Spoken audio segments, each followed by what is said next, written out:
this is an iHeart podcast. Guaranteed human. There's a difference between liking a house and actually getting it. Redfin is built to make up that difference and close the gap between finding and owning the home for you. Redfin agents close twice as many deals as other agents. So when you find a home you love, you're not a step behind when it comes to making an offer. That means less watching great homes disappear and more focus on the one you'll call home. Redfin helps turn saved listings into real addresses. Get started at redfin.com. Own the dream. Support for the show comes from Public, the investing platform for those who take it seriously. On Public, you can build a multi-asset portfolio of stocks, bonds, options, crypto, and now generated assets, which allow you to turn any idea into an investable index with AI. It all starts with your prompt. From renewable energy companies with high free cash flow to semiconductor suppliers growing revenue over 20% year over year, you can literally type any prompt and put the AI to work. It screens thousands of stocks, builds a one-of-a-kind index, and lets you backtest it against the S&P 500. Then you can invest in a few clicks. Generated assets are like ETFs with infinite possibilities, completely customizable and based on your thesis, not someone else's. Go to public.com/podcast and earn an uncapped 1% bonus when you transfer your portfolio. That's public.com/podcast. Paid for by Public Investing. Brokerage services by Open to the Public Investing Inc. Member FINRA and SIPC. Advisory services by Public Advisors LLC, SEC registered advisor. Generated assets is an interactive analysis tool. Output is for informational purposes only and is not an investment recommendation or advice. Complete disclosures available at public.com/disclosures. Do you want to find a stress-free way to buy your next car? Start at CarMax and shop your way. And if you want to browse with confidence, get pre-qualified online with no impact on your credit score and shop cars within your budget. From luxury cars to family rides, CarMax has options for almost every price range, including more than 25,000 cars priced under $25,000. So, hey, want to get started? Just head to CarMax.com for details and get pre-qualified today. Want to drive? CarMax. Ryan Reynolds here from Mint Mobile with a message for everyone paying big wireless way too much. Please, for the love of everything good in this world, stop. With Mint, you can get premium wireless for just $15 a month. Of course, if you enjoy overpaying, no judgments, but that's weird. Okay, one judgment. Anyway, give it a try at mintmobile.com/switch. Upfront payment of $45 for 3-month plan, equivalent to $15 per month required. Intro rate first 3 months only, then full price plan options available. Taxes and fees extra. See full terms at mintmobile.com. Cool Zone Media. Hey everybody, Robert Evans here, and I wanted to let you know this is a compilation episode. So every episode of the week that just happened is here in one convenient and with somewhat less ads package for you to listen to in a long stretch if you want. If you've been listening to the episodes every day this week, there's going to be nothing new here for you, but you can make your own decisions. Welcome to It Could Happen Here, a show about things falling apart. The thing falling apart this week is me after watching 9 hours of Clinton testimony the past 2 days. I can relate. I'm Garrison Davis. I'm joined by Sophie Lichterman to discuss. Hi, guys. Hey, Sophie. Hey. To discuss the Clinton testimony, I was going to say can relate after, you fortunately missed that Clinton speech at the DNC in 2024. Bill Clinton. That was a really, really, really, really long hour of my life. Yeah, that's a long speech for a guy of that age, too. Yeah, but we were together during Hillary's speech. We did catch that. We were in the pit. I think that's when I got COVID. I got the Clinton COVID. Hillary got COVID too at the DNC, so I think she gave it to me. There you go. That's when we were up close and personal with the Clintons last. Now they're back. They've never been more back. They've never been more. I completely agree. If you don't want to hear the voices, I've tried to limit it, but there's going to be some. The voices of Hillary and or Bill Clinton. This is your chance. If you want to hear me talk about Hillary being asked about everything from spies to aliens and QAnon. Pizzagate. Then this is your sign to continue. Yeah. So I'm excited. Let's do this. Yeah, let's get started because there is probably more to cover than what we'll be able to. So on February 26th and 27th, Hillary and Bill Clinton respectively testified in closed-door hearings about their relationship with Jeffrey Epstein and Ghislaine Maxwell. The Clintons were first subpoenaed to testify in this bipartisan House Oversight Committee investigation into the DOJ's handling of the Epstein investigation back in August of 2025.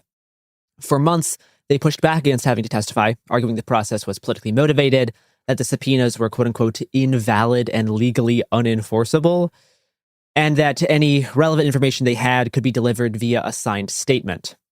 In January of 2026, Chairman James Comer advanced 2 resolutions recommending the Clintons be held in contempt of Congress for refusing to comply.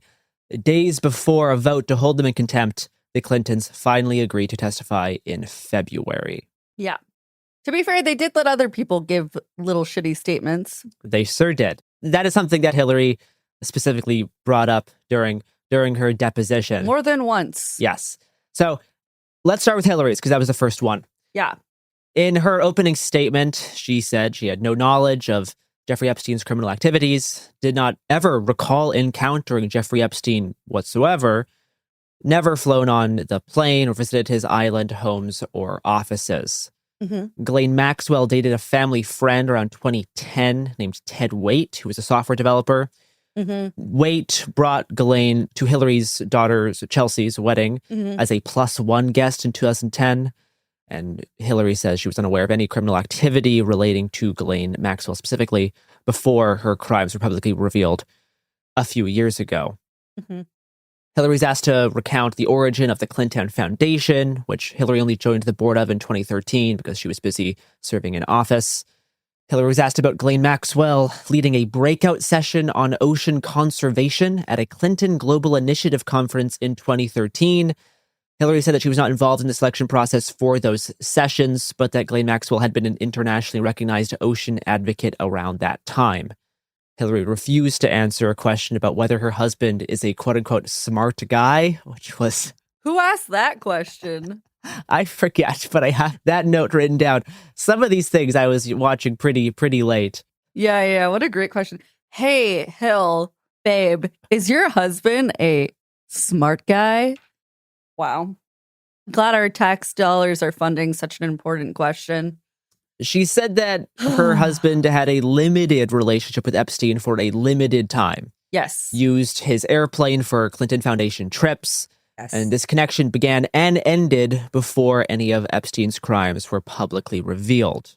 Representative Pat Fallon with the Republican majority talked about how Jeffrey Epstein visited the White House 17 times under the Clinton administration.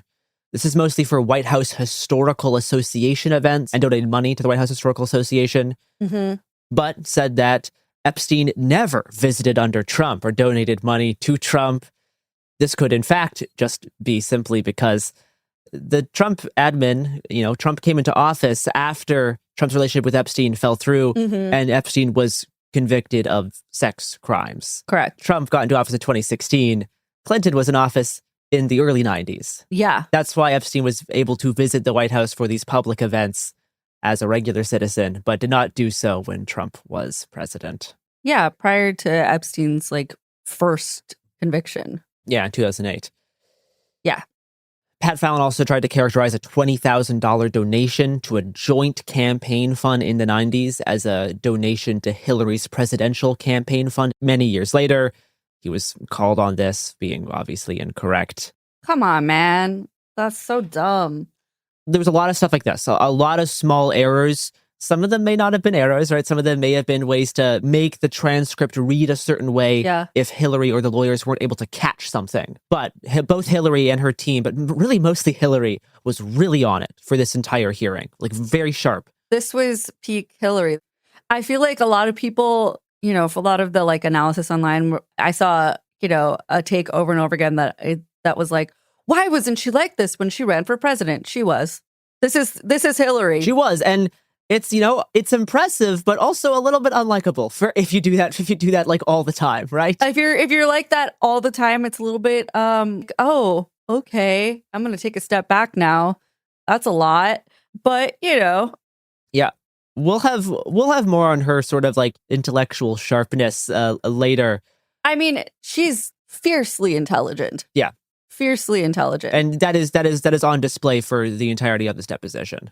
But I really hated the take where people were like, if she was like this when she ran for president, maybe we wouldn't be dealing with Donald Trump now. It's like, no, that's not what happened. No. This is who Hillary's been her entire adult life. Thank you. Hillary said that she never solicited funds for Jeffrey Epstein, never had funds solicited on her behalf, and never invited Epstein to any political fundraisers. When asked about her own speculation on her husband, previous investigators, or the mind state of Jeffrey Epstein and Ghislaine Maxwell, she could not answer because that is speculation on other people's opinions or mind states. About an hour in, Nancy Mace asked Hillary Clinton if she believes the Epstein files are, quote unquote, a vast right-wing conspiracy. I think if they are fully released as the Transparency Act requires, that would be fulfilling the responsibility of the Justice Department. But it appears that there have been many issues with the full release. So I'm not going to characterize it other than to say I think that's a well-known fact. It is certainly an odd question to ask if the files themselves are a vast right-wing conspiracy. And Hillary here just answered by talking about the issues that have come up with the full release of the Epstein files. Yeah.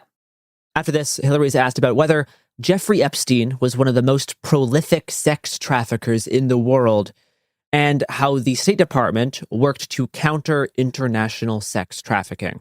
Would you say he's one of the world's most prolific sex traffickers? I don't know what to compare it to. There are terrible sex trafficking rings all over the world. And you said you were Secretary of State from 2009 to 2013? And you state your agency prioritized combating sex trafficking internationally, correct? That's correct. During your time as Secretary of State, did you or the state receive any intelligence cables or briefings mentioning Epstein's foreign travel, pedophile island, or his network of pedophiles and sex trafficking? Not that I am aware of, no. How did you miss it? If he's, I believe, one of the most prolific sex traffickers in the world, you were Secretary of State. How did you miss it? Well, that would have been a matter of the Justice Department, not the State Department. But in your opening statement, and your statements earlier, in your opening statement, you stated that Secretary Rubio should be called to testify. You said that he has, and the administration has, quote, abandoned survivors. Using the same logic, you were Secretary of State during a time period after Jeffrey Epstein was convicted of being a pedophile and soliciting children for sex. Why then did you, quote, using your own logic, abandon survivors? What is the question, please? I followed her comment. First of all, we focused on whether there were laws that made sex trafficking, sexual slavery, domestic violence, other abuses of women on the books in countries. And then we tried to evaluate, were those laws being implemented? And were judges appropriately trained and briefed about how to implement those laws? Were governments taking them seriously? We looked at the broad institutional approach to these very serious abuses. This is an interesting exchange to me. Yeah. So Mace here doesn't really understand the role of the Justice Department versus the State Department. Yes. How the Justice Department investigates crimes committed in the United States versus the State Department is this entity that pressures other countries to create or, improve sex trafficking laws and doesn't really understand this difference. Right. And refers to a part in Hillary's opening statement about how Rubio's shrunk a specific office to combat international sex trafficking. And she isn't quite able to understand how Hillary is critiquing that while also saying that the Justice Department mishandled the Epstein investigation while she was Secretary of State. It's this interesting just break in not really understanding how the government works. And this clip also shows how sharp Hillary is, being able to follow this line of questioning better than her own lawyers in some instances. Yes. Be able to actually respond to what Mace is really asking. Notice that as well. Mace then continues to ask about how the U.S. government handled Jeffrey Epstein's first criminal case, and this is how Clinton responded. Would you say the U.S. government at that time, during this time period, was appropriate with the way that it handled Epstein? I don't think that you could say that was true about any of the government's prosecutorial efforts, starting with the Southern District of Florida and Alex Acosta and all those who basically gave him a sweetheart deal. And then I think going up the chain, there was very little attention paid that should have been paid. But we had laws on the books. They were not being implemented. But that was not within my purview, because what we were looking at is what's the institutional structure, and can we do more to make sure countries take it seriously? Our country had laws on the books. So this man was not held to account. If it was not in your purview when you were Secretary of State, then why is it today in Secretary Rubio's purview? Because what's happened is that the office that was actually following what was going on around the world has been decimated. 70% of the staff is gone. It's impossible to carry out the functions of that office if you don't have a critical number of people. So my question would be to Secretary Rubio, is there more that can be done? I'm running out of time here. Wow. Yeah. Nancy Mace, you suck. You suck. Pretty clear articulation there Yes. from Secretary Clinton. Yeah. I fear that that Nancy Mace spent most of this time trying to set Hillary up, and I don't think she succeeded. No. Hillary was then asked if she was, quote unquote, concerned when she saw photos of her husband getting a back massage or in a hot tub, and what went through her mind. Hillary refused to speculate on events in which she has no context for and was not there. We're going to go on a quick ad break now and then return to continue the discussion on the Clinton testimony.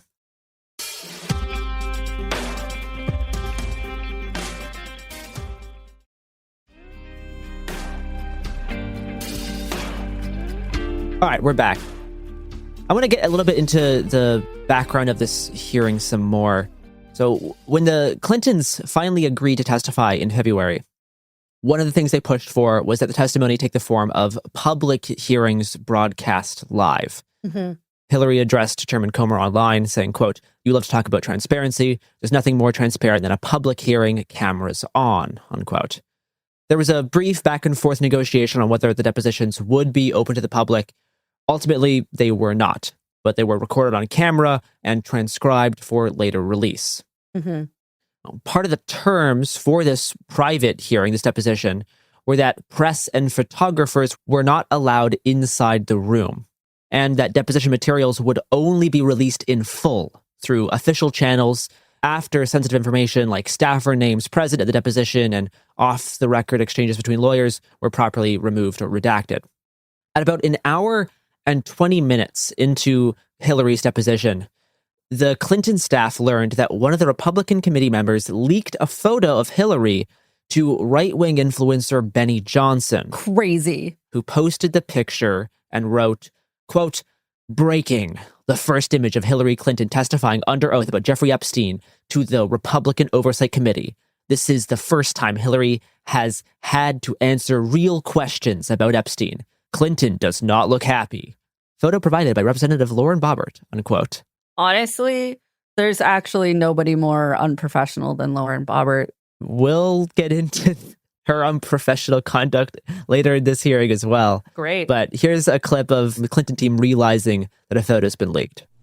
There are photos that are being released of the secretary as she is testifying from inside this room. Can you please advise me as to whether or not that's permissible and consistent with the rules, particularly given that we have asked for a public hearing? If there are photos that are being released of the secretary as she is testifying, can you please explain how that I'm can done occur? with this. If you guys are doing that, I am done. You can hold me in contempt from now until the cows come home. This is just typical behavior. We will go off the record. Oh, for heaven's sake. So I would like to understand how that's permissible. Before the hearing was... It doesn't matter. We all are abiding by the same rules. I will take that down. Yeah, So well... I would like to take a break at this moment. Yeah, I'd like to have I'm a done conversation. for now. Fair. Go off the record. Go off the record. Pretty shocking stuff. There's no defense for that. That's wild. And I would walk out as well. When they went back on the record, Chairman Comer discussed how he advised all members that no photos of the deposition were to be released and that an incident like this would not happen again. Lauren Boebert later told reporters that she took the picture before a testimony actually began and that she checked with committee staff about using the photo. No follow-up on that. Yeah, fat chance. It's embarrassing. After returning from off the record, the minority, the Democrats, asked about the Justice Department illegally withholding certain files related to the investigation from public disclosure. Hillary says that this behavior by the Justice Department deserves the most thorough investigation that Congress could carry out. This will be a longer clip, about 2 minutes, but there's some good information inside. I think from the very beginning, the behavior of the Attorney General and her staff has demonstrated either a gross incompetence, which is bothersome because they are the keepers of information that should be evaluated for law enforcement purposes, or a clear cover-up because they are protecting the president and others. Either one of those should be the focus of this committee to try to get to the bottom. If they are incompetent and they are incapable of complying with the law that the Congress passed, we need to know that because they are falling down on the job. They have an FBI director who's more interested in drinking beer in a hockey dressing room after our team won the Olympics, rather than being responsive and complying with the law as it has been promulgated. So I don't think it's unfair to say that given the sequencing of the events, starting with the way that President Trump made the release of the files a key element of his 2024 campaign, the promise that he and then his attorney general made that the files would be released, then a walking back of that as they began to look at the files, an ignoring of what they had promised, including that they had a client list on the desk of the attorney general. Reasonable people would have to assume they are engaged in a massive cover-up, which is infuriating. As an American, as a citizen, all of us should be, regardless of party, wondering what are they hiding? Nothing says I watch sports more than calling it a hockey dressing room. Dressing room. I was like, oh, Hillary, up with the times. Hillary goes on to mention how the prosecutor in the original Epstein case, Alex Acosta, was not asked any questions by Republicans during his Epstein deposition. About half an hour later, Hillary and the majority go into about a 3-minute exchange. I think this is between Hillary and Nancy Mace, about Howard Lutnick, Trump's Commerce Secretary, who's frequently named in the files, whom Hillary knew from being a New York senator during the 9/11 attacks, where Lutnick lost the highest number of employees out of anyone that day, I think over 600. Mm-hmm. So Hillary was asked how she knows Lutnick. Hillary tries to respond by saying how they met, which was the aftermath of 9/11. Mace claims that this is like a distraction from answering the question and that Hillary's trying to garner sympathy. Things get very heated over the course of these 3 minutes as they argue about, if she's actually answering the question. Mace talks about being a survivor herself and how she's trying to, get the truth out of these hearings. Hillary responds by talking about how she's been very sympathetic to Mace's situation and respects the work that she's doing in the Epstein hearings, but is trying to answer the question specifically about Lutnick. It's a pretty loud and contentious 3 minutes. About 2 minutes after that, Republicans made Hillary read emails from the Epstein files. Thank you for a fun night. Your littlest girl was a little naughty. How does that make you feel? Makes me sick. If you can also read the EFTA 0087841. This is also another email. Can you just please provide the context? It's an email to Jeffrey Epstein. If you could just read the context of what it is. Of course, the Ohio Jesus, I'm coming trick.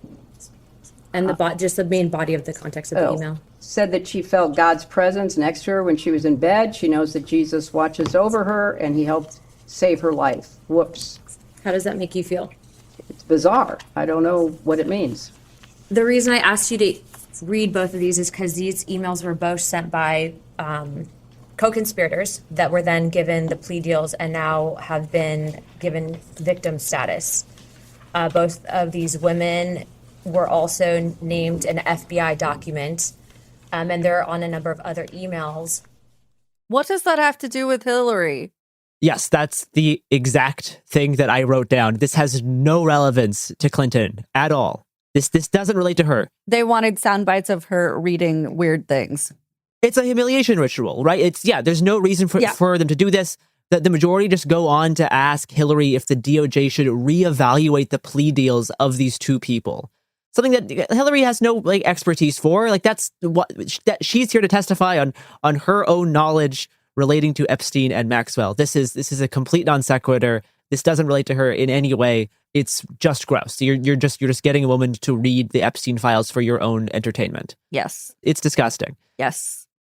I have a few clips here. This is three clips about her intellectual kind of ruthlessness and the ways that the questioners in this committee were trying to get certain answers out of her, and she was able to either correct them or navigate in an interesting way. I'll start with this first one at 3.5 hours in.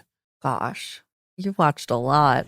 In 2014, Epstein met with William Burns, who was then a senior State Department official and later a CIA director.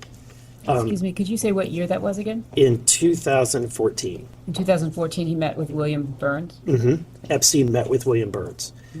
As the Secretary of State at that time, were you aware of that meeting? I wasn't Secretary of State in 2014. Okay. Were you aware of the meeting I was with not. Mr. Burns? Okay. Embarrassing stuff. Yeah. She was not Secretary of State in 2014. She served from 2009 to 2013.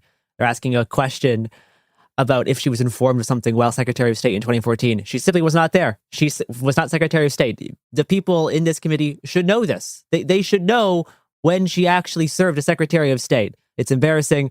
They continued to get dates wrong throughout this hearing. This guy who's asking this question, this is Representative Eric Burlinson. He also mischaracterized Chelsea's wedding as Hillary's wedding, saying that Ghislaine Maxwell attended Hillary's wedding and that Ghislaine Maxwell vacationed with Chelsea after the wedding. This event that he's referencing, this vacation, was actually a year before the wedding in 2009. Hillary and her lawyers had to correct all of that stuff. Specifically, Eric Burlinson did not seem to know what he was talking about at all in this hearing, just constantly got little dates and facts wrong. That gives me pause for a number of reasons, but it just makes me think about, if they were actually talking to somebody that they needed to deeply press, that they would not get the results needed. It gives me a major pause that they have lack of confidence in this committee to do their jobs. But it's just frankly embarrassing that these are elected officials and they can't even get their dates right. Yeah, this is an extremely serious matter, and these are the people doing oversight. This is not a laughing matter. Yeah. They are totally incompetent. Yeah. Lauren Bobber then asked a very leading question about when Hillary learned her husband was spending time with a registered sex offender. Ms. Clinton, when did you first learn that your husband was spending time extensively with a registered sex offender? He did not after he was convicted years after Bill stopped having any. Were there any activities that raised any red flags to think that he could be charged of sex crimes during the time? Are you that asking if Clinton, she has awareness? Yes. Of Jeffrey Epstein? Of any red flags being brought to your awareness, to your family's awareness, while your husband was spending time with Jeffrey Epstein? I have no recollection of anyone bringing any red flags to me. They continued to ask about her husband, and she just had to keep reiterating it.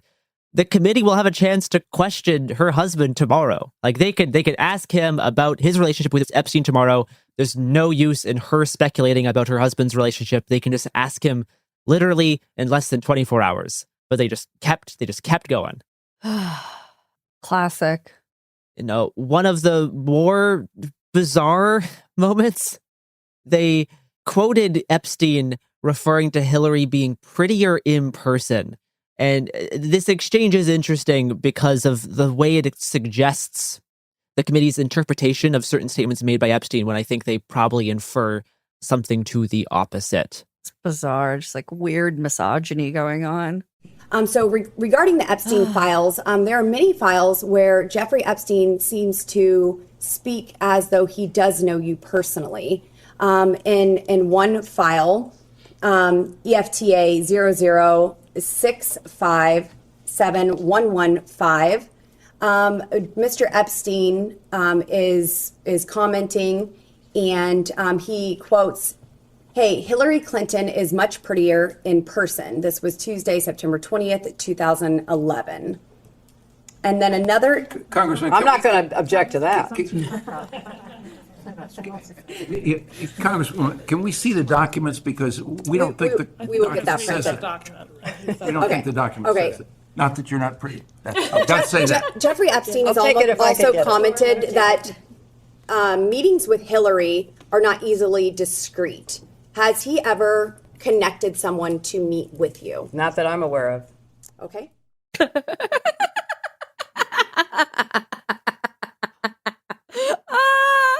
That was my first time seeing that clip. That's so funny. First of all, very funny. Second of all, this is not what this is supposed to be. Why are you bringing that up? What does that have to do with anything? Yeah, I mean, they're trying to establish some sort of relationship between Hillary and Epstein. Clearly, but it doesn't exist. And to me, these exchanges just infer that, Jeffrey Epstein had seen Hillary in person before, likely at these White House Historical Association events where she sees, hundreds of people who walk by. Right. But then Epstein himself expressed that it's actually difficult to get a private meeting with her. So this doesn't prove that they had any actual personal knowledge of each other, mutually. Obviously, Epstein knew who she was. She was the first lady of the United States. Absolutely. It's ridiculous. About 10 minutes later, and this is getting to the end of this hearing, about 4 hours in, Hillary just kind of goes off a little bit after just being asked the same question again and again and again, and then also demonstrates how much she actually knows about this committee's investigation. You have said that you have never been to Mr. Epstein's island. Is that correct? You know what? I am so tired of answering that question. If you have one scintilla of evidence to the contrary, put it forward. I have never been on his island, period. I've never been in his homes, his offices, his anything. So I don't know how many times you have to say the same thing over and over and over again. And I just am struggling with the relevance of all of this. But no, I never have been. And based off that response, that would include you've never been to Mr. Epstein's Manhattan townhome. I have not. His New Mexico ranch. No, I have not. His Palm Beach residence. No, I have not. His Paris apartment. Didn't know he had one. Haven't been there. I also find it very interesting because I went back and looked at the transcripts of all of your other depositions, and none of the Republicans asked a single question to any witness about Jeffrey Epstein, or any question that would help provide answers for his victims. Hillary goes on to say that Republican Chairman Comer did ask Attorney General Barr, not about Epstein, but if he was aware of Clinton involvement in the 2016 Russia collusion investigation. Again, in a deposition about the DOJ's handling of the Epstein files. Completely irrelevant to the matter at hand. And if these people want to pretend that they actually take, what happened to these victims seriously, then they would have a focused effort on the actual subject, not all these wild partisan threads. And I'm now going to discuss before we go and break again about how this hearing, kind of throughout it, but I've condensed this down into one section, turned towards the weird multiple times in ways that are sometimes, relevant, but oftentimes not. Earlier in this hearing, Hillary stated that she had never been briefed on whether Jeffrey Epstein had foreign intelligence ties while serving in office, but that speculation that Jeffrey Epstein could have been a foreign intel asset is a quote-unquote fruitful area of investigation, though she was not made aware of any connection of this sort while Secretary of State. She was also asked about a passport belonging to Epstein, which bore a different name. This is actually a passport that was given. The individual's name is Marcus Robert Fortinelli. Do you think that this is a sign or a telltale sign of intelligence operations and pseudonyms? I can't speculate. I don't know. Okay. Victims have stated to this committee, both Democrats and Republicans, that during Epstein's time, during his day camp jail is what I'll call it, that he was also in active communication with Bush's CIA director.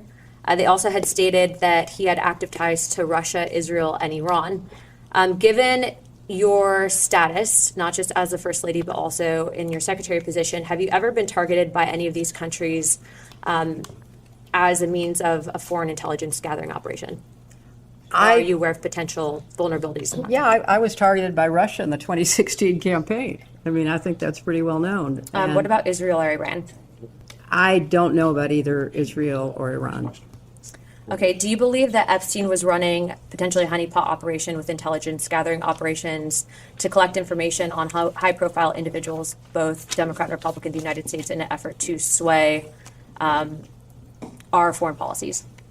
Is it possible? I have no direct knowledge, but I think it's one of the areas your committee should investigate. Do you think it's possible? Well, it's certainly possible. It's a tried and true technique of certain intelligence agencies. Do you believe that he was using honeypots in an effort to... I can't speculate. I don't know. This is such a weird use of their time. Later, she said that she had no reason to believe that personally she was the subject of an intel gathering operation relating to Jeffrey Epstein or Ghislaine Maxwell. And then, right after, she was asked if she was ever denied access to information about UAPs. That's unidentified aerial phenomenon. Hillary said that she was never denied access because she never asked for access. And when questioned, she said that she believes the American public deserves access to such topics, subject to national security implications. This bizarre off-topic line of questioning continued nearly an hour later into the hearing. So I'm going to begin with some lighthearted, different questions. And you're welcome to ignore them or if you want to, but while I have you here, I just have to ask. So when your husband was president, it was Lawrence Rockefeller had an effort to try to disclose UFOs, UAPs. When you were running for president, John Podesta publicly stated that you would disclose these files if given the chance, if you had been president. Are you pleased to see that these files may be disclosed finally? I am pleased. As I say, I think they have to be carefully scrutinized so that no national security information is disclosed. But this is an issue of real importance to so many people, and I think whatever can be disclosed should be disclosed. Was there a program that specifically that was referencing that you were aware of? I was not. As you mentioned, John Podesta, who was one of my advisors, was deeply interested in the issue, and if I had been elected, I certainly would have listened to his advice. Well, thank you for your indulgence on that. Very odd, completely off topic, no relevance to the actual subject of inquiry. A few minutes later, Hillary asked a clarifying question about why UFOs were brought up. This is sort of like off subject, but didn't you all require in the latest defense authorization that the UFO information has to be... What? They ripped it out. They killed it. Oh, I thought that had gone through. That was my amendment, and it got ripped out. Oh, okay. Well, you've just... I didn't know that, so thank you for enlightening me. Okay. Yeah, they've been killing it. So, if alien disclosure questions weren't bad enough and, disrespectful to victims of Epstein and sex trafficking, it did get worse. Yeah, it did. And we will get into the worse after this ad break.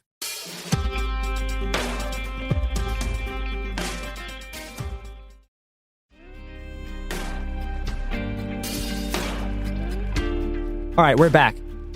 At nearly the 4-hour mark into Hillary Clinton's deposition, Lauren Boebert started asking about conspiracy theories.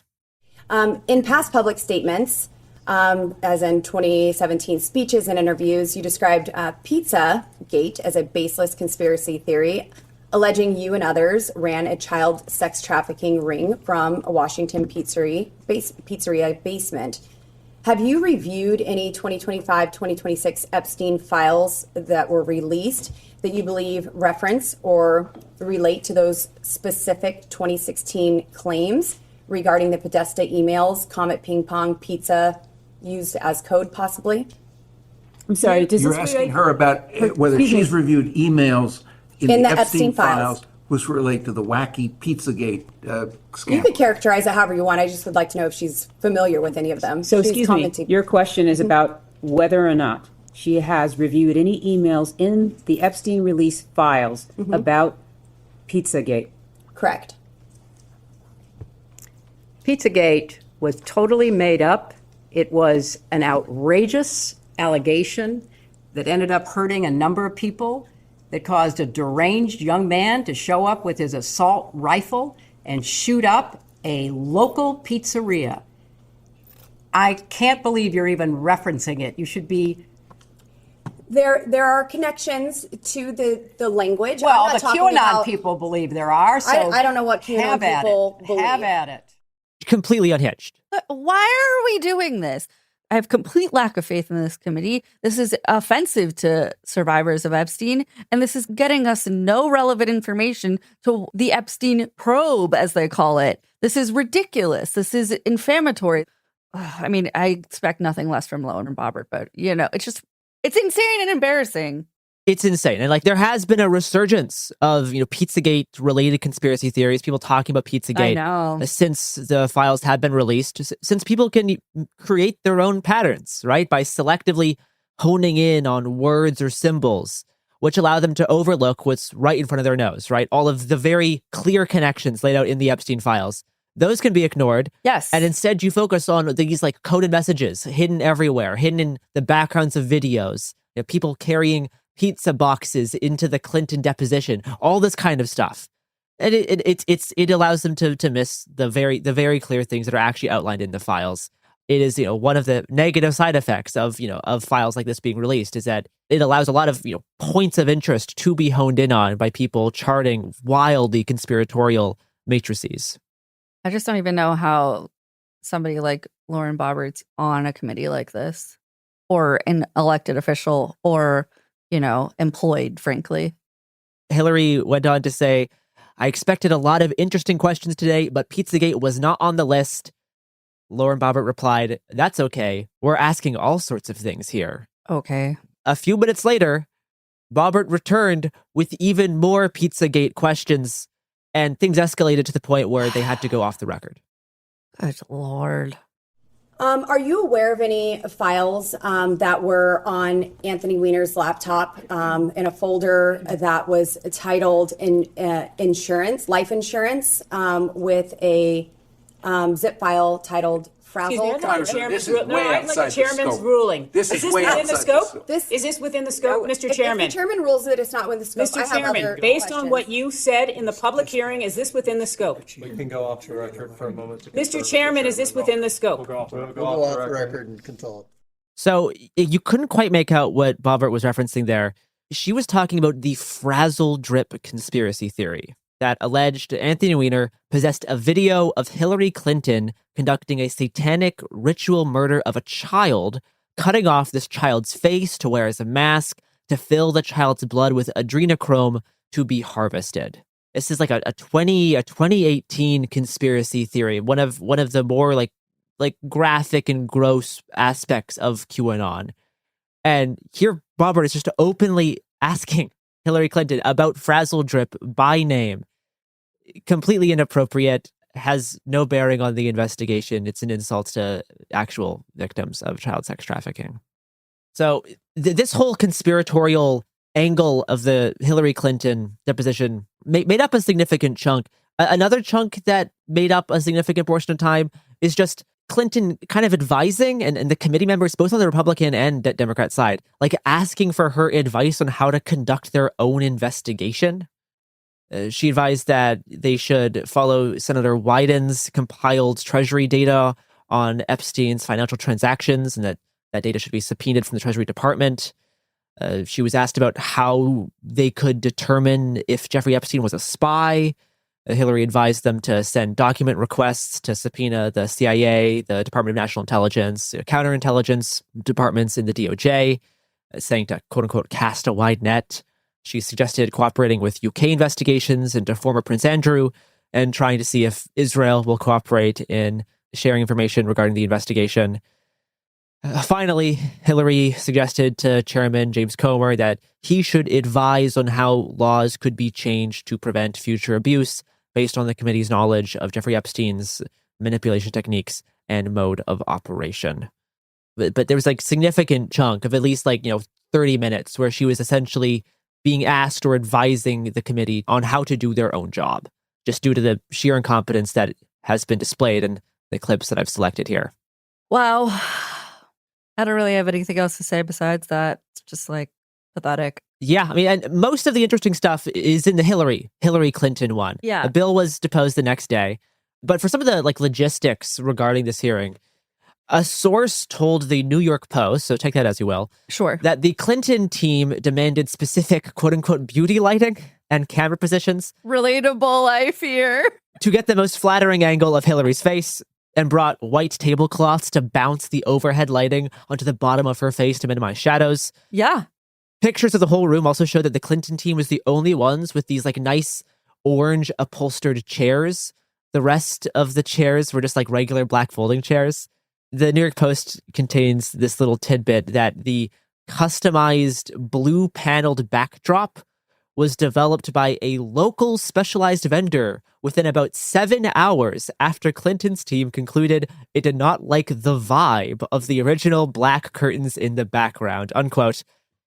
So they went in, saw this, white table with black curtains. They thought it looked too much like a criminal interrogation or like a quote unquote hostage situation is what's quoted in the Post article, as opposed to an official congressional deposition, an official government venue. So they got a local carpenter to make this blue paneled backdrop in a few hours to put behind Hillary. And that's just an interesting insight into the thought process of the Clinton team regarding the optics of this hearing. Shop local. So let's briefly go through some of the sections on Bill. Bill started by saying that they should not have questioned Hillary. Quote, "But I do think you should be talking to me. You should have called me. I did take those plane trips with him. You have a right to ask those questions," unquote. He said that, quote, "I'll be honest with you, I'll be 88 years old if I lived my next birthday. I don't remember everything that happened 24 years ago, but I do remember some things, and I'll tell you what I remember the best that I can," unquote. When asked when he first met Jeffrey Epstein, Bill referred to a photo of him shaking Epstein's hand in 1993 at a White House Historical Association event, but Bill said that he doesn't remember that, but this photo does exist. He shook a lot of people's hands, does not remember everyone he meets. He first remembers meeting Jeffrey Epstein for a Clinton Foundation plane trip in 2002. He said he was connected with Epstein through someone named Larry Summers, who told Bill that Jeffrey Epstein made a large donation, about $10 million, to brain research and was a quote-unquote information-hungry person.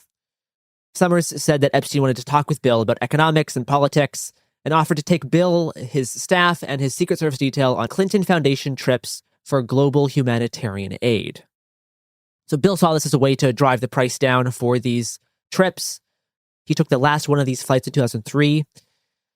When asked why this relationship ended, Bill said that the AIDS program, it was a humanitarian aid program to help with AIDS, but that this AIDS program, took off and more people that Bill knew better offered to help, and Jeffrey did not seem as interested in the AIDS program, so they kind of just naturally drifted apart.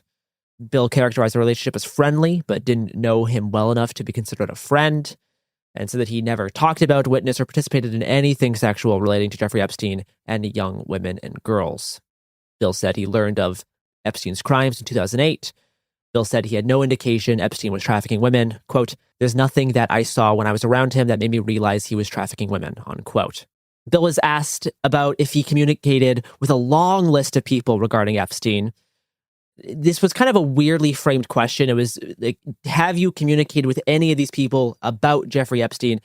Bill had a hard time kind of understanding the nature of this question. It is kind of oddly phrased. Hillary was asked the same one. Yeah. So they just read a list of names. Bill recounted if he knew the person or not, and lawyers had to specify like, oh no, they're asking if you communicated with them about Epstein, not if you knew them. So it kind of got some confusing responses. Okay. Interestingly, both Hillary and Bill laughed at the mention of Noam Chomsky. Bill said that he never communicated with Chomsky and that Chomsky, quote, wasn't a big fan of mine. He thought I was too conservative. Fuck off, Noem. Fuck off, Noem. It's crazy. Bill did testify that he thought that someone relating to law enforcement would ask him about Epstein in 2008 when the news about Epstein's crimes came out, considering that Epstein let Bill use the plane, but no one ever did. He said he never suspected intel agency connections with Epstein and was at the time unaware of Epstein's visits to the White House while Bill was president, and has only since been informed of this in preparation for this testimony. Okay. Bill was asked about a New York Times article claiming to expound on Bill and Epstein's relationship in the 90s, characterized as chummy, which Bill denies. He said that he didn't even know Epstein really during this time, even though they may have been at the same events. He was asked about being asked to write a personal note to Jeffrey Epstein's mother. Bill said that he never met Jeffrey Epstein's mother and that he wrote a lot of notes to a lot of people that he did not know. He was unsure of who asked him to write this note. He was also asked about this passport appearing to belong to Epstein bearing a different name, with the questioner asserting that they believe Jeffrey Epstein was an intelligence operative running a honeypot against the president. When later asked if he believes that he was targeted, Bill says that it's possible. The lawyers object to this based on speculation, but Bill says he doesn't know if he was targeted, but would be surprised. Refers to Jeffrey Epstein as a quote-unquote vacuum cleaner of information, but was not overtly manipulative early on, saying that Epstein mostly asked about derivatives trading and stock market regulation. Bill was asked if he ever had contact with someone named Shante Davies, who was a quote-unquote flight attendant on Epstein's plane. Bill confirms that he did, and confirmed that a neck rub took place once with Shante Davies, but denied he ever went to the island. I don't know, something about neck rub and Bill Clinton just makes my stomach hurt. Yeah, he later says that he was unaware of the abuse happening to Shante Davies, and says that he, quote, wish Shante had told me I liked her, but said that he did not think there was anything unusual. He said that massages on rich people's planes and boats weren't uncommon, was never aware of anyone under the age of 18 on these flights, and if there were, that would have made him uncomfortable. He specified that Secret Service was with him for every single trip. He, quote, never signed off Secret Service protection. He talked about specifically this neck rub incident, saying that he had a sore neck during one of the legs of these Clinton Foundation aid trips and received a massage this one time. That's what he claimed. He was asked about the note in Jeffrey Epstein's 50th birthday book. Bill said that his own staff asked him to write a letter for the book, specifying that he sends out hundreds of birthday letters every year to friends or people he's only met a few times, a regular occurrence. He's asked to read a section of the letter that people had a hard time transcribing exactly, which makes a reference to Epstein having made errors in his life. And he was asked whether this errors referred to sex crimes. Bill said no. In the life of someone 50 years old, they're going to make mistakes. It was a throwaway line in one section of this very short letter. I don't think it's super relevant. Now, around this time when they're reading from this letter is where there's this viral clip of Bill pulling back a copy of a photo from his lawyers, like while smiling. This is circulated a lot. It looks like he's, recounting like good memories or something. The piece of paper he's pulling back is actually just a copy of a New York Times article. It's not a picture of him and Epstein. It's not a picture of memories. There may be a small photo framed in the picture included in this New York Times article that's being passed around, but it's not like he's like flipping through like a yearbook of like good moments with friends and happily recounting. I think this little clip's been decontextualized. I agree. And I'm not trying to defend Bill Clinton here. No, but I'm adding absolutely context for not. what's Absolutely actually happening not. in this hearing. And his lawyers are passing around a copy of a New York Times article, which he's being questioned about. And that's the context for that clip. And like, this clip went pretty viral. And so I was talking about it actually with my mom. My mom's first reaction held some weight with me. She was like, that's just Bill Clinton's face. He's kind of this happy, goofy guy. Like, he's generally like a smiley guy. And, you know, I think that makes sense contextually here. Again, not defending Bill Clinton, but yeah. I do want to play one clip about Trump. Bill was asked if the committee should talk to Donald Trump, since it's a name appears more frequently in the files than almost any other person. Bill says that's up to the committee, and mentions an instance where he talked with Trump about Epstein on a golf course for a charity tournament around 2002 to 2003. And they talked about Epstein because Trump somehow knew that Bill had flown on the plane. But besides this incident, he had no other conversations with Trump about Epstein or Maxwell. The day I was there, he would typically, Donald Trump would come out and play a few holes with us. And he somehow knew I had flown in Jeffrey Epstein's aircraft, and he said, you know, we had some great times together over the years, but we fell out, all because of a real estate deal. And he said, I'm sorry it happened. That's all. Do you recall whether President Trump was the first one to affirmatively bring up the subject of Jeffrey Epstein? No, but I'd be shocked if I did. I just don't do that.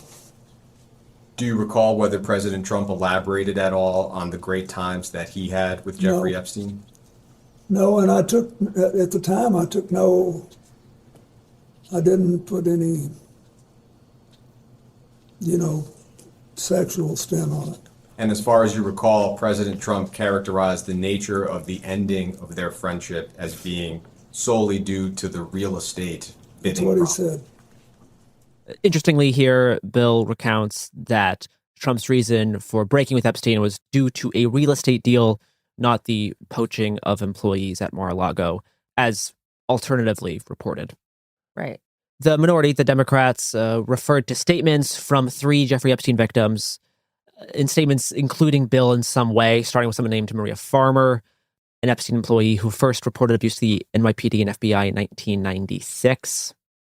She claimed that she had knowledge that Bill visited Epstein's house multiple times. Bill denies this. Someone named Virginia Roberts Dufay remarked that she had knowledge that Bill was at Epstein's island. Bill responded by saying that ultimately this person, quote unquote, reached a different conclusion, and denied a claim that he flew in a helicopter with Ghislaine Maxwell to the island. The committee member referenced a diary entry as the piece of information asserting that Bill was on the island. Bill's lawyers asked about the dates for this entry so that they could determine whether Bill was in a different part of the world around this time. But this gets moved on pretty quick. They briefly bring up this picture of Bill in a hot tub in Brunei. He says that he was staying at a hotel during one of these AIDS trips and briefly went to a hot tub. Other people were present from this trip, Secret Service. He was asked about a bizarre painting of Bill Clinton wearing Monica Lewinsky's blue dress found in Jeffrey Epstein's apartment. Bill said he'd never seen it before, was asked to speculate why this painting was made. Lawyers said that the committee can ask the artist. Lauren Boebert goes on a very poor line of questioning regarding a conversation transcript between 2 people. And this line of questioning requires Deposition to go off the record to figure out what exactly she's talking about. Bill eventually responds to a question stating that he never felt that he owed Jeffrey Epstein any favors and never participated in any quote-unquote island orgies since he never traveled to the U.S. Virgin Islands with Jeffrey Epstein. About 2 hours in, Bill Clinton is asked if he thinks Jeffrey Epstein killed himself. Something they never asked Hillary. I would just like to ask you personally and directly, do you believe that Jeffrey Epstein killed himself? Are you asking him to speculate on how Mr. Epstein died? I'm asking what the president thinks of... So you're asking his opinion? Mr. President, was your Was your friend Jeffrey Epstein suicidal? Are you classifying him as a friend who he has testified that he was has friendly? called him a friend in a letter. He said he was friendly, but not. You've asked for his testimony. Mr. President, do you believe that Jeffrey Epstein was suicidal? Do you know? Was he ever She's asking for the suicidal? best of your I understanding. don't know. I only know what the medical finding was. I think maybe That's it. he finally got caught, and I don't know. I've accepted it in my own mind. I don't know what happened. Mr. President, what did you accept? That he killed himself or that he did not? That he did, but I don't know. Yes, sir. And Thank you, neither Mr. do you. President. We don't. None of us know. We weren't there. Mr. President, it's been an honor. Thank you. Thank you. Why would you ask him that? That makes no sense. Well, I mean, again, this is Lauren Bobber, the same person asking about Pizzagate. She's trying to dunk in as many of these conspiracy theory questions as she can, because that's like who she is, right? She is a conspiracy theorist herself. She may not characterize it that way, but she's trying to, go off a checklist of like epic owns against the evil child-eating Clintons. A few other small notes that I think are interesting. Bill was asked about emails being sent to Ghislaine Maxwell by one of his assistants. And Bill says that he never sent these emails, and he's only ever sent 2 emails in his life, which I do believe. I can too. It's so crazy. Oh, Bill. Wow. Bill was asked about a statement that Epstein made saying that Bill, quote unquote, likes them young. Ew. Bill's lawyers asked, if Bill's being asked to speculate on Jeffrey Epstein's mind. Bill says that this isn't true, that he, quote unquote, likes them young, and never went to the island again. Mace later asks if it's unusual for a quote-unquote sitting president to receive a massage. Bill's lawyers had to argue back and forth because Bill was not a sitting president during the time where this neck massage incident occurred. Bill's once again asked if he was the target of an intel operation. He says, I doubt it. There was then an extended argument between Mace and lawyers in reference to Daily Beast reporting on a statement Bill made after Jeffrey Epstein's 2019 arrest, mischaracterizing 2 instances where Jeffrey Epstein visited the Clinton office and Bill once visited Jeffrey Epstein's New York apartment, which he later remarked Jeffrey Epstein was not even present for. And Nancy Mace kept asking if Bill lied about only meeting Jeffrey Epstein at these 2 times, based on the phrasing of the Daily Beast article. But the full statement that the Daily Beast was quoting from also lists the 4 plane trips, which contained a total of 17 stops. The Beast article just mischaracterized this as only being 2 incidents, and Mace was referring to the article, not the actual original statement. This resulted in a pretty extensive argument. This leads us to the final clip that I'll play, which I think is kind of the only interesting question across the 9 hours of testimony. The only question I think is actually kind of interesting and worthwhile, and it's not actually followed up on in any substantial way. Nancy Mace asks why the Clintons still associated with Ghislaine Maxwell after Jeffrey Epstein's first conviction, knowing that Maxwell was one of Epstein's closest associates. First of all,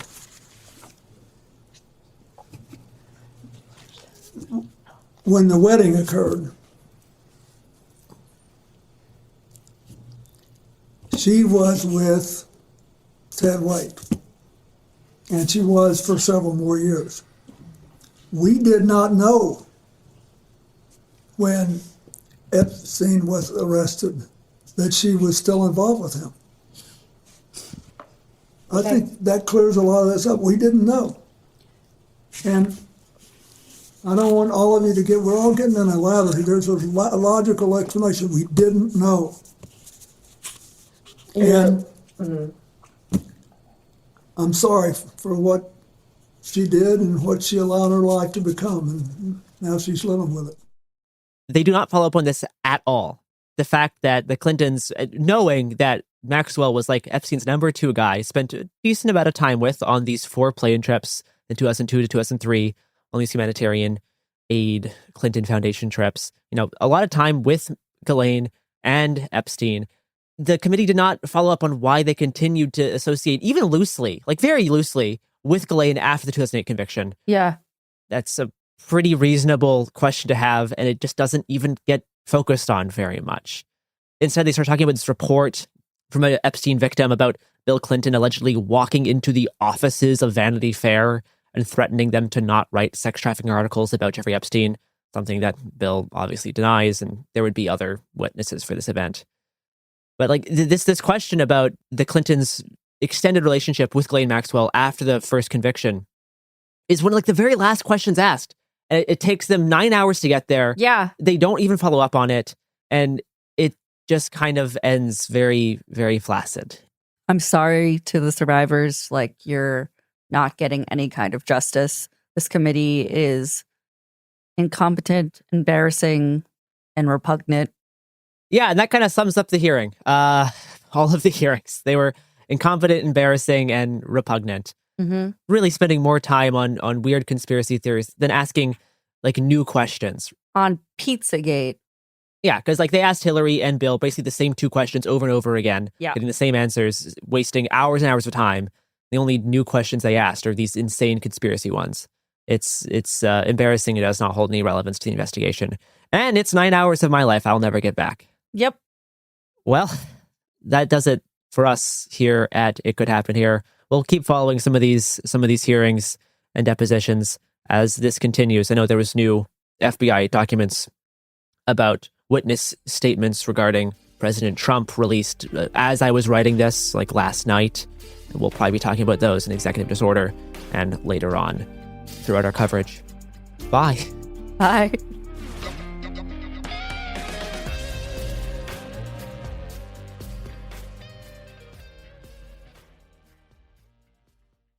Support for the show comes from Public, the investing platform for those who take it seriously. On Public, you can build a multi-asset portfolio of stocks, bonds, options, crypto, and now generated assets, which allow you to turn any idea into an investable index with AI. It all starts with your prompt. From renewable energy companies with high free cash flow to semiconductor suppliers growing revenue over 20% year over year, you can literally type any prompt and put the AI to work. It screens thousands of stocks, builds a one-of-a-kind index, and lets you backtest it against the S&P 500. Then you can invest in a few clicks. Generated assets are like ETFs with infinite possibilities, completely customizable and based on your thesis, not someone else's. Go to public.com/podcast and earn an uncapped 1% bonus when you transfer your portfolio. That's public.com/podcast. Paid for by Public Investing. Brokerage services by Open to the Public Investing Inc. Member FINRA and SIPC. Advisory services by Public Advisors LLC, SEC registered advisor. Generated assets is an interactive analysis tool. Output is for informational purposes only and is not an investment recommendation or advice. Complete disclosures available at public.com/disclosures.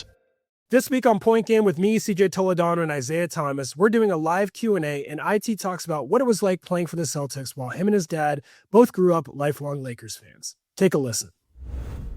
I'm always going to be a Laker fan. That's just what I grew up on. So, like, when I was in Boston, it's just you just can't say nothing Lakers. You can't say nothing LA. That's the only downside of it, but it was like, at least my Kobe's was green. Like, they wasn't tripping that, my Kobe's wasn't green. But I don't know. It's a weird dynamic. But I got love for the Celtics, obviously, but I got real love for the Lakers. And I let that be known while I was there, too. So they couldn't be that mad at me. I just was going for the Celtics when I was on the Celtics. Download the DraftKings Sportsbook app now and use code POINTGAME. That's code POINTGAME to turn $5 into $200 in bonus bets instantly. In partnership with DraftKings, the crown is yours. Gambling problem? Call 1-800-GAMBLER or 1-800-MY-RESET. New York, call 877-8-HOPE-NY or text HOPE-NY. Connecticut, call 888-789-7777 or visit ccpg.org. On behalf of Boot Hill Casino in Kansas, wager tax pass-through may apply in Illinois. 21 plus in most states. Void in Ontario. Restrictions apply. Bonus bets expire 7 days after issuance. For additional terms and responsible gaming resources, see sportsbook.draftkings.com/promos. Limited time offer. Let's talk about modern home shopping. It's sort of become a fun side hobby, right? Scrolling listings at night, dreaming about kitchens you've never seen, or backyards you haven't even stepped foot in, all from the comfort of pretty much anywhere. Redfin knows a lot of people like you want to own, but are stuck in this browsing mode loop. That's where Redfin flips the script. With listings that update within minutes and tours you can book right from the Redfin app, you can see your dream home the moment it appears. Now, liking a listing is easy, but actually landing it, that's where Redfin comes in. Redfin has over 2,200 agents with local expertise. And Redfin agents close twice as many deals as other agents. That means they want to help you win, not just window shop. Redfin is built to help you go from just looking to wait, this could actually be home. So become the newest neighbor on the block. Visit redfin.com to start finding and start owning. That's redfin.com. This is Julian Edelman from Games with Names. As a fellow dude, do you ever get that not so fresh feeling in your butt? That's because you're probably using the dry stuff to wipe. Wet, extra large, flushable dude wipes get what toilet paper leaves behind in your behind. You wouldn't clean the tail end of your truck with dry paper towels. So why would you wipe with dry toilet paper? Wetter just cleans better. There are no more dingleberries, no more itch and irritation, just a deep, down the seam, confident clean. So don't fumble the ball with toilet paper. Stop being an a-hole to your b-hole. Drop the toilet paper. Available on Amazon and major retailers nationwide. Dude wipes, best clean, pants down. Welcome to It Could Happen Here, a podcast where the economy is falling apart in new and exciting ways faster than I can write about it. I am your host, Mia Wong. Welcome to what has turned into a kind of emergency Is the Economy Collapsing episode. This episode was originally supposed to be about tariffs, but while I was writing the tariff episode, a bunch of shit happened, like we invaded Iran, and Kospi, which is the leading Korean stock market index, had its largest single drop in its entire history, which triggered its circuit breaker. Circuit breakers are a thing that stock markets have now, where if the stock market collapses, like if it loses points too fast in a certain period of time, all trading will automatically stop for a bit. So it hits its circuit breaker. The Thai index also hits its circuit breaker. And then in the wee hours of sort of Monday morning American time, I start seeing a bunch of people posting that Kospi hit the circuit breaker. And I'm very confused because that happened on like Wednesday, right? Like this already happened. No. Wrong. Happened again. It's 2 circuit breakers in like 4 sessions. So this has turned into an unbelievable crisis. Yeah, so we're going to get the tariff episode at some point, talking about the Supreme Court tariff rulings and stuff like that.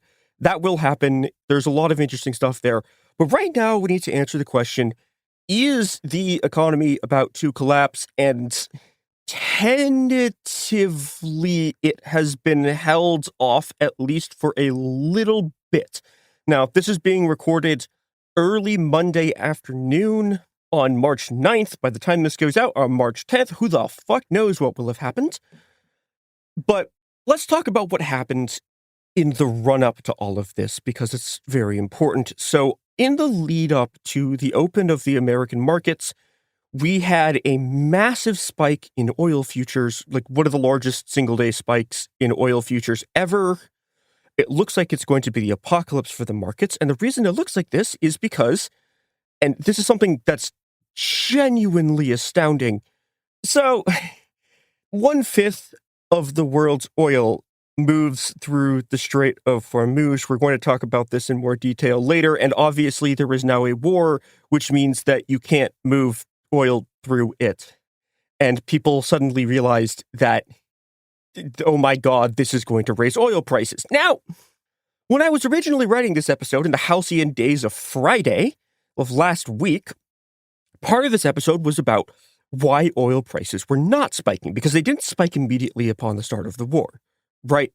And I was very confused about this because the explanation at the time was that people were like, oh, it'll be fine. The U.S. Navy can escort oil tankers through the Strait of Hormuz. No, they can't. Like, the narrowest part of it's 23 miles wide. Like, what are we doing here? What, like, forget drones. You can hit these oil tankers with like a fucking trebuchet. What are we doing here? What was the administration telling the oil companies, right?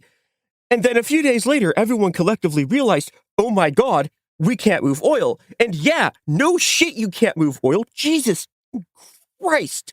Like, this is unbelievable stuff from the people who are in the oil markets, from the oil executives, from the Gulf monarchies, from all of the people planning this. why would you think this wouldn't happen? And we're going to get into that actually in a little bit, because there is apparently a reason why they thought this was going to happen, which is some combination of just pure lies and willful belief and some of the worst strategic planning I've ever seen in my entire life. But, the ability to close the Strait of Hormuz is the reason why, even if you are like President Donald Trump, the kind of person who doesn't give a shit if your army burns Iranian children to death, right? Even if you don't care that you fucking bombed a fucking school, you don't fight this war because it fucks with the money. Now, in anticipation of what looked like it was going to be just a market pounding, Trump gave a phone interview with CBS's senior White House correspondent, Weijia Jiang, who posted this on Twitter. This is her reporting of his statements. This is from Donald Trump. Quote, "I think the war is very complete, pretty much. They have no Navy, no communication. They've got no Air Force." He added that the U.S. is, quote, very far ahead of his initial 3 to 4 week time frame. He also said that ships are moving through it now, but he's also, quote, thinking about taking it over? Which, what? Just officially conquering the Strait of Hormuz instead of merely, protecting it with American fleet assets? This is completely unhinged. And then he also said, quote, "They've shot everything they have to shoot, and they better not try anything cute, or it's going to be the end of that country." Now, okay, so the part of this, right, that went to the markets is that he thinks the war is over. Now, the part of it where he says if Iran fights back in any way, quote, it's going to be the end of that country, apparently did not hit the markets. The people running the markets are really, really dumb. They think and act like herd animals. This is, I guess, slightly an insult to herd animals because herd animals react that way for a reason. These people are human beings. They have the capacity for logic and reason. They have the same capacity for logic and reason that we do, and they still act like this. But this has calmed the markets down, and it's sent oil prices back down again.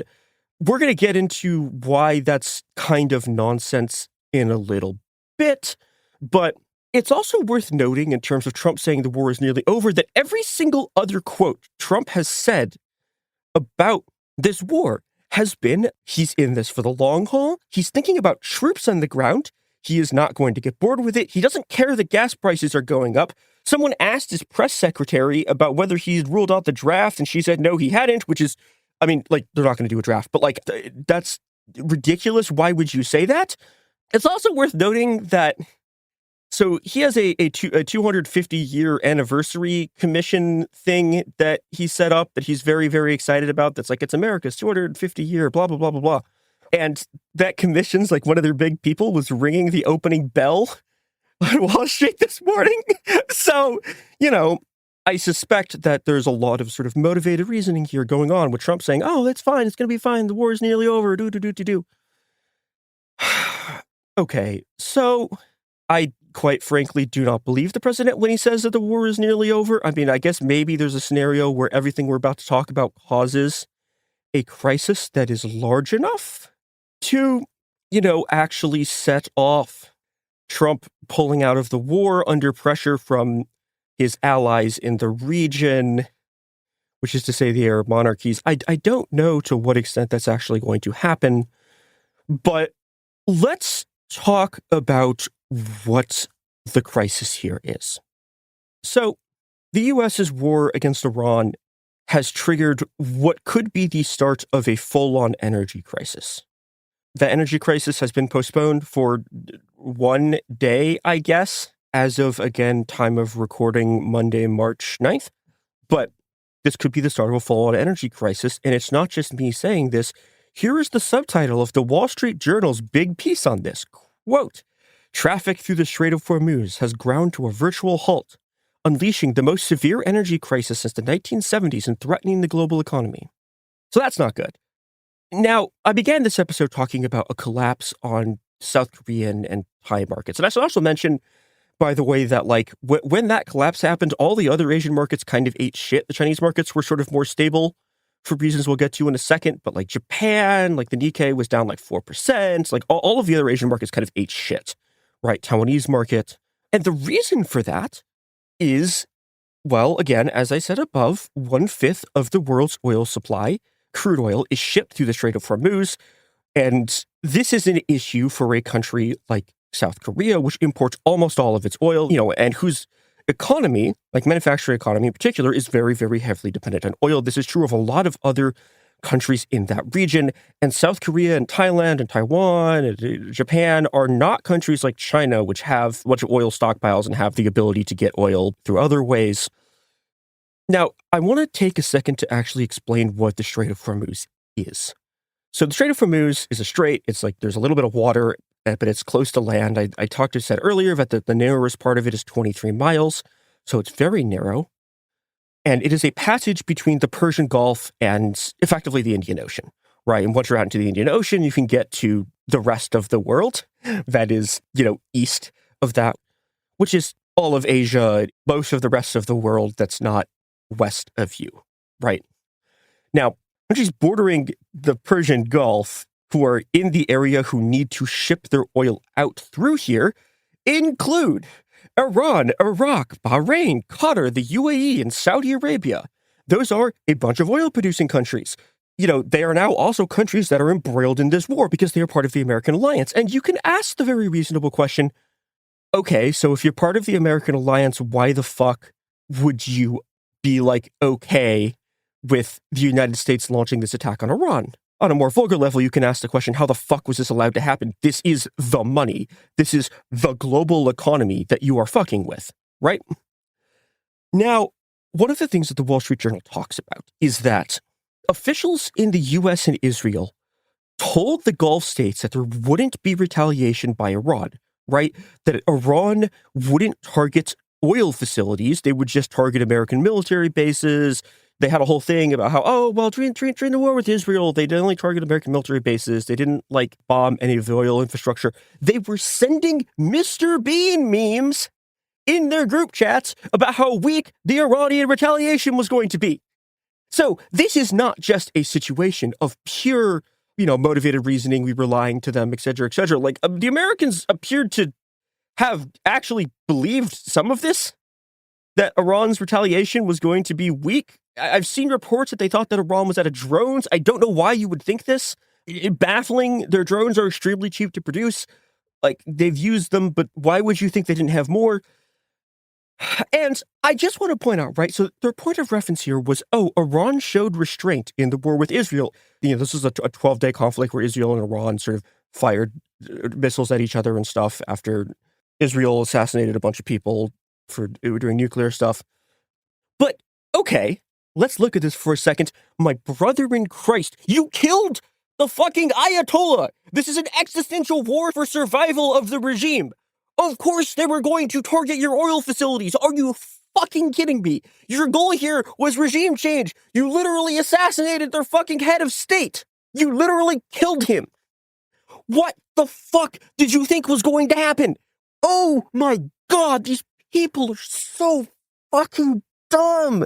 And and it's obviously not clear exactly who knew what about this plan. But again, it seems like the plan was put into place because they had the opportunity to kill Ayatollah Khomeini. And okay, if that's true, and presumably the Gulf states would know that, why the fuck would they not expect retaliation? I expected this. I'm a podcaster. I know I'm very smart, but these people and their advisors are running fucking some of the most important governments in the entire world.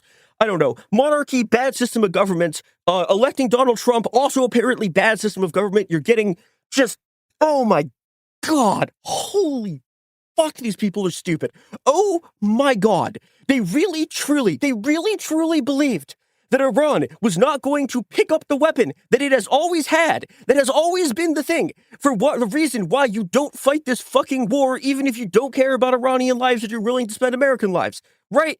They really thought they wouldn't do it. I can't get over this. Oh my God. Oh, I don't know. Okay, we're gonna go to ads. I'm mad as hell. I'm not gonna take it anymore. Here are some ads.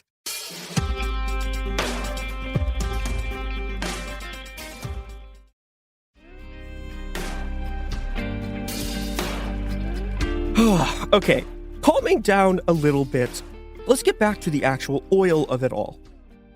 So let's talk about the quality of the oil here. Now, sharp-eared listeners may remember that when I talked about Venezuelan oil back during our executive disorder episode about the previous war a couple of months ago, a sentence so unhinged I had to go back, check the date to make sure that I wasn't hallucinating, but no, it was January 3rd, 2026, when we had our last war with a major oil producer, where we in some way incapacitated or killed the head of state. By the way, we're still just like holding Maduro hostage. This is just still a thing that we're doing right now. Incredible stuff, incredible like normal government shit, bad things happening. But in that episode, which would have been the executive disorder that came out on Friday, the January 9th, I talked about how Venezuelan crude oil is not very good, right? It's extremely sour, kind of sucks. The chemical composition is bad. The oil in the Gulf is not like that. This is good oil. This is 1/5 of the world's crude oil supply, right? And also, it is now, because of Qatar's sort of liquefied natural gas production, this is now also a shutdown of a significant portion of the world's liquefied natural gas, which is, again, extremely important to the economy. And also, you know, one of the biggest sort of climate hoaxes in all of this, right? And I'm saying climate hoaxes here. There's been a whole push to be like, oh, we should transition to natural gas because it's cleaner than oil. And like, kind of a little bit in the sense that like dunking your head into a swamp is probably cleaner than dunking your head directly into like a shitful toilet. And also, it's only cleaner assuming that no methane escapes during the production process. But the thing is, methane fucking escapes during the production process of natural gas all the fucking time. And methane is like, to get a sense, so we're talking about greenhouse gases here, right? And obviously, we're familiar with CO2 as like the major pollutant that we produce. Methane is a greenhouse gas that is so fucked that it is better to light it on fire and have it burn and have it emit that CO2 into the air. That is better for the environment than letting fucking methane into it. It is that fucked of a greenhouse gas, right? And, you know, a lot of this stuff escapes. And this is a point that I've been, you know, trying to find a thing to put in this episode, right?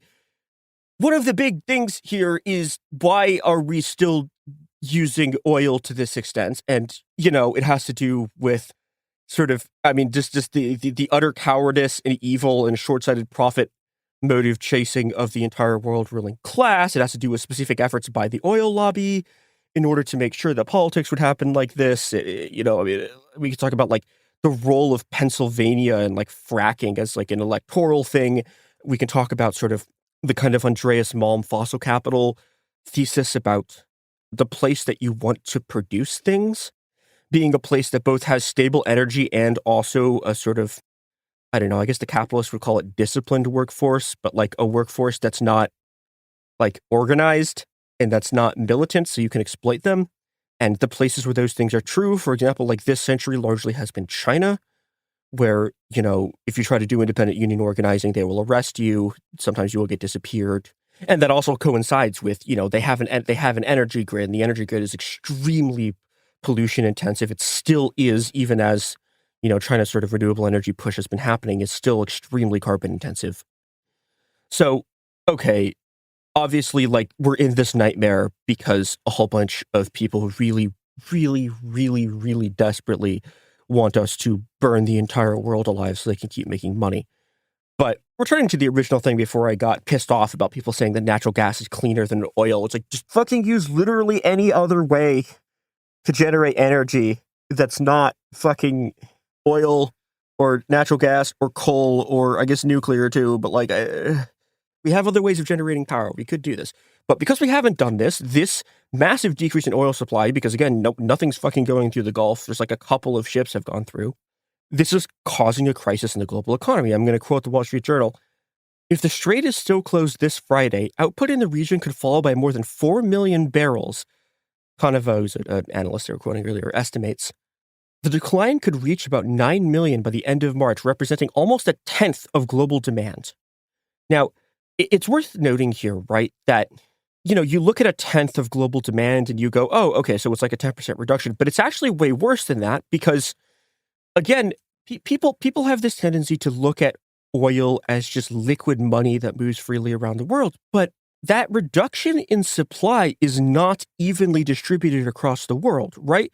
There are countries who have extraordinary needs of it who get their oil from the Middle East. This is places like, for example, Korea, from Thailand, Myanmar, we're gonna get to in a little bit, are places who are relying on this oil. And, for South Korea, it's like 70% of their oil comes from this region, right? So that 10% of global demand is not spread evenly across the world, is intensified into acute crises in very, very specific economies.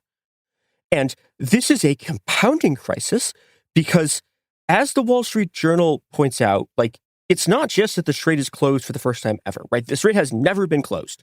There was a point where the U.S. was escorting things through during the Iran-Iraq war, but it's never just been closed before. It's not just that, oil, natural gas, and fertilizer isn't coming out of there either, which is a real fucking problem that we'll talk about in a second. This is not just an immediate crisis of we can't move the oil that we have out.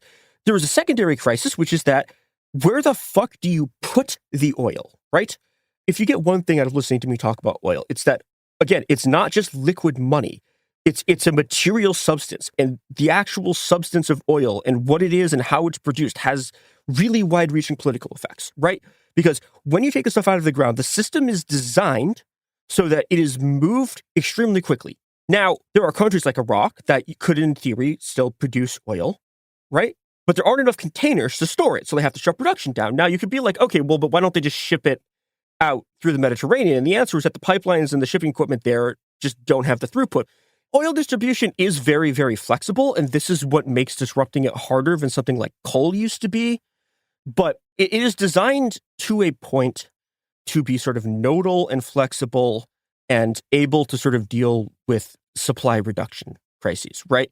It's not designed to deal with this, which is a full-on energy crisis level, oh my God, we can't get oil out through the Strait of Hormuz. This is a scale of issue that can't simply be solved by just moving the supply around and distributing it differently. This is not a solution to this.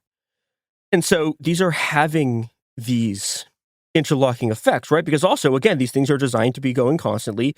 And it's not just a thing where you can just turn it off and turn it back on again. It doesn't work like that. These are actual very, very complicated technical processes. If you turn these things off, this is, again, very important. If you turn these wells off, some of them will never turn back on again. So we're talking about permanent damage to the supply, right? Even if tomorrow, right, the war is suddenly over and everything, quote unquote, goes back to normal, we're talking about still permanent damage to the supply. And this is where, again, you can be well, okay, but why don't we just transition from oil? And again, you can also ask, why should we give a shit about this? There's a few reasons.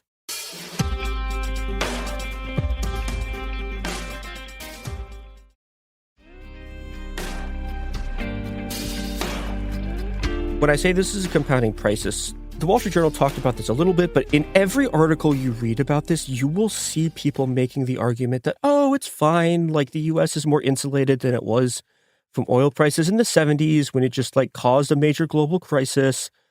And that's kind of true to a certain extent, right? The U.S. is an oil producer, but also, again, oil is not just something that's used for cars, right? And our domestic economy doesn't just rely on oil. You can't just, you make plastics out of oil, right? But even that, you don't just make things wholesale out of oil. Everything you consume has other things in it. And it relies on products like, for example, aluminum and, things like copper and everything from basic commodities to sort of refined goods that rely on there being oil, right? Again, we're talking about South Korea's economy. South Korea there's a whole bunch of microchip production stuff that goes on there. There's Samsung, right? Major phone manufacturer. So there's all of this very, very high tech stuff too. On the sort of, on the bottom end, we're talking about you can't refine aluminum anymore. Right? Not that you can't, places are shutting down their capacity to do it because they can't get oil or they can't afford this oil. To the extent that we're seeing something called force majeure being deployed by a whole bunch of companies across the world in different sectors. And force majeure is this legal concept you can apply that's it's an act of God, where, for example, I don't know, if there's a once in a century earthquake and it obliterates your factory, you're not legally liable to pay stuff out to people because it's an act of God. You can't be legally held liable for it. And people are doing this for their aluminum production to say yeah, sorry, we can't meet our contracts. We can't meet our quotas that you bought from us. Not our fault, nothing we can do about it. It's happening with oil producers because it's also worth noting that it's not just that the Strait is closed. Iran is also hitting oil facilities. Israel is also hitting oil facilities in Iran. They hit one in Tehran, like a massive one in Tehran that's releasing all of these fucking toxic chemicals into the air. And that has set off a massive ecological crisis because all of these people enormous numbers of people in Iran are going to die because of this, not just because of the bombings, but because it turns out when you fucking blow up an oil facility, it releases a bunch of extremely toxic chemicals into the air that cause fucking cancer and stuff like that. And so what you're dealing with, right, is this crisis in which all of these different aspects of the economy that rely on oil are impacted, right? It's basic commodities. It's highly advanced, like parts of like semiconductor manufacturing. It's, you know, all of these things that rely on oil are suddenly constrained and suddenly the supply chains are fragmenting. You know, the U.S. gets things from all over the world, but the crisis right now has mostly been hitting East Asia, right? I talked about Korea. We talked about Thailand. But the thing is, right, crises in East Asia do not stay in East Asia. Like the Asian market collapse heralded a whole bunch of other debt crises. This is the Asian market collapse in the 90s, right? Heralds a bunch of debt crises in places like Mexico, heralds the collapse of the U.S. economy during the dot-com bubble. It causes, say it with me, longtime listeners of the show, it's what causes the Reverse Plaza Accords to try to bail out the entire world economy, which is where the U.S. like nuked its own manufacturing economy by reversing Reagan's attempt to force all of the rest of the countries in the world to increase the value of their currencies relative to the dollar so the U.S. could compete in manufacturing better. You know, so it affects all these places, you know, and that effect will boomerang back here. But as is always true with American imperialism, the people suffering from this the most are not Americans. It's people in Iran, right? It's people who are getting fucking blown up. It's people who are breathing in toxic chemicals. It's people whose lives have been destroyed and ruined by American imperialism. And beyond Iran, it's Pakistan, it's India, it's Bangladesh, it's Taiwan, it's Thailand, it's the Philippines, South Korea, it's Myanmar, like it's Indonesia. I mean, to a lesser extent Indonesia, but you know, we're talking about potential crop failures from lack of fertilizer, right? We're talking about economic ruin. We're talking about the destabilization of the world economy. We're talking about people dying from fucking cancer. When we're talking about the global economic effects of this, that's what we're really dealing with here, regardless of what happens on the American stock markets, is a whole bunch of people who never had anything to do with this fucking suffering and dying because of the fucking greed and pride and vanity and hatred of the American ruling class. Now, I'm going to close on a slightly lighter note, which is people who follow the economy very closely will be talking about how KOSPI, the Korean index, had a massive bubble, and that's why it collapsed. And that's why it had like 2 circuit breakers, and that's why it's going down so much. That's kind of true, right? But that bubble is an AI bubble. Now, it is a larger and more concentrated version of the American AI bubble.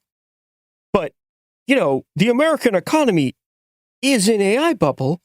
And the thing about AI is that it's propped up by gas prices, right? AI is enormously fuel intensive. It wastes a staggering, unhinged amount of energy, right? And it can only really function as long as those oil prices are very cheap and as long as, you know, natural gas prices are cheap. And it's also worth noting that, you know, these AI things are also do have physical infrastructure. And because these people are just like absolute clowns, they've been buying into the Gulf monarchies' attempts to attract a tech sector there. So they've been hit, and Iran has been taking advantage of this by hitting Amazon data centers in the Gulf states. So that's another way where this can potentially just sort of toss a nuke into the global economy, is that like the price of running all of these AI things suddenly starts to increase. And the kind of worst case scenario for this, right? The one that we've been looking at in terms of what could happen to the world economy, is what's been being discussed more and more, which is a version of the crisis of the 70s, which is an economic crisis of increasing inflation and also increasing unemployment that completely reshaped the entire global economy. It's why we have neoliberalism. It's a complete collapse of the social democratic system that had come before it. It changes the entire global world order, right? The U.S. goes off the gold standard. Things change that had never changed before. And we're going to talk about that more on the Tariff episode. But that, to a large extent, to the ruling class, is what is at stake here, right? It's whether it is worth destroying the global economy in order for Trump to kill more people in Iran. This has been It Could Happen Here.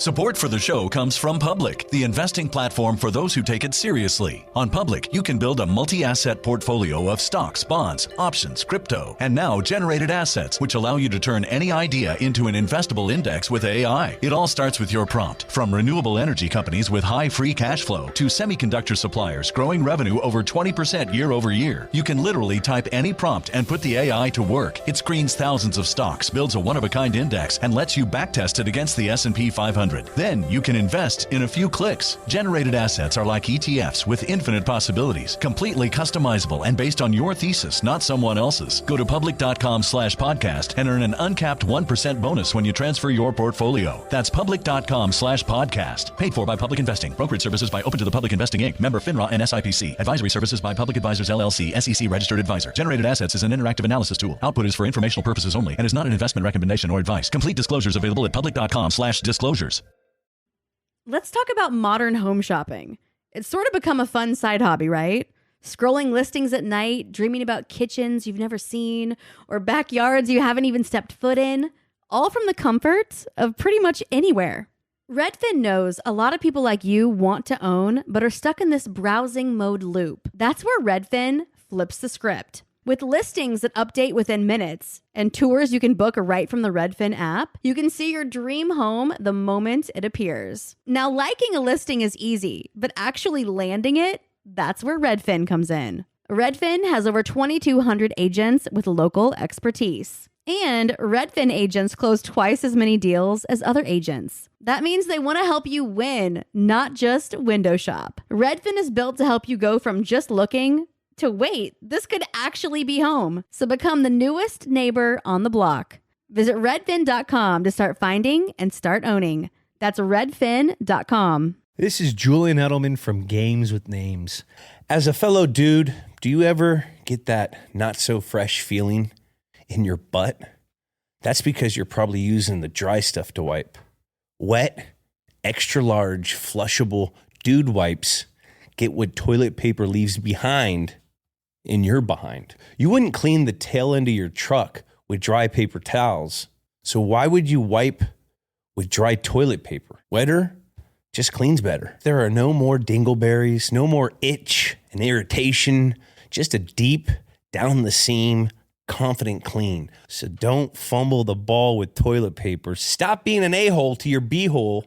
Drop the toilet paper. Available on Amazon and major retailers nationwide. Dude wipes, best clean, pants down. This is Jacob Goldstein from What's Your Problem? Business software is expensive. And when you buy software from lots of different companies, it's not only expensive, it gets confusing, slow to use, hard to integrate. Odoo solves that because all Odoo software is connected on a single affordable platform. Save money without missing out on the features you need. Odoo has no hidden costs and no limit on features or data.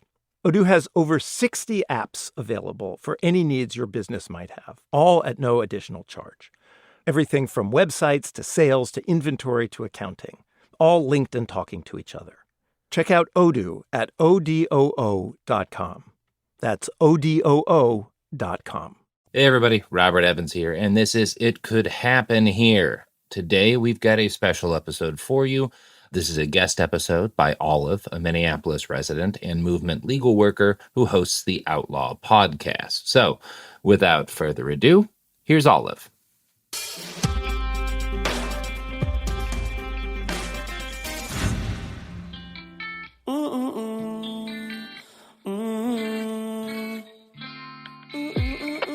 Boy from Minneapolis. Minneapolis. Purple City Prince put it on the map and it's Hi, and welcome to the first crossover episode of It Could Happen Here and Outlaw, an anti-repression podcast where we demystify how the law is used to neutralize dissent in the U.S. I'm your host, Olive. I live in Minneapolis, and if you've read a single headline over the last 2 months, you probably know that we are battling the largest immigration enforcement operation in U.S. history. Since early December, Minnesota has been occupied by 3,000 agents from Immigration and Customs Enforcement, ICE, and Customs and Border Protection, CBP, who have already abducted, imprisoned, and deported at least 4,000 people.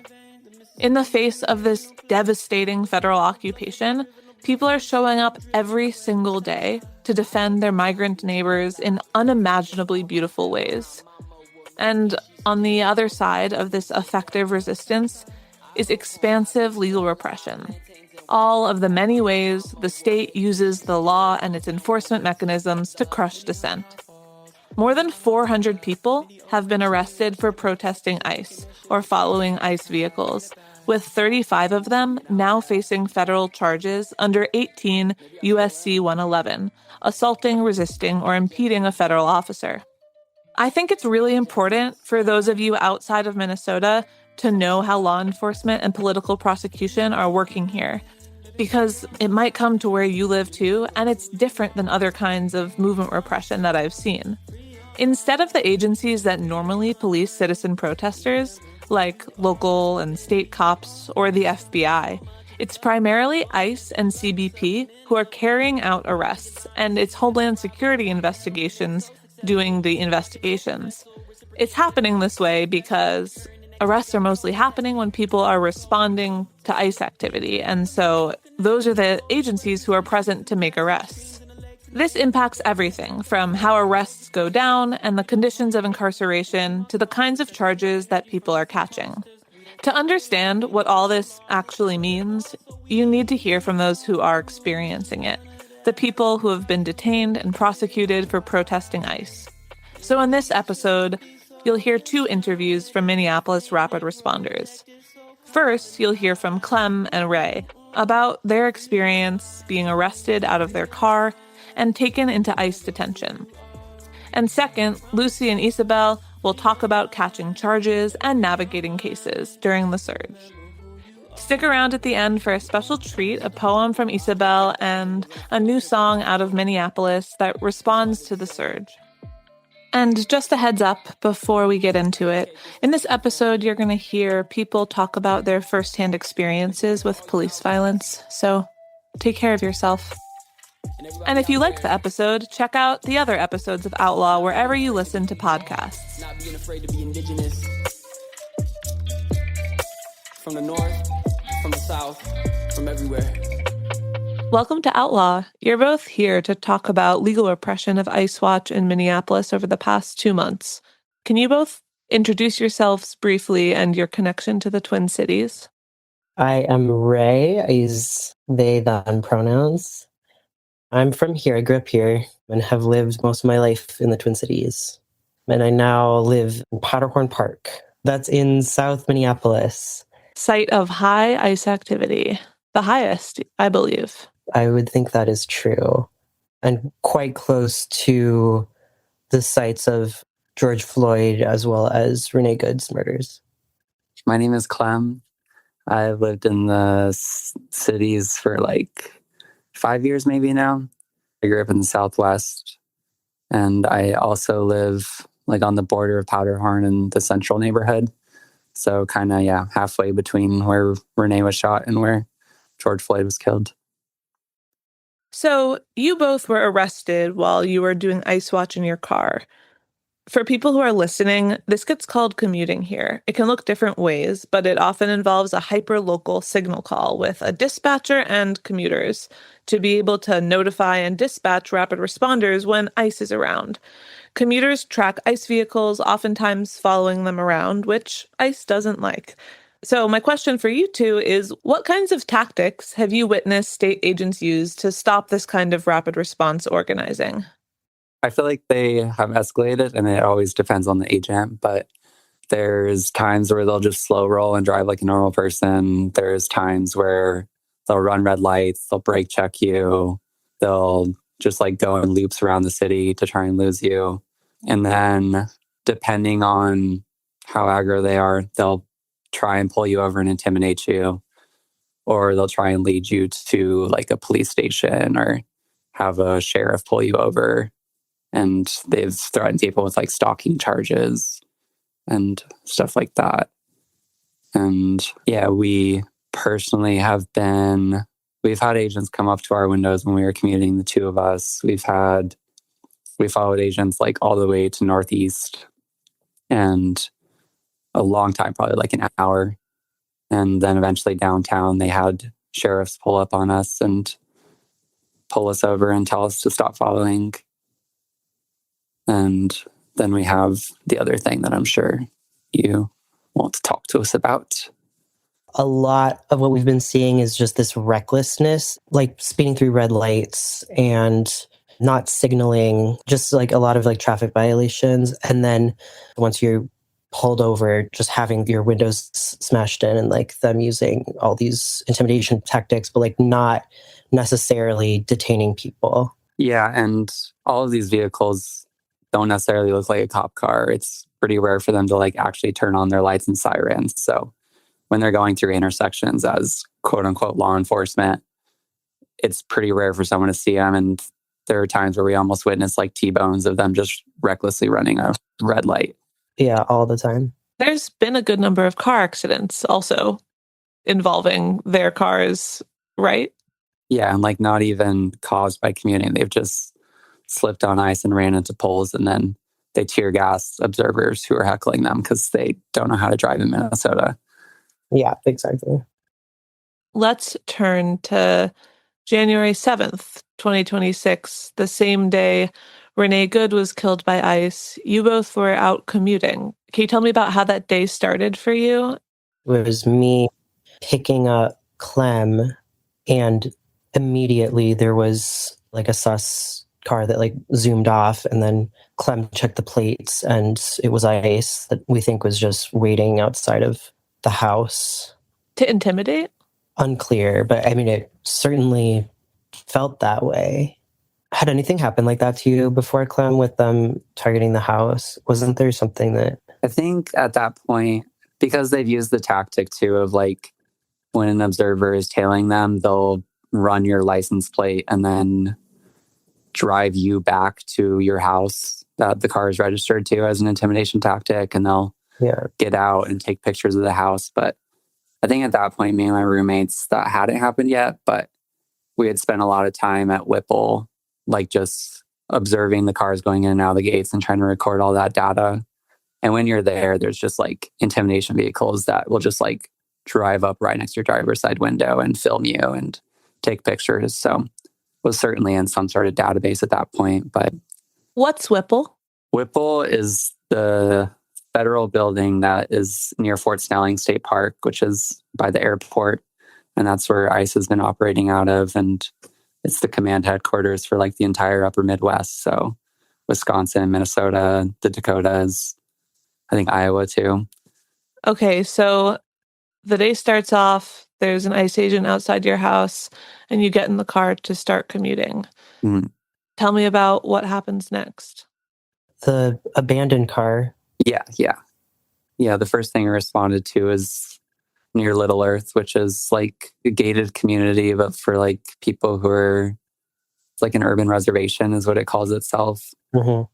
And there was a call of ICE at a park nearby there, and we showed up, and there was just an abandoned car. And when I went and talked to someone on the street who was staying next to it, basically explained the situation of ICE rolled up on them and they ran on foot and left the car, and they basically had to push the car out of the road, and then they ended up locking it because the person's documents. So I was staying with the car and calling tow truck companies that have offered free tows for people who have gone abducted. And so we were probably there for like, I don't know, more than 30 minutes. And I think as that was happening is when Renee was shot. So neither of us were like on the call or looking at chats or anything. And we like went home for a break, and that's when we heard the news of that. Yeah, because I live really close by to there, and there was a lot of swirling information. So people saying, someone was shot, and then at first people being like, come down to this area. And then, very shortly after, people being like, it's totally cordoned off. Don't come down. There's also enough observers, and we need people to be out there doing this still, because like we can't invest all of our resources into this one thing that's happening. And probably within the hours when we got the message that was saying that there were vehicles staged in a parking lot down the street.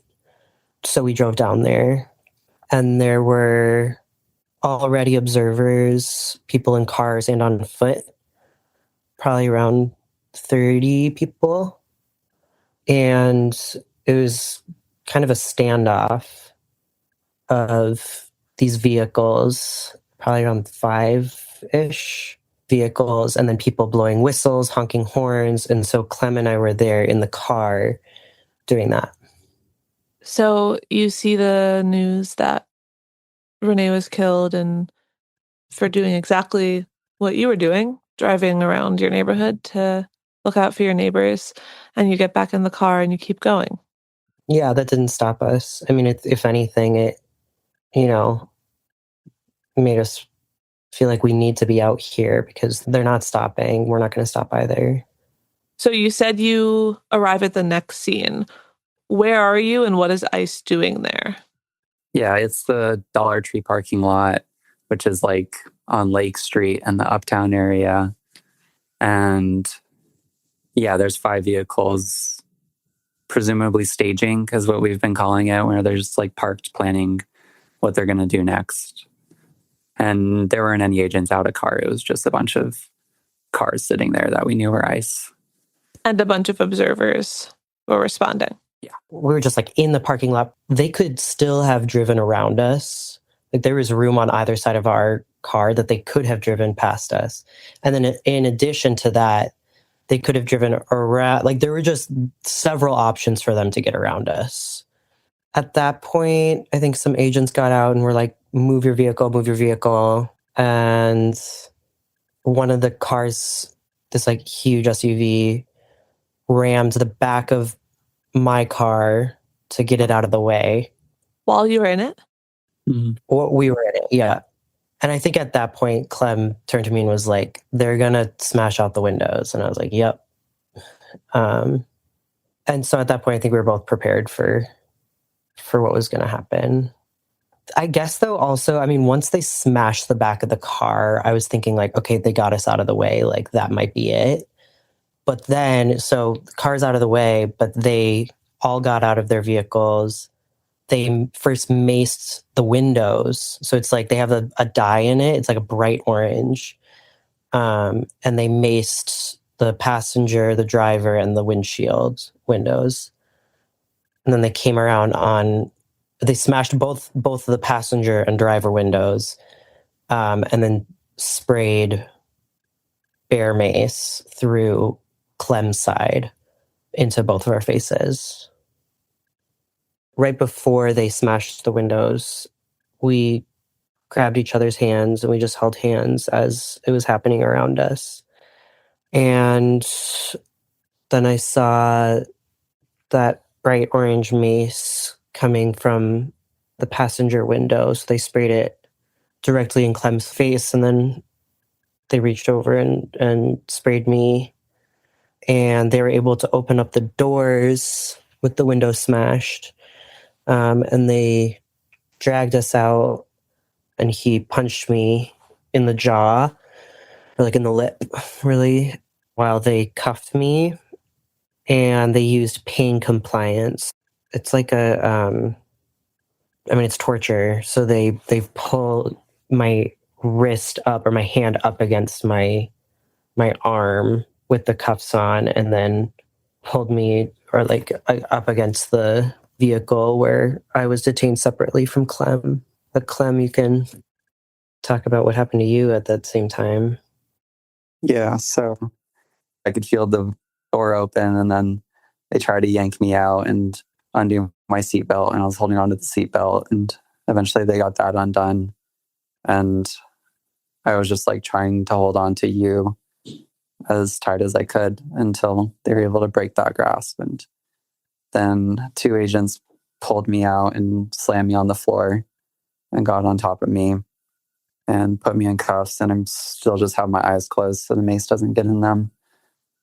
And yeah, from there I fell a few times and kept just being dead weight. And they kept trying to take me to cars, but they didn't know which car they were supposed to go to, or they would go to a car and they didn't have the keys for it. So I would just like kept getting walked in circles, not seeing what was going on and like hearing the confusion of all of them, until eventually I got put in the back of a car and you got put into a separate car. On the way there, I mostly just was focused on breathing through the pain. On the way to Whipple, and like what was so disgusting to me, I mean, it was so fresh in our minds that Renee had just been killed, right? And I'm hearing them singing on the radio. There was one agent who was singing like, I got a pocket full of sunshine, or something like that. And a lot of laughter. I remember the phrases, fucking Somalis, and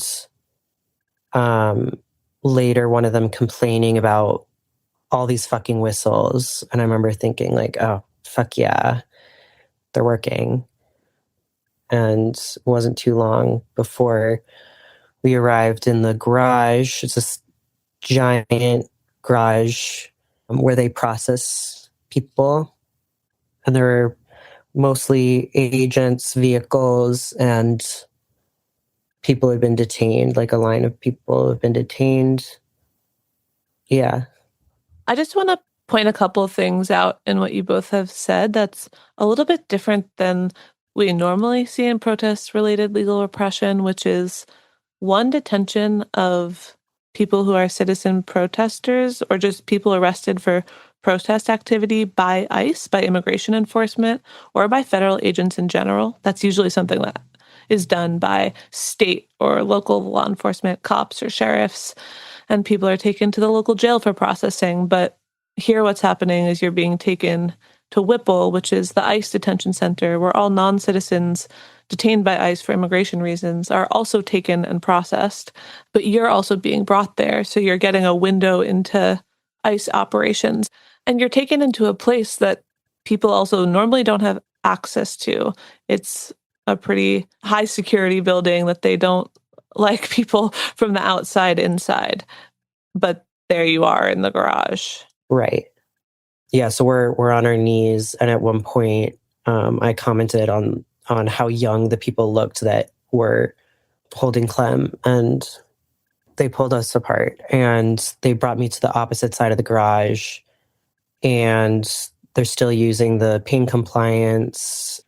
They're filming me the whole time. There was just a bunch of agents that were filming me, and like 3 guys that were like on me. And I said to them, I said, make it hurt, daddy. And I was being mouthy, and just this one guy in particular seemed really freaked out by that. And he pushed me to the ground with my face to the floor. And he said, you like the dirt, queer? And my reaction for a lot of the time that this was happening is I just was laughing and laughing. And I said, yeah, I fucking love the dirt. Like, I love the dirt more than anything. And I don't know how long I was like that, but they kept me on the ground and then eventually brought us in to bring us to the cells. We walked past like this central command hub with all of these people who are working in this so-called Metro Surge operation. And then on the left were cells of people who had been detained. I think we passed at least 5 cells from what we could see. And they were filled just like wall to wall of black and brown people that, yeah, had like one toilet in there. So probably at least like 200 or 300 people in there. The desolation sticks with me. And they led me to a separate cell than Clem and this other person that we were detained with. And these were seemingly like the remaining cells that were available in the whole area, because I mean, it was just full up. Like they were like completely at capacity with the number of people they've abducted.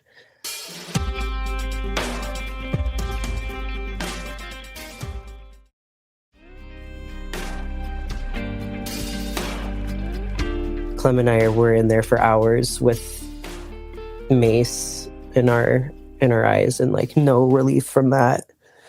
And I remember just laying on the ground and an agent coming in pretty soon after being an asshole. And he was like, we've got gourmet potato and chicken and Brussels sprouts or something. And he hands me this like little plastic container with like this white paste or like just nasty.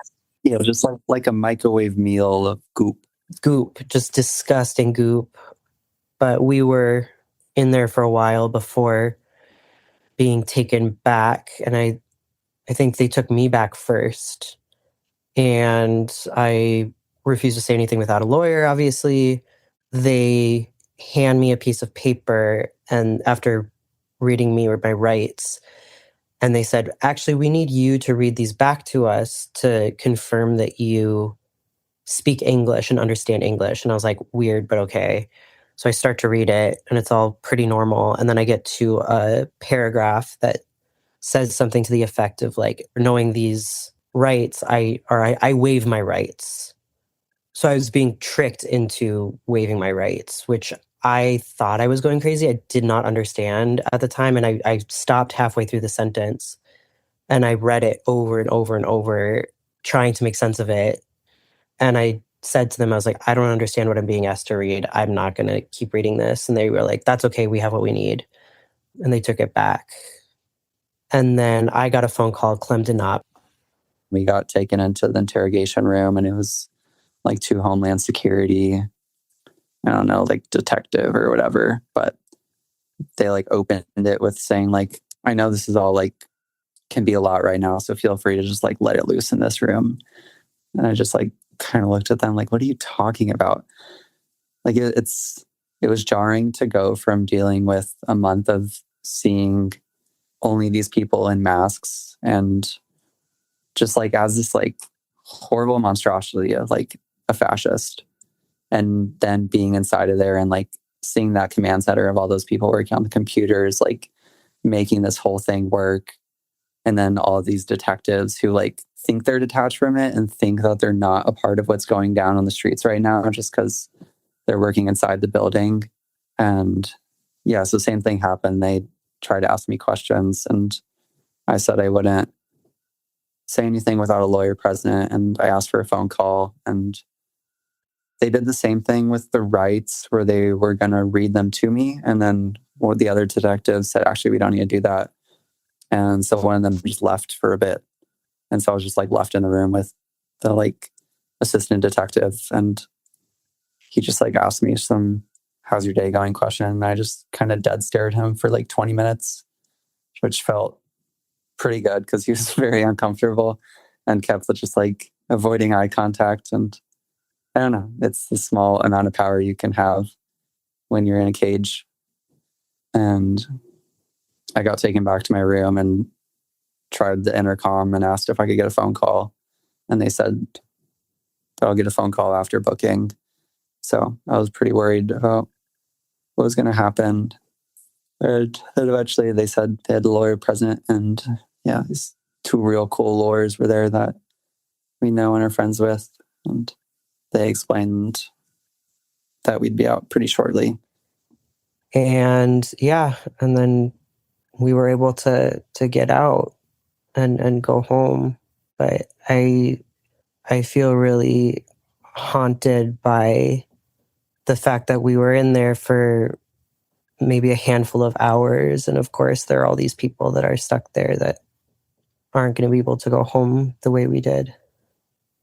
And then I took the most painful shower of my life because the water I did the cold water thing, and my lawyer friend had warned me about it, was like, try not to get it in your bits, but I totally did. And it was excruciating. One of the things we talk about on the show is how to counteract the chilling effect of repression and just the trauma of a day like this that having violent interactions with law enforcement can cause. And I really appreciate you both sharing and going back into this experience that happened now almost exactly a month ago from when we're recording today. I'm curious if you have thoughts on what you've learned in moving through this experience, lessons you've learned that you'd want others to know about how to move through something like this and keep getting out there, as I know you both have. I don't really know how to move through it, but I feel like it still lives in my body, and that fear has definitely changed me. But it's been nice to have friends and community, and there's been a lot of like free sort of like body work, and I tried acupuncture for the first time, which was really nice. Yeah, just having people that have your back and knowing that like you're not alone in this. Like, since we've been arrested, there's been hundreds of people in the same exact boat as us, and yeah, it feels good to know we're not an outlier here. Unapologetically myself. Like most anti-ICE protesters arrested here during the surge, Clem and Ray were released pending charges. But the legal landscape is rapidly shifting.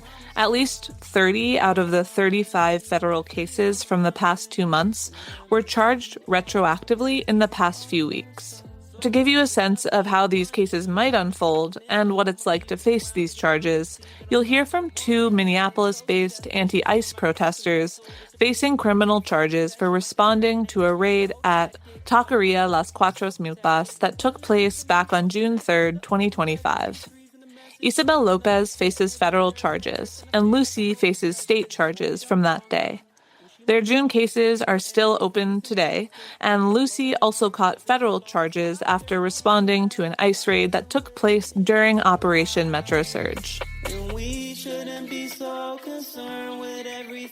Welcome, Isabel and Lucy. We're going to talk today about legal repression you both are experiencing for protesting ICE in Minneapolis.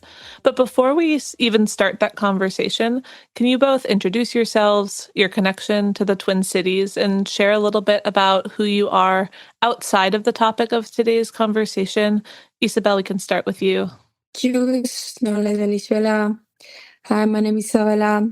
I'm a community, organizer, helper, and I'm also a spoken word poet. I've been writing and doing performances here in the Twin Cities for since 2020 with the whole George Floyd thing.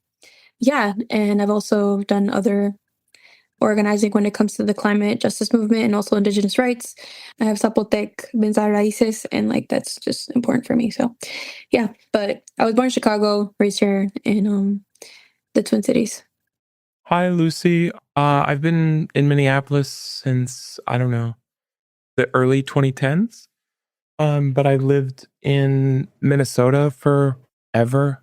I've been in and out, but I feed people. I'm a loud bitch. I make noises. I make songs. Make good trouble. Okay, so you were both arrested and charged after a multi-agency raid that took place back on June 3rd, 2025, at Las Cuatro Milpas, a Mexican taqueria in South Minneapolis. Officials still say that it was not an ICE raid and that they were executing a warrant for drug trafficking, but ICE agents were confirmed on site alongside 10 other federal agencies and local cops, and the owner of the taqueria ended up in ICE detention. The raid in response went pretty viral.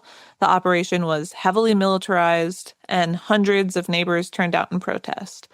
Isa, you were charged with 3 counts of obstructing, impeding, or assaulting a federal officer, and a 4th count of impeding a federal investigation. And Lucy, you're facing state-level charges from that day and federal assault charges. I'd love to hear from you both a little bit about your experiences getting arrested and catching charges. What do you want people to know about what that experience was like? Yeah, so I wasn't arrested until 3 or 4 days later, because that happened on June 3rd, and then I was arrested on June 9th. It felt very planned and just like a puppet show. I remember, I think it was the day after 2 senators from the House here in Minnesota were shot. And Georgia Fort, is a really close community friend of mine. We're both from the East Side. And she called me to do an interview. I was kind of unsure about it, but she just assured me that she just wanted to hear my story. And yeah, I didn't really think much of it. And so then I did the interview. I was still very shaken up about what happened that day. By around like 4, I think, or like 3, I was coming out. And by that time, in downtown, there's not a lot of things going on in St. Paul.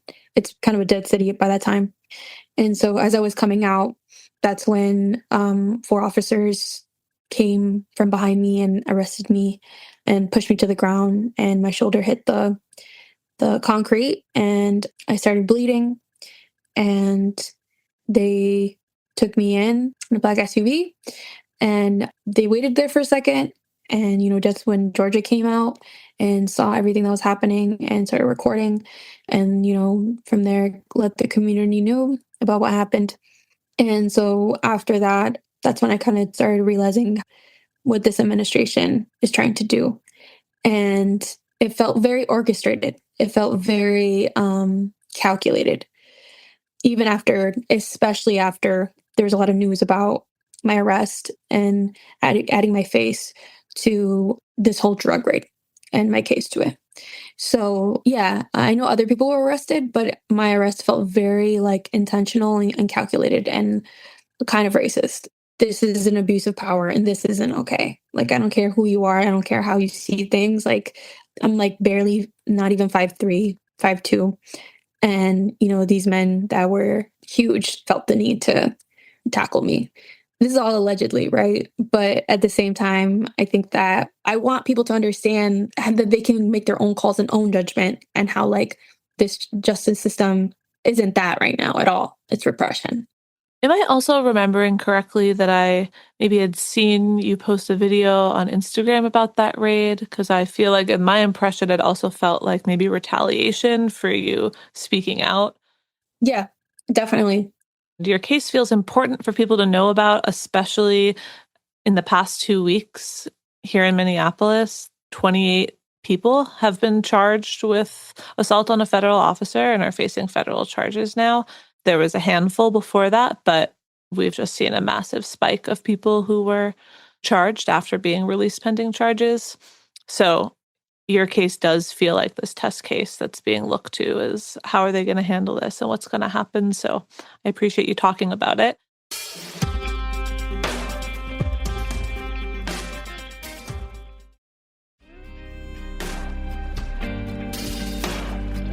Would love to turn to you, Lucy, and hear a little bit about what you're facing and what your experience has been like.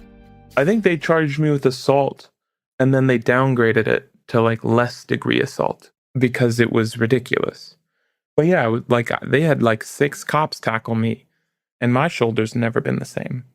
But that was in June. And then in another instance, I also have charges for assaulting a federal officer. It seems like they just charge everyone, and all of these legal observers are also getting doxxed by the AG. They're trying to raise the stakes of resisting the administration as much as possible because it is a popular movement. It's generally popular to hate ICE, but they're trying to make it as expensive and as irrevocably life-destroying for U.S. citizens as it is for people who aren't U.S. citizens. I think it's super important to highlight the ways in which these targeted political prosecutions are being used to raise the stakes of showing up to defend your community from abduction, from death, from surveillance and intimidation and fascist violence. Do you know who else was arrested that day? There was 2 people arrested on June 3rd. They were both arrested in the same interaction with a police officer. A young woman was standing in front of a police vehicle and an officer approached her super rapidly. And then someone approached that officer.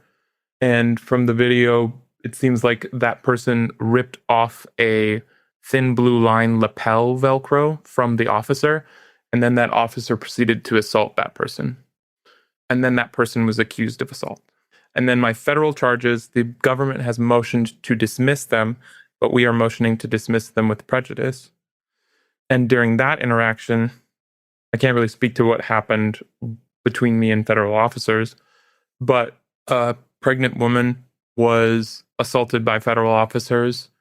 People were tased, people were hit with batons, and that woman had like a ICE agent on top of her for like, I don't know, a half hour. People said that she miscarried. She was pregnant. Everyone was saying she was pregnant. She was dragged by one arm between the legs of the ICE officer. They said that she spray painted a car, and that was the reason for the arrest. They also said that there was no proof of that either. And that incident was one of the first immigration operations in the surge, or one of the earlier ones that went pretty viral. There was a lot of coverage. It was a huge raid, big community turnout. It was also like ICE was on the wrong block, and they were in a Somali neighborhood, and people were mad, and people were showing up and not letting them get away with it. Also, I think there was a lot of response, my understanding, was to ICE having their knee on this pregnant person's back for such a long period of time. From what I've seen in the complaint for that day for your case, which is a public record, and I'm not asking you to speak to whether or not it's true or anything about it, but part of what you're being charged with is, I believe, de-arresting that person, the pregnant person, while they were dragging her. And as a result, you got assault on a federal officer charges. So just some context for people listening for the case as we're following it. Those are the public allegations that the government has made. But it was one of the earliest federal cases during the surge and one of the earlier assault cases of this kind. So interesting to hear that it looks like it's headed for a dismissal, and exciting for you that that is the case. Isabel, there's been community mobilization to support you starting back in June. Could you speak to what's been effective about that and what you've learned fighting these charges related to this political prosecution? I mean, in the grand scheme of things, I think that there's just been so much repression when it comes to just, the brown community. We've lost Mercado Central, which is a really dope place on Lake Street, right across the street from like where it happened, from Los Cuatro Milpas. It's like raising funds so they don't close. And, I think the Star Tribune released up for Latino businesses, brown businesses, they've lost like $46 million this past month. So what I'm trying to say with that is that my community is very much on the scarcity, like it's almost like we're being dragged to the point.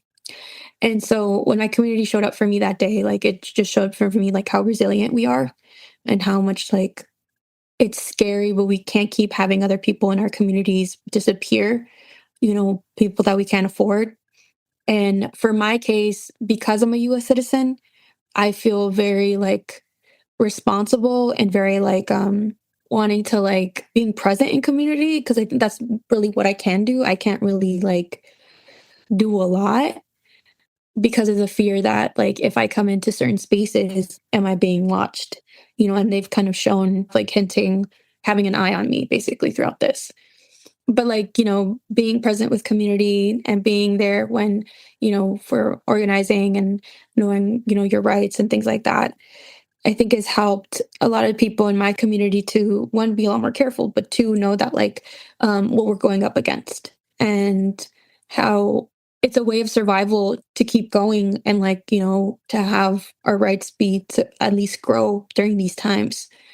And we've had like observer trainings. We've had a lot of low key, smaller trainings where we're not like trying to tell too many people about it for the same reason. And for my case in particular, it's been really hard just because like a lot of people are scared, and a lot of people are very intimidating to speak out and, advocate for what has been going on in my case, because, they want us to keep having this scarcity mentality and, being afraid of like what's to happen, what's to come. So for me, it's just been really important for me to like be with community, to be with people, and like to share my story in the small ways that I can, And, we've been doing phone baking campaigns and also just writing in letters. They have a radar on me for sure and know or where I'm at, where I stand. But I also know that I have a really big community behind me. And I know it's not just about me. It's about the fact that it's bigger about what could happen to somebody else in our community. And it's been hard, but I think it's important for us to know that we can keep pushing and be together in community despite all this. And so, yeah, it has been kind of hard, especially with the surge. It got even more messy, just with a lot of people trying their best to keep their head above the water and helping the families that they can, because a lot of families haven't been able to leave their house. When you say we've been hosting trainings, are you referring to your support committee? You've been doing events that are joint raising awareness about your case and also helping community get trained up? Is that what you mean? Well, yeah, I think, it's one and the same. I feel like the people that I'm working with, they work and do a lot of grassroots things in the community. And so I know me just showing up to those trainings and just talking about my case that helps a lot. So it's like that. And we've done a couple events here and there where we talk about immigration. We did one in in July, I think. And we still have set to do more things with community to just know that we're all here in it. But it has been very nerve-wracking. It's been really hard just because I don't know who's watching. I don't know who's in the room. I don't know who I can trust. But I know I'm not alone. So that's the best part about it. So yeah, there's so much intentional isolation of people facing charges. Mhm. That's so much of how repression works, is to isolate people, make them scared to go be in community and do important work. So thanks for continuing to show up. It's cool to hear you speak to both navigating the fear and continuing to show up where you can. Yeah. I'd love to hear you both speak a little bit more. I know you just spoke about this a little bit, Isabel, but what it's been like navigating these cases amidst the past couple months of the surge here in the Twin Cities. It's a pretty unique moment to also have these pretty high stakes cases going on. Lucy, if you want to start. It just sucks. I mean, there's lots of ways of doing things, but I don't want to be afraid that I need to call my pretrial release person every time a cop talks to me. I don't know. Not that I interact with cops all the time, but I'm in Minneapolis and I keep talking to the probation guy about this. I'm like, if a cop drives by me, is that a police interaction? If I'm on the street and the fucking feds are in the street in front of my house, is that a police interaction? It just makes you so stressed out. Renee Good was shot in front of me. And it's normally I'm not the kind of person that runs away from a situation like that. I'm would go towards what happened to make sure people are okay or see if there's anything I can do. And in that situation, I was what if I just am gonna go to jail for trying to do something? So it's just it's just contrary to my instincts that if I see someone getting brutalized in the street, or they say you can go to a protest, but that's just what repression is, They come into your house and they look in every single room, that they say that you need to go and do drug tests and that you can't have a firearm, and they wanted me to have 24/7 monitoring. I don't know if you had that kind of shit, but it's just this shit's insane. And it's over fucking nothing. And so that's why I see people on the internet being oh, but all those charges get dropped or whatever. I was then fuck you. You never dealt with this. Doesn't matter if the charges get dropped. I'm going to try and apply to fucking Target to be a cashier. And then they're going to be actually, you have an active case. I tried to work at a theater and they were can you come explain what happened here? Doesn't matter if you end up going to jail. Yeah, going to jail sucks. But repression is it's the thing in and of itself. The cruelty is the point. I want to hear from you too, Isabel. I just want to say for people listening that what Lucy's talking about are release conditions. So when the case is initiated against you, the government could argue that you should be held in detention while the case is ongoing, or they could ask for conditions of release. And those are conditions that are enforced by a pretrial probation officer like person who might come to visit your house, or you have to call when you have cop interactions, or who facilitates drug testing depending on what your conditions are. So just some background on that for anyone who's unfamiliar. Yeah, I think Lucy kind of said it best, was like, you're like questioning your instincts. You're questioning like, what can you do? And I've tried my best to be as creative as I can with it. But yeah, it's so hard because I'm finding myself having to mobilize in a different way and like show up in community. So I've kind of pivoted to art. Yeah, doing things when it comes to like screen printing and just showing up in community and just try to play face or be face, like be real, and be with community. But yeah, it has been really hard because again, you never really know what you can and cannot say. Like the other day, I had a really good friend. They made a graphic for me talking about explaining my case and things like that. I can't really post too much about my case. People start tagging me in it. I tried resharing one of it. I only shared reshared one of the tags. And then I tried resharing another tag that kind of explained what to do to help with my case. And like Instagram didn't let me post it. This is like minor shit. Like this isn't like that big of a deal, but it's also just like, okay, like, yeah, they want to make sure that you're not being seen or heard. And I'm pretty fortunate to have like a job where like they're paying me to do community work and they have known me. So like I feel really lucky. At the same time, it's also just been really hard because like, some people are more reluctant to have me in the room when it comes to like organizing or doing certain things because of that, because like, of where my case stands.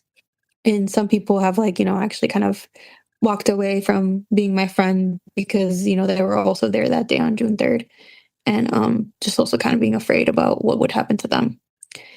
But on the other side of that, there's also been friends that are like, I'm going to be here. I'm down. Like, don't you worry, which has been great. Yeah, don't ditch your friends. Like, I had like my roommate being like, I gotta leave. Like, I'm gonna dip. And people being weird to you. And it's just like, I don't know, maybe you just should be better about your like security in general. Because like sooner or later, we're all going to have charges. I don't know. Maybe it's not going to be that bad, but we're all domestic terrorists in Minnesota now. I mean, as per ICE, making a list. And I don't know. They can't jail everybody. It's just been really hard navigating. I guess like the sense of morality that comes with it, because it's like, for me, and I feel like, Lucy can relate to this, is that like you act on the things that you believe in, you act on the things that is worth participating in.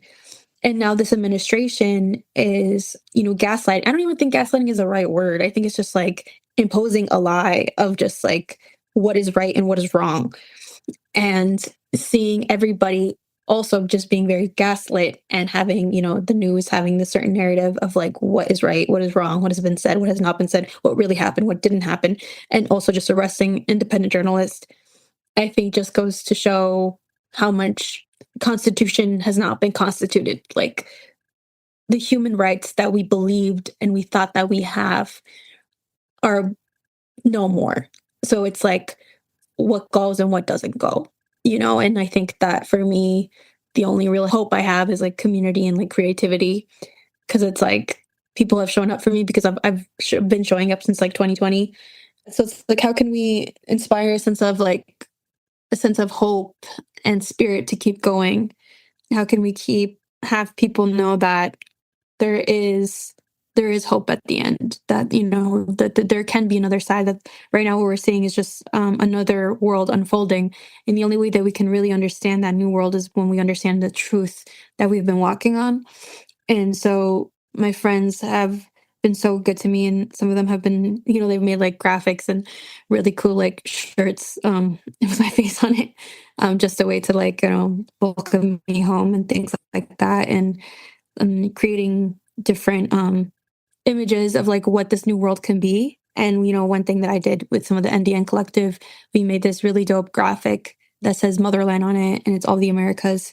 having roots from the global South, and being Zapotec, has been really so key for me to know that I have every right to be here, that a lot of the legitimacy that is constituted, quote unquote, for me, that doesn't come from, for me, that's not my truth of why I move and why I believe to do is right. To me, I do what is right because of the history that I come from, because of who my dad is, and the people that I know that I come from.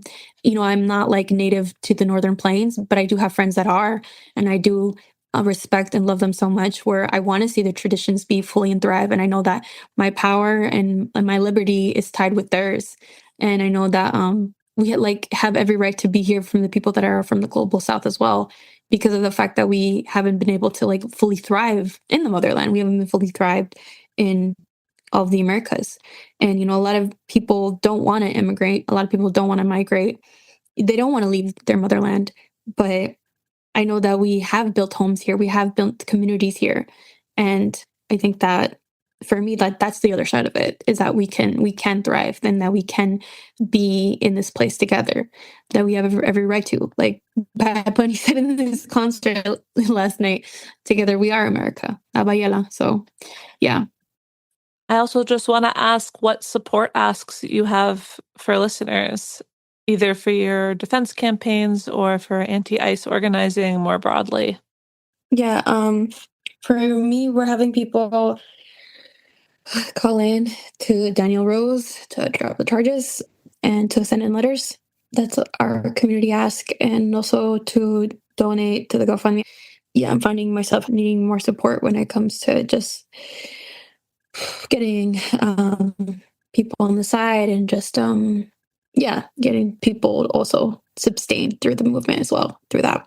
So yeah, donate to my GoFundMe, and also if they can send in a letter, call in, and I'll just say, talk to everyone you can. Talk to your neighbors, talk to your relatives. It should be impossible for them to convict anything in Minnesota because no jury is sympathetic with these people. And the only way that happens is if there's a broad understanding of the violence that is being perpetuated in our communities and a broad support of those that are resisting it. Well, I know you both have shared the importance of creative work for you. Isabel, do you have a poem you'd like to read or anything you want to share? Yeah, I can read a poem real quick. Since I can't really speak much about what happened that day, I wrote this. When I walked outside, I saw eyes staring back at me, cold presence, stirring an earthquake in my body. Do I freeze or do I run? I asked myself, did my parents have the time to ask themselves this when they left the motherland? If I run, I might slip into its brute arms and be caught by its cages. If I freeze, will it drown out all the warmth my family lit inside of me? Will the cuffing freeze the southern sun in my blood veins just to be as numb as them? The cold thrives in control. The order of ignorance can thrive in unconscious, vulnerable pride. I never thought their hands could be as brown as mine, as young as mine, as desperate for safety that it folds into another version of insanity. The wrong ice is melting, and the warmth of brown and black bodies are freezing. Can I walk back into the pattern of survival my lineage taught me to flourish instead of freezing in the numbing of society? Wow. Thank you. Does that have a name? Yeah, it's ice. Or ice freeze. Something like that. Maybe I still am. Unapologetically myself. We recorded this episode in the first half of February in 2026. It's March now, so here's a couple updates. Since recording, 8 of the federal defendants have had their charges dismissed, and many have been offered misdemeanor deals. We also now know that there are over 100 protesters facing state-level charges, mostly misdemeanors. The aftermath of repression in the form of criminal cases from this time will likely continue for years, if not decades, to come. And another update, thousands of agents have left the Twin Cities. I get to see my neighbors out of their houses a little more often now. But daily life is still colored by ongoing abductions, disappeared family members, and shockwaves of state violence that have hit our migrant neighbors. I know I said it in the beginning, but just to say it to close, As much as there is devastating violence and terror happening here, there is incredibly magnificent resistance and community connection happening. Every single day, neighbors are showing up and stopping abductions. They're watching people get killed in the street for doing it, and they're showing up the next day to continue. There's a kind of fearlessness and a kind of love that is in this community that I've never seen anywhere else. So, as much as things are horrible, things are also beautiful, and I want you to know that. The theme music you heard in this episode was the song Star by 2-for-1, a Dakota and Boricua artist based out of Minneapolis. Check out their other music. From the south, from everywhere. If you liked this episode, check out the show Outlaw, wherever you get your podcasts. Throw us a rate, review, and follow Outlaw Pod on Instagram and Blue Sky. To close the episode, here's a song written in Minneapolis during the surge. I think it captures some feeling of being here.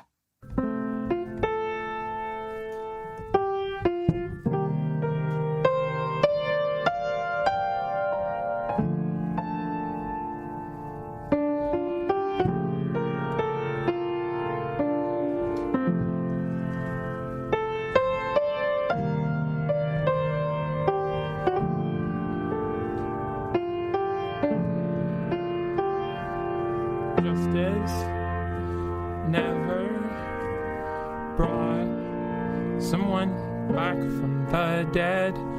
Justice never brought someone back from the dead. Justice never brought someone back from the dead. Justice never brought someone back from the dead. Justice never brought someone back from the dead. Why are you telling me to wait like someone will be saved? Are you telling me that justice will somehow saved? Never gonna get back their days.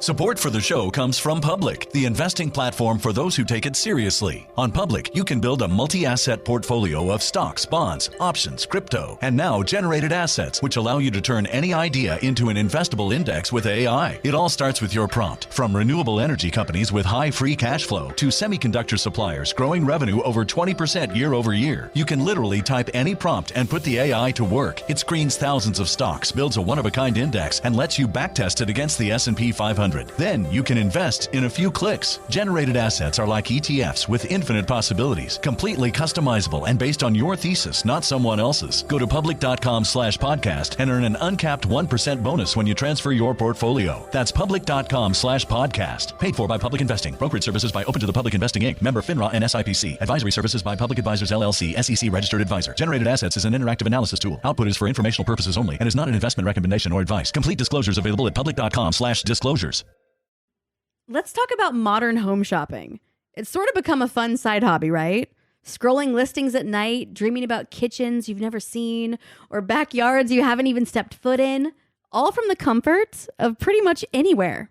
Redfin knows a lot of people like you want to own, but are stuck in this browsing mode loop. That's where Redfin flips the script. With listings that update within minutes and tours you can book right from the Redfin app, you can see your dream home the moment it appears. Now, liking a listing is easy, but actually landing it, that's where Redfin comes in. Redfin has over 2,200 agents with local expertise. And Redfin agents close twice as many deals as other agents. That means they want to help you win, not just window shop. Redfin is built to help you go from just looking to wait, this could actually be home. So become the newest neighbor on the block. Visit redfin.com to start finding and start owning. That's redfin.com. This is Julian Edelman from Games with Names. As a fellow dude, do you ever get that not so fresh feeling in your butt? That's because you're probably using the dry stuff to wipe. Wet, extra large, flushable dude wipes get what toilet paper leaves behind in your behind. You wouldn't clean the tail end of your truck with dry paper towels. So why would you wipe with dry toilet paper? Wetter just cleans better. There are no more dingleberries, no more itch and irritation, just a deep, down the seam, confident clean. So don't fumble the ball with toilet paper. Stop being an a-hole to your b-hole. Drop the toilet paper. Available on Amazon and major retailers nationwide. Dude wipes, best clean, pants down. This is Jacob Goldstein from What's Your Problem? Business software is expensive. And when you buy software from lots of different companies, it's not only expensive, it gets confusing, slow to use, hard to integrate. Odoo solves that because all Odoo software is connected on a single affordable platform. Save money without missing out on the features you need. Odoo has no hidden costs and no limit on features or data. Odoo has over 60 apps available for any needs your business might have, all at no additional charge. Everything from websites to sales to inventory to accounting, all linked and talking to each other. Check out Odoo at odoo.com. That's odoo.com. Welcome to It Could Happen Here, a podcast about tariffs and how to justify them. I am your host, Mia Wong, and today we are talking about tariffs, the Supreme Court ruling, and how Trump is manufacturing a crisis to justify the next set of tariffs that he has imposed. Oh boy. So, all right, to recap our last tariff segment, so people understand what I'm talking about when I talk about the Supreme Court ruling from a few weeks ago. So, Trump had been claiming the ability to do tariffs under the International Emergency Economic Powers Act, an act that famously never says the word tariff. And the Supreme Court was like, no, actually, the International Economic Powers Act does not give you the power to levy tariffs, a thing that it does not say that you can do. So Trump got extremely mad about this, and he imposed a 10% tariff across the board using a different law, as he said he was going to do. Now, this 10% across the board tariff was run through Section 122 of the Trade Act of 1974. We're going to get into that. Okay, so he imposes a 10% tariff using this different authority from Section 122. And the next day, he goes, I'm going to raise the tariff rate to 15%. And this is the tariff rate on the entire world. But then he just forgot to do it because he got distracted by, I think, invading Iran. So he has never actually, raised the tariff rate to 15%, which he said that he had done. So it's now just at 10% on the entire world instead of, all of the sort of individual country tariffs that have been in place before. And that's sort of the focus of today's episode, is about these tariffs, because these tariffs are already being challenged in court. And I think that that challenge has a very, very good chance of winning fairly easily. And the reason that those tariffs have a very good chance of being overturned by the courts is that, unlike the IEEPA tariffs that he was using, where he was claiming illegally the authority to just do whatever he wanted.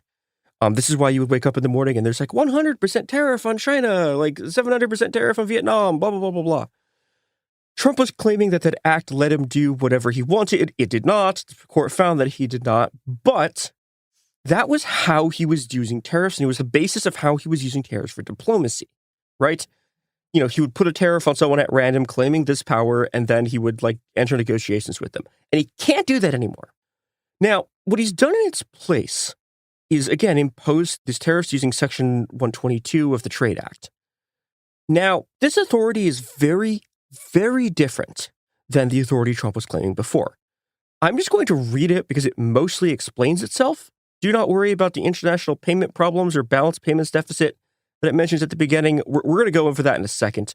What's important for our purposes here is that in order to put tariffs into effect, quote, whenever fundamental international payment problems require special import measures to restrict imports, 1, to deal with large and serious United States balance of payments deficits, 2, to prevent an imminent and significant depreciation of the dollar in foreign exchange markets, or 3, to cooperate with other countries in correcting an international balance of payments disequilibrium, the President shall proclaim, for a period not exceeding 150 days, unless such a period is extended by an act of Congress, a temporary surcharge not to exceed 15% ad valorem in the form of duties, in addition to those already imposed, if any, on articles imported into the U.S.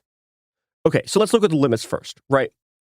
Instead of any rate of tariff on any country, which is what Trump had been doing, Section 122 only lets you set an up to 15% tariff on every country in the world, and it only lasts for 150 days unless Congress votes to approve it. This sets up a giant fight in Congress that Trump is not going to win.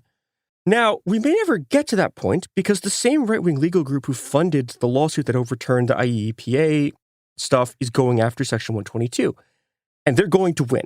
Now, they're going to win because Section 122 has literally never been implemented before. The tariff specifically, never been implemented.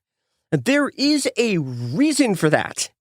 And the reason is that to even deploy Section 122 tariffs in the first place, you need, quote, fundamental international payment problems, 1, to deal with large and serious United States balance of payments deficits, to prevent dollar depreciation and cooperation with other countries to correct international balance of payments disequilibrium.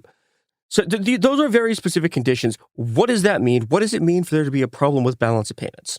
This requires us to understand what the fuck balance of payments is, and it is here where I am fulfilling my promise from that executive disorder episode where I said I would explain it in the full episode. All right, we're doing it, and oh fucking boy are you in for it, because Jesus Christ, oh my God, holy shit, this stuff is annoyingly convoluted. But it is also extremely important to how the global economy functions, how it's changed. And, it's not really relevant for the US at all, for reasons we will get into, but it is extremely relevant for the economies of a bunch of developing countries. So, okay, let's start off with balance of payments. So what is the balance of payments? I'm just going to start off by quoting the St. Louis Federal Reserve. Balance of payments, quote, is a summary of all the transactions involving goods, services, and investments between one country and all other countries over a given time. Any transaction that causes money to flow into a country is a credit to balance payment accounts, and any transaction that causes flows out is a debit. So this is a record of literally every purchase and capital movement that goes in and out of a country, right?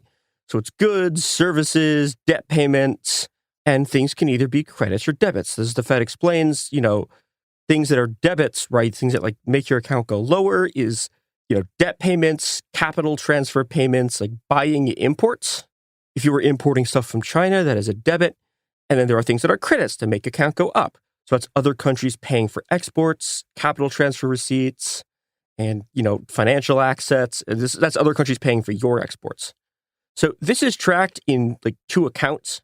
There's a capital and finances account. I'm just going to call it the capital account because that's the most common name for it and it's shorter. So there's the capital account that is all movement of capital in and out of the country.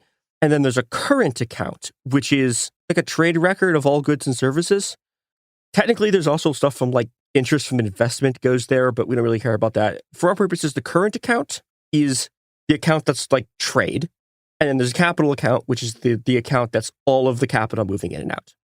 Now, importantly, these two accounts, right? These two accounts compose balance of trade, right? This record has two accounts in it. Those are the two accounts. If you line up all the credits and debits in them, they cancel out and equal zero. The value of all goods being imported or exported as services and stuff like that too is the same as the amount of capital moving in and out of the country. The two accounts will cancel out. And this is what's really confusing about balance of payments, because why the fuck is that true, right? Why are the capital flows in trade balanced? Why can't you have an imbalance? And the answer is that's how the accounting system works.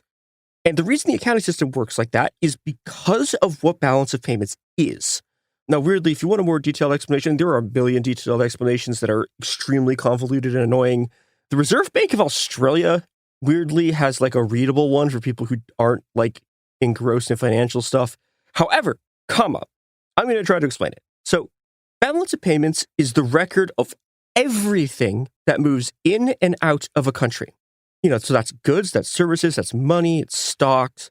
When I say it tracks everything, right? It was a record of everything. That means it's recording both sides of a transaction. So what does that mean? Okay, imagine a receipt, right? It's a receipt for a burger. You have bought one hamburger. On the receipt is the thing you bought, the burger, and how much it cost, which is the money you pay for it.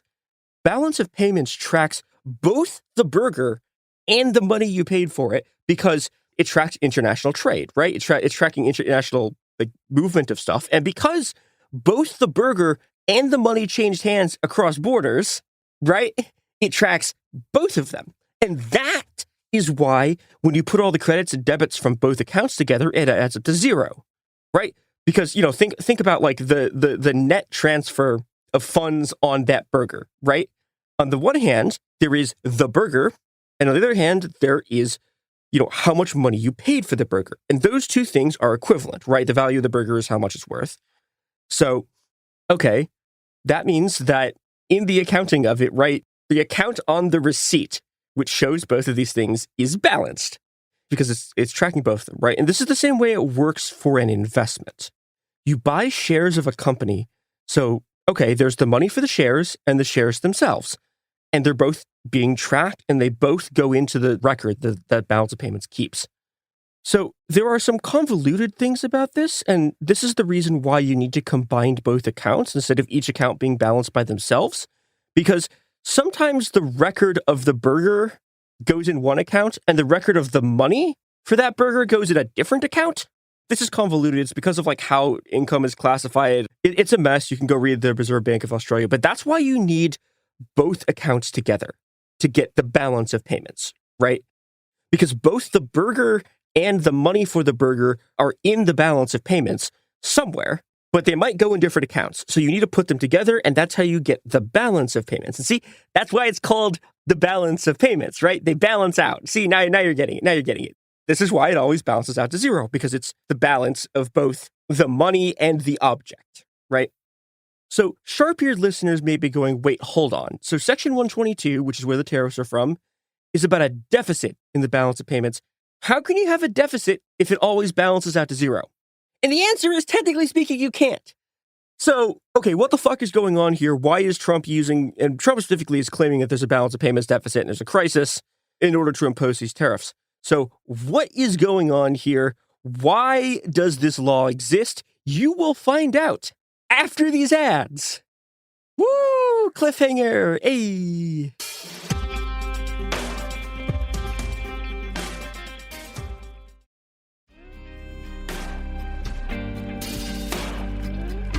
So, to explain what is going on here, we need to take a detour back in time to when this was written. This act was written in 1974, but we need to go back a little further to 1971. Now, in 1971, Richard Nixon makes probably the most consequential, in a macro sense, change to like how currency functions on a global scale in probably half a millennia, when he pulled the US off the gold standard. So what does this mean? It means that Nixon ended what was called dollar convertibility, or the ability to go to the government and trade your dollar for a certain amount of gold. So this fixes the value of the dollar to the value of gold, so the value of your currency is sort of relatively constant in that, like, it's this much gold, right? But it means that your macroeconomic policy is constrained by your gold supply. So why did Nixon take the U.S. off the gold standard? And what does this have to do with balance of payments? Surprisingly, everything? So, okay, what I've been describing about balance of payments, I've been describing modern balance of payments. If you go back and read stuff from the Fed from this era, when they talk about balance of payments, they're talking about flows of gold. In this period, every dollar that leaves the country represents an amount of gold. And the more of it that leaves the country, the more pressure that puts on the U.S. gold reserves because, there's less and less of it. This is what they're talking about when they talk about balance of payments, right? Now, what's interesting here, and this is something that's important for our modern purposes, is that the problem that the U.S. was facing in the 50s and 60s that causes Nixon to do this when they're talking about having balance of payments deficits, which they are in this period, right? And this is why this law is written, is because this is a period where this stuff is talked about. The problem isn't a trade deficit, right? And this is very important. Trade deficits and balance of payments deficits, not the same thing at all. In fact, in this whole period, when the U.S. is running these massive balance of payments deficits that become a problem, they have a trade surplus, right? they have a trade surplus. So like, okay, how are they like losing gold then, right? Like how are dollars flowing out of the country? Well, it turns out that what's actually making this a balance of account deficit, where like dollars are leaving the economy, which means gold's leaving the U.S.'s vaults, is that the U.S. is spending too much on its military. It's always fucking military spending. It is always fucking military spending. Holy shit. It's the reason everything is fucking broken. It's literally just always military spending. We're spending too much gold on the damn military, right? So the deficit, and you were talking about a balance of payments deficit, the actual deficit is that in order to pay for wars and to do military bases, they are spending money in other countries. And this is technically like part of the balance of payments, right? Because it's money leaving the country. And, you know, like technically speaking, the balance of payments as we've been talking about it, right? Like the account is balanced, but we keep spending dollars in order to obtain military bases, and then also in order to bomb Korea and then Vietnam. And the dollars have to come from somewhere. Now, again, the dollar at this point is gold. It represents a fixed amount of gold that the U.S. has. And those dollars are coming from the U.S. government. So that's what the actual quote-unquote deficit is in this case, right? You will see this described as like, oh my God, they're paying for stuff from the current account, from the capital account. No. Well, technically, yes, but like what's actually happening here is that the U.S., right, it's gold leaving the country because the U.S. is having to buy shit for military bases, right? And it's not getting enough gold back from trade to replenish the amount of gold that the U.S. is spending on these military bases. Now, in theory, this is fine because it's technically speaking, you're spending dollars. And as long as no one tries to actually convert those dollars into gold, you'll be okay. Enter one Charles de Gaulle, president of France, who begins to en masse convert American dollars into gold in order to end the dollar's reign as the world reserve currency because he was pissed off at the U.S. running the world. This is not like Charles de Gaulle anti-imperialist. De Gaulle does not want like the end of imperialism. De Gaulle wants there to be equal footing or more equal footing between the different imperialist powers, right? He just wants France to be like a major world power, imperialist power as well, right?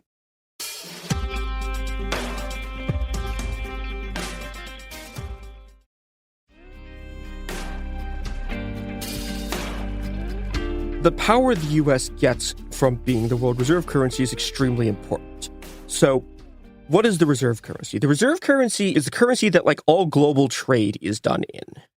And because it's the currency that all global trade is done in, all of the world's central banks have to hold like a bunch of that currency, right? And that's why it's called the reserve currency. But I say all of the world's central banks have to hold it, except for the United States, which does not have to hold dollars because it's our fucking currency. And if we want more, we can just print more, right? So this is technically called like seigniorage privilege, but like the power of this, right, is enormous. And the dollar status as the reserve currency is actually really important to us in terms of explaining these sort of balance of payments deficits and crises. So, okay, here's the St. Louis Fed on why countries have to hold world reserve currencies. Quote, governments and or central banks keep, like reserve currency on hand for several reasons, including exchange management, insurance against sudden loss of ability to pay for imports caused by a halt, capital inflows such as foreign direct investment to the domestic market, foreign purchases of domestic stocks or bonds, or domestic borrowing from the rest of the world, insurance for other economic contingencies such as wars or natural disasters. Now, the second one is what's of concern to us, right? It's insurance against sudden loss of ability to pay for imports. And that's what's commonly known as a balance of payments crisis in the current day. When you run out of dollars to pay for your imports or to pay for your foreign debt, which is a real issue too, right? Usually your money goes to the foreign debt and then you're out of currency and then you can't, import more shit. This is a balance of payments crisis. And they're actually pretty common or decently common in a bunch of developing countries, and they are almost always completely catastrophic. It's one of the foremost causes of modern revolutions because when you have one of these balance of payments crises, you can't afford to fucking import things. because you don't have enough dollars. You can't import oil or, fertilizer or food because you don't have enough dollars to do it, and your government has gone through all of the dollar reserves. As I talked about in the ED, Sri Lanka is probably the most recent example. The country, just ran out of dollars to purchase shit with, and the ensuing unbelievably hideous shit that everyone had to suffer through caused people to burn down the president's fucking mansion. You will know, and I said this before, you will know if the U.S. has a balance of payments crisis because you will see the smoke and flames outside of your window. And it's not just like Sri Lanka, right? Like the revolution in Sudan, like the reason that there's a civil war in Sudan right now, to some extent, is because of one of these crises that set off a revolution, even though, what usually happens in these cases, right, is that a country has one of these crises, and then someone, usually the International Monetary Fund, will give them a loan, and so they will give them dollars in exchange for, like turning the entire economy of that country into a debt servicing machine, which means, like taking food out of the mouths of babies to pay that debt back. And this also often causes revolutions, right? So Sudan had a balance of payments crisis in late 2018, 2019, and they eventually got an IMF bailout deal, but the price of bread increased by 250% and people drove Omar al-Bashir out of power. However, you will note that I have been saying that these crises are caused because countries run out of dollars. But we can't run out of dollars because those are United States dollars. We can just fucking print them. We literally cannot have this kind of balance of payments crisis because it's all our own money. And we can just print shit in our own money. Jesus Christ, this is so silly. Losing my mind. It's not possible. You can't do it. Oh my God. Now, however, why is the law like this, right? Why is there a law written talking about the U.S. as if it could have a balance of payments deficit? Again, right up until 1971, when Nixon took the U.S. off the gold standard, it actually was possible to, make the U.S. run out of dollars because you could run out of gold. And this is what, de Gaulle was trying to do, by, making the U.S. convert all of his dollars into gold. But Nixon just said, fuck it, the dollar's a floating currency now. And since its value isn't pegged to a certain amount of anything else, right? And that's the way it's been ever since, we can't have these crises. Now, the countries that have these crises in modern day are ones that peg their currency to, a specific amount of dollars, right? And they tend to run out of their reserves trying to stabilize the value of their currency by offering conversions of their currency into the dollar at the official rate by letting people go convert their currency into dollars. But again, we can't have that because it's dollars. We owe shit in dollars. And also, in order to have a full-on balance of payments crisis where you can't pay for things, right, it requires no one to be willing to lend you money. And it's okay, who is not going to lend the United States of America money? Are you kidding me? This is the fakest crisis of all time. This bill, however, was passed again in 1974. And it was only 3 years after the U.S. was off the gold standard. And so people were okay, we're going to do this thing in case we ever go back to a situation where this stuff is possible. But right now, we literally structurally cannot have a balance of payments crisis. We can't have one. You can't have a balance of payments deficit. This is not the same as a trade deficit. Trump is trying to argue that, we have a trade deficit. Our current account, which is the trade account, is 4% below balance. But then if you look at the capital account and you put them together, it balances because that's just how it works. Oh, that means we're in trouble. And nonsense. Absolutely bullshit. He's also claiming that there's fundamental international payment problems, which no, there aren't, because fundamental international payment problems means you can't pay for your imports or your debt. And if we weren't able to do that, you would all know. So they're going to lose this lawsuit because this is the fakest crisis that has ever existed. And now you know how fake it is and also what balance of payments is. Okay, I'm going to close on a story about this, which is that there is a scenario in which this knowledge has actually saved countries before. And specifically, the country that this saved was Cuba. There's the Cuban Revolution, right? And immediately after the Cuban Revolution, the government, it's not clear that they're communist yet. There's this very, very short window where it's not quite entirely clear what the fuck is going to be going on with this new Cuban government. And the government sends Che Guevara to the U.S. to negotiate with a bunch of American banks, right? And Che Guevara actually understands this stuff, right? He knows what balance of payments is. He knows he's able to like talk to all of the sort of Manhattan bankers who are talking about this stuff on their terms, right? And like they literally the line they say about him is like, yeah, he talks like a banker, right? He understands balance of payments. He understands all of this stuff. And what he's able to do, and this is critically like why the nation of Cuba, like why the Cuban Revolution succeeded, was that he was able to get the US to give him all of his gold. Like, because he was able to convince these bankers, because he understood what they were talking about in their language, and he was able to convince the US government to get him all this fucking gold because he understood how this shit works. And that's why, like, Cuba was, like, functional as a country after that, because they had managed to get all of their gold reserves, which previously had been being held in the US. So, you know, you never know when you too might be at the head of a better revolution, or you might be the one person in their new revolutionary coalition who understands what balance of payments is, and you too can get your gold out of the United States before the government realizes that you're communists and like would have like locked it down and frozen it and taken the gold. So this has been It Could Happen Here, the podcast that helps you take your country's gold reserves like Che Guevara. Oh boy.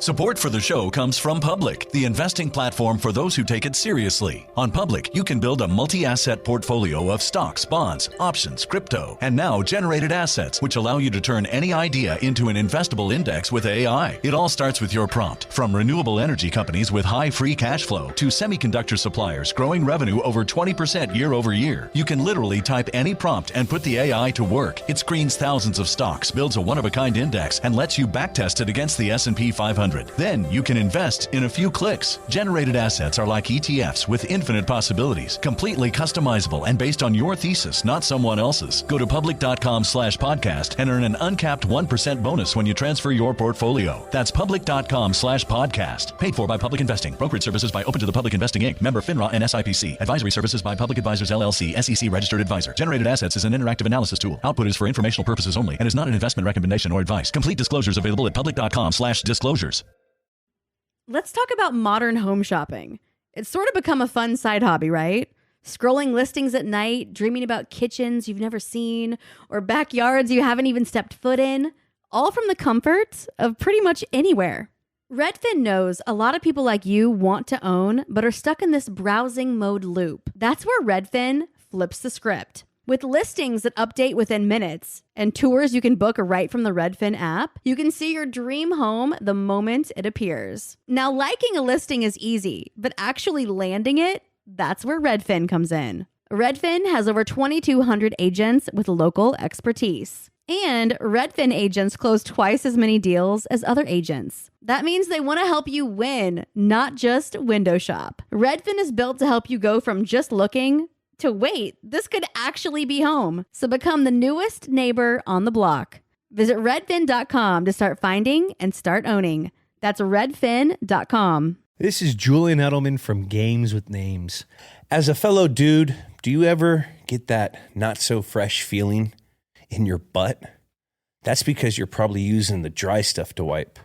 Wet, extra large, flushable dude wipes get what toilet paper leaves behind in your behind. You wouldn't clean the tail end of your truck with dry paper towels. So why would you wipe with dry toilet paper? Wetter just cleans better. There are no more dingleberries, no more itch and irritation, just a deep, down the seam, confident clean. So don't fumble the ball with toilet paper. Stop being an a-hole to your b-hole. Drop the toilet paper. Available on Amazon and major retailers nationwide. Dude wipes, best clean, pants down.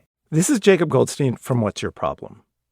When you buy business software from lots of vendors, the costs add up and it gets complicated and confusing. Odoo solves this. It's a single company that sells a suite of enterprise apps that handles everything from accounting to inventory to sales. Odoo is all connected on a single platform in a simple and affordable way. You can save money without missing out on the features you need. Check out Odoo at odoo.com. That's odoo.com. Pizzagate.com. This is It Could Happen Here, Executive Disorder, our weekly newscast covering what's happening in the White House, the crumbling world, and what it means for you. I'm Garrison Davis. Today I'm joined by James Stout, Robert Evans, with a segment later on by Mia Wong. This episode, we are covering the week of March 4th to March 11th. Some small news items here at the top. Ahead of National Espresso Martini Day this Sunday, Buffalo Wild Wings is releasing a wing-flavored espresso protini cocktail made with muscle milk protein powder infused with the Buffalo Dry Rub, which also coats the rim of the glass. I gotta say, when we stationed a reporter permanently at Buffalo Wild Wings headquarters, a lot of people said, why not somewhere in one of the many war zones in the world? You know, why not in Washington, D.C. in the press corps? And I shouted that person down until they cried. And today, I've been proven right. We will be doing a detailed report on the espresso protini next week, anxiously awaiting the release of it this weekend. Yeah, I'm not touching that shit. Yes, I'm excited that they have finally decided to put muscle milk powder in an espresso martini. It's one of the foulest. Every word in this sentence gets worse. The dry rub, I think, is much more dangerous, frankly. It's the dry rub muscle milk combo. You're going to be sneezing as you drink it. Imagine if someone had just come out with spicy packs of muscle milk. Like pre-mixed muscle milk that was hot and spicy. I'd be shocked if that didn't already exist, to be honest. I mean, it'll kill you. It'll kill your toilet.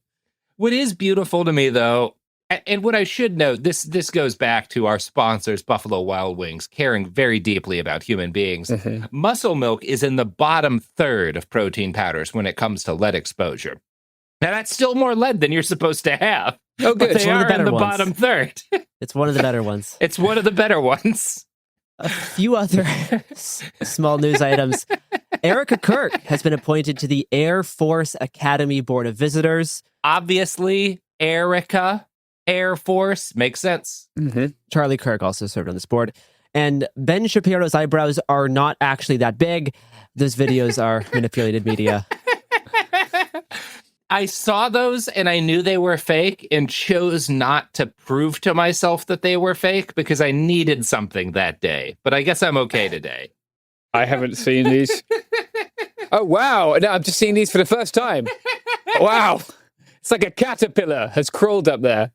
The beauty of how the meme worked is that I saw it for the first time right after waking up, and I was like, well, that's got to be fake. And then I saw 5 more pictures of different pictures with the eyebrows. Yes. And so I got this beautiful moment, and it wasn't more than about a minute, but this moment of magic, like when you're a child on Christmas morning, like this might be real. Maybe this is real. It's one of the more useful uses for AI generated or AI altered videos. Yeah, it's turned me around. You can apply like these very subtle changes to a lot of different videos fairly quickly. So it's not just one, photoshopped or like, visual effects video. Yeah. But there's like 5, handheld cell phone videos that look pretty genuine. And if you just make enough of them, you're like, oh, this seems real. Yeah. And I mean, Garrison, you're bringing up the part of this that actually is evidence of a danger. But let's all just enjoy this for just a second more. Okay, we're done. Hundreds of people have returned to Afrin after having been removed 9 years ago, in some cases, by Turkish proxy forces and the SNA. Many of them will have returned to find their orchards and their homes destroyed, but at least now they can begin to rebuild. For an idea of how important Afrin was, like one of the most common nom de guerres that I came across when talking to YPG and YPJ fighters was Haval Afrin.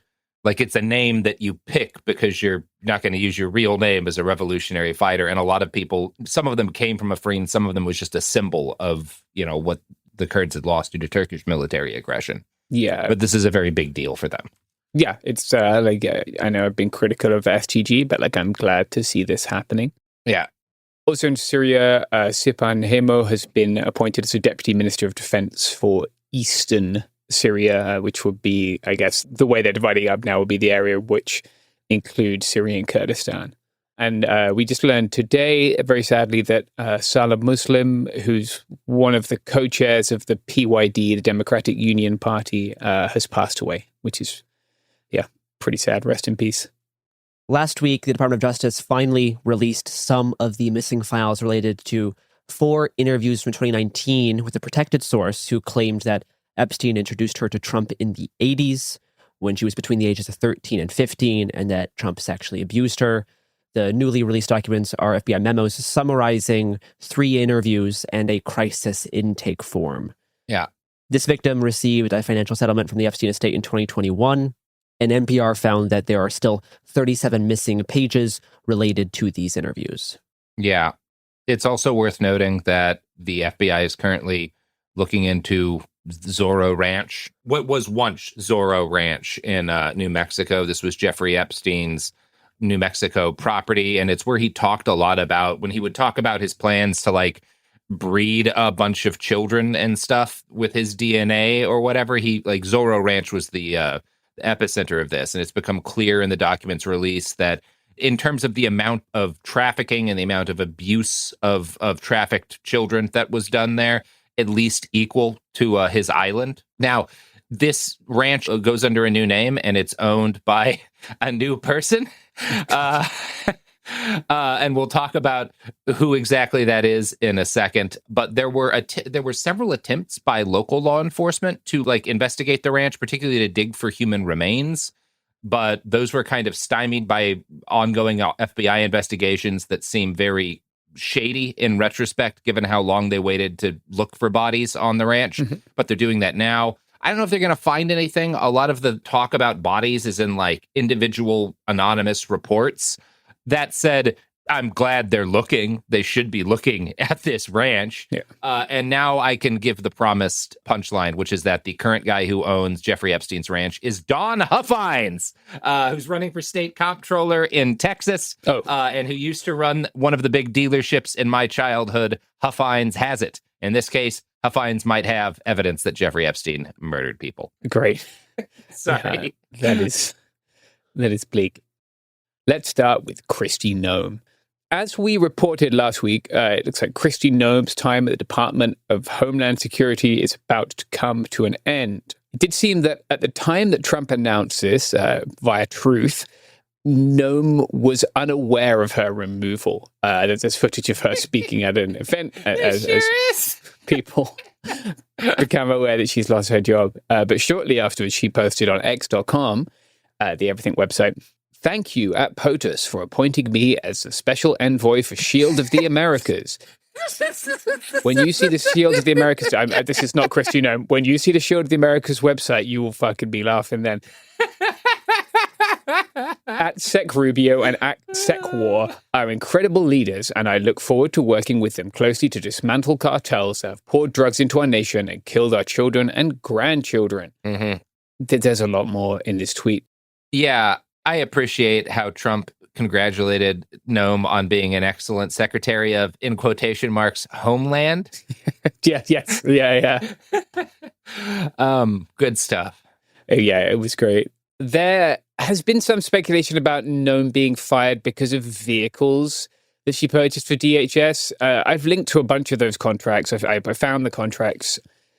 That money is relatively trivial when you look at the massive budget that they have. And I'm really not sure that this was a reason, and I've seen no evidence to suggest that it was. What I have seen is that Noem is going to be replaced by Mark Wayne Mullin. Mullin is a bombastic MAGA supporter. He's probably best known with trying to start a fight in Congress with Sean O'Brien, and generally being an extremely loyal supporter of Trump in all cases, apart from January 6th, where for a while he supported prosecutions. Now he's much more like equivocating on that. He also at one point attempted to set up his own evacuation of US citizens from Afghanistan during the Biden administration.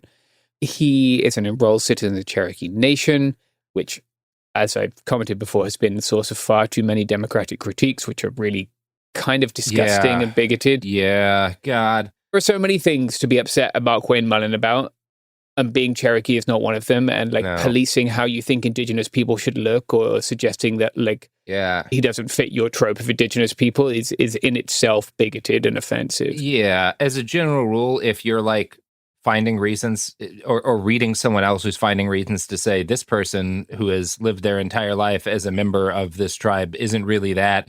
You're basing it on some form of racist U.S. government logic from one decade or another because it's changed over time, as opposed to how the tribe actually considers membership, right? Which is it, I guess, what should matter most. I shouldn't have an opinion on it either way, but yeah, it's not what you claim, it's who claims you is the way I've had it. Right, exactly. It's like the way family, I don't know, I shouldn't say anymore because it's not my fucking place. Yeah, and I wish other people would adopt the same stance. Mullen is a really big border hawk. He's been incredibly combative in Congress. I don't think that this will make DHS any less aggressive or violent. Clearly, Noem's tenure had become unpopular, right, in the same way that Bovino had become unpopular. But I don't think this signals a dramatic change in DHS leadership or towards respecting people's basic dignity and rights. Now, I want to talk a little bit about the Shield of the Americas. The program was announced last weekend at Trump's Golf Resort in southern Florida. It currently has a web page with a really incredible placeholder graphic. Maybe I should just share this. If you go to shieldoftheamericas.site. I was wondering if that was a real website. I think it is. Like, do we know that that's actually what they... So I'm a little unsure because I couldn't find like a government contract for like the website hosting, right? But I don't think I've ever found a government contract for the website hosting. So it's a placeholder, and then it has videos. If you click access content, it appears to be essentially like a Dropbox for videos of the Shield of the Americas event. Yeah. It seems to be real. It does seem to, based on the inclusion of these videos, but the main page with the little... That's definitely their logo. Yeah. It looks like it's from 2005 in the most endearing way possible. Yeah, no, someone booted up Microsoft Paint and went to town on this. Someone had graphic design as a passion, yeah. It looks kind of G.I. Joe-esque. It looks kind of like American Ninja Warrior-esque. Yeah. Like, it's a very specific, like, era of design choices here. The Shield graphic, yeah, it's fascinating.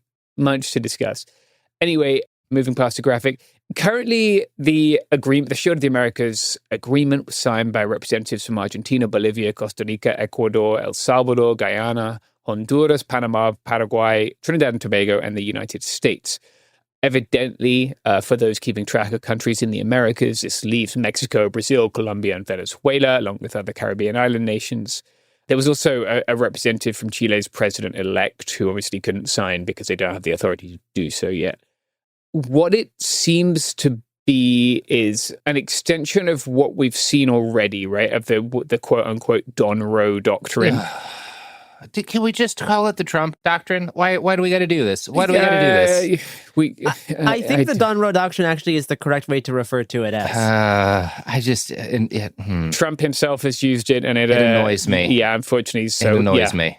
You and me both, buddy. I know it's what he calls it, but it annoys me. It's extremely unfortunate. I mean, but it also links it to an actual lineage of U.S. foreign policy behavior. Yes. Yeah. The Trump corollary to the Monroe Doctrine would perhaps have been a more conventional way. That would be the dignified way to refer to it. That would be the way like a historian would hope to refer to it. Yeah, unfortunately, dignity is not a thing that is abounding at this time. No, it's not. It's not. First is tragedy, second is farce. Yeah, and then it's really big farce. I guess the best way to explain Shield of America is to explain the conference that was hosted the day before at Trump's Golf Resort, which was the Department of Defense, sometimes referred to as the Department of War. But not when they're talking about military action in Iran, in which it's the Department of Defense again. Yeah. Well, because that's not a war. The DoD hosted the America's Counter Cartel Conference. The correct abbreviation, according to the Secretary of Defense, is AC3, just so you know. And I think it's best to explain this with the strikes that were carried out just a few days before this, right? On the 3rd of March and the 6th of March. Southcom, so that would be the U.S. Regional Command, which encompasses South America and Central America, announced that it had, quote, launched operations against, quote, designated terrorist organizations in Ecuador. We saw videos of like these very small, very isolated jungle outposts being struck. And then we saw videos of helicopters deploying troops who did not appear to be United States troops. It is unclear exactly like what the munitions or what the thing doing the strike at the start of those videos were, but it seems that the US is working at the very least with Ecuadorian troops. Potentially the US is just there to quote unquote train, advise, and assist, right? But it signals a much more like violent approach to this anti-cartel mission. Yeah. In this case, the two groups, Los Choneros and Los Lobos, they were both listed as foreign terrorist organizations and specially designated global terrorists in September of last year. I haven't seen that link made anywhere else explicitly in reference to this strike, but the fact that they didn't use FTO in the statement, right? They used DTO, designated terrorist organizations.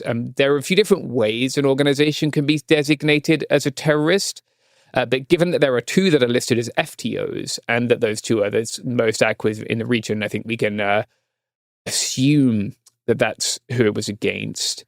They also added the Clan del Golfo, right? The Gulf Cartel would be how people refer to it in English, in December of 25 to the FTO list. I didn't pick this up at the time, and again, I haven't seen a great deal of reporting on it.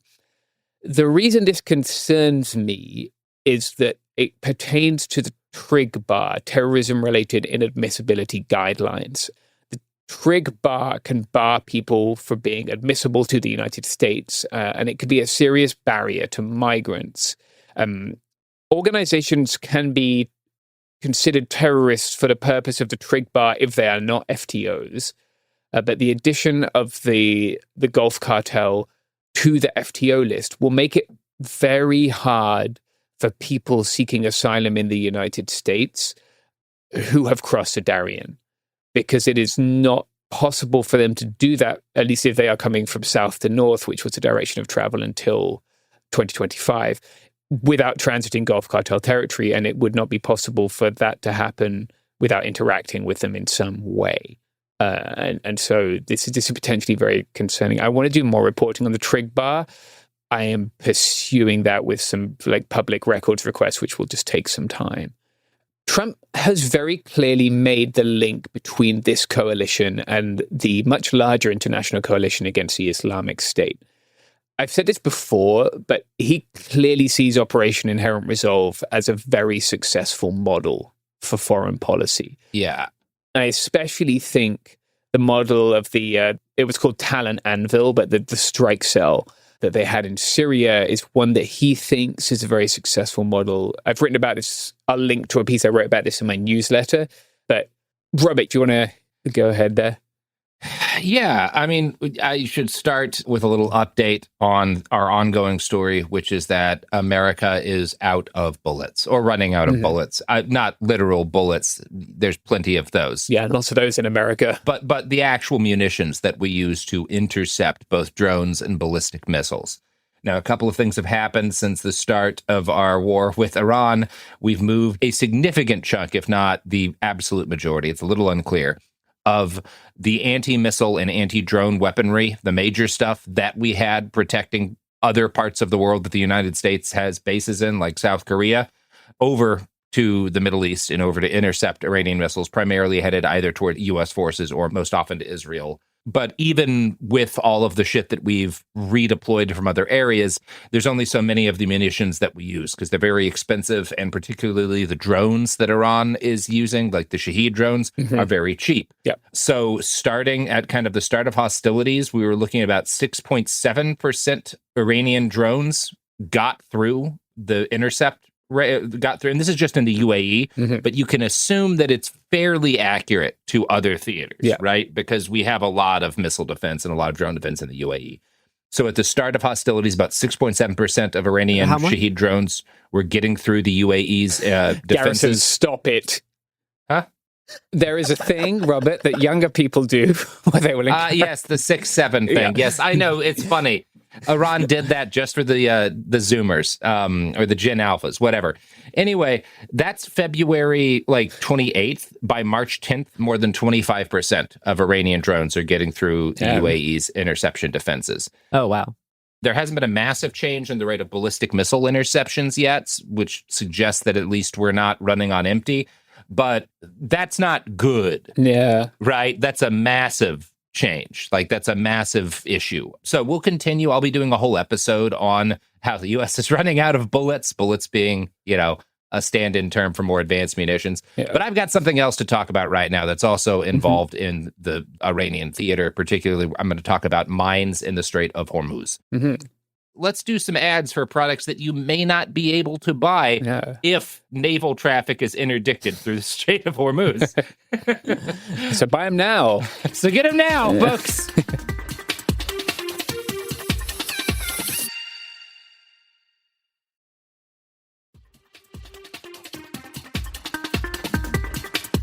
So there's evidence that's come out kind of in the last couple of days. I saw it broken on the New Republic, but I believe CBS News was the origin point, that Iran started laying mines in the Strait before Donald Trump publicly declared he wanted to take it over. Yeah. So basically, after we killed a huge chunk of the Iranian government, Trump started publicly musing, maybe we'll just take over the Strait of Hormuz, and Iran started mining the shit out of it. Yeah. Now, this is a problem for a lot of reasons. For one thing, the Strait is probably the most, it's arguably the most important energy transit point on planet Earth, right? Like, it's about a fifth of all crude oil shipments go through the Strait. Yeah. That's not the only thing that goes through there, but it is an incredible amount of the world's crude oil supply travels through this strait. And Tehran's always kind of had the option of closing it by just dumping a bunch of mines in there. Yeah. Mines are incredibly cheap. You can drop mines from very small boats. The U.S. Navy is very good at blowing up big boats. But if you have a shitload of small boats that have a shitload of mines, it's basically impossible to stop an adversary like Iran from laying a fuckload of mines. And that will make it basically untenable financially for anyone to run oil through the Strait. If you'd ever know if one of your boats is going to get hit by a fucking sea mine, it makes it hard to get insured to run a boat through the Strait of Hormuz. Most of these mines are not capable of, these mines in general are not capable of destroying the kind of bolt haulers that move crude through. They're not going to blow the boat out of the water immediately, but they're going to damage it, and they have a very good chance, because these boats are filled with crude fucking oil, of lighting them on fire. And that causes a serious problem for the crew of any boat. I shouldn't have to explain why that creates a serious problem for the crew of any boat that's filled with crude oil, right? It's pretty obvious. Now, once it became clear that Iran had started laying mines in the Strait, U.S. forces claimed to have sunk 16 mine layers. That was from U.S. CENTCOM. Although it's kind of unclear, because at least half of those seem to have been inactive at the time. So these may have just been bigger mine layers that we hit at the start of our attacks on their Navy. Yeah. And then when we realized there's going to be a news cycle about mines in the Strait, let's claim, whatever. After it came out that Iran had, in fact, been laying mines, President Trump truthed, we want them removed immediately if for any reason mines were placed and they are not removed forthwith. I've never heard him use forthwith before. That's a new one for him. Yeah. The military consequences to Iran will be at a level never before seen. If, on the other hand, they remove what may have been placed, it will be a giant step in the right direction. That sounds kind of desperate. Yeah. And it sounds kind of desperate because the United States is in a uniquely dogshit position to deal with sea mines, right? Specifically now. Yeah.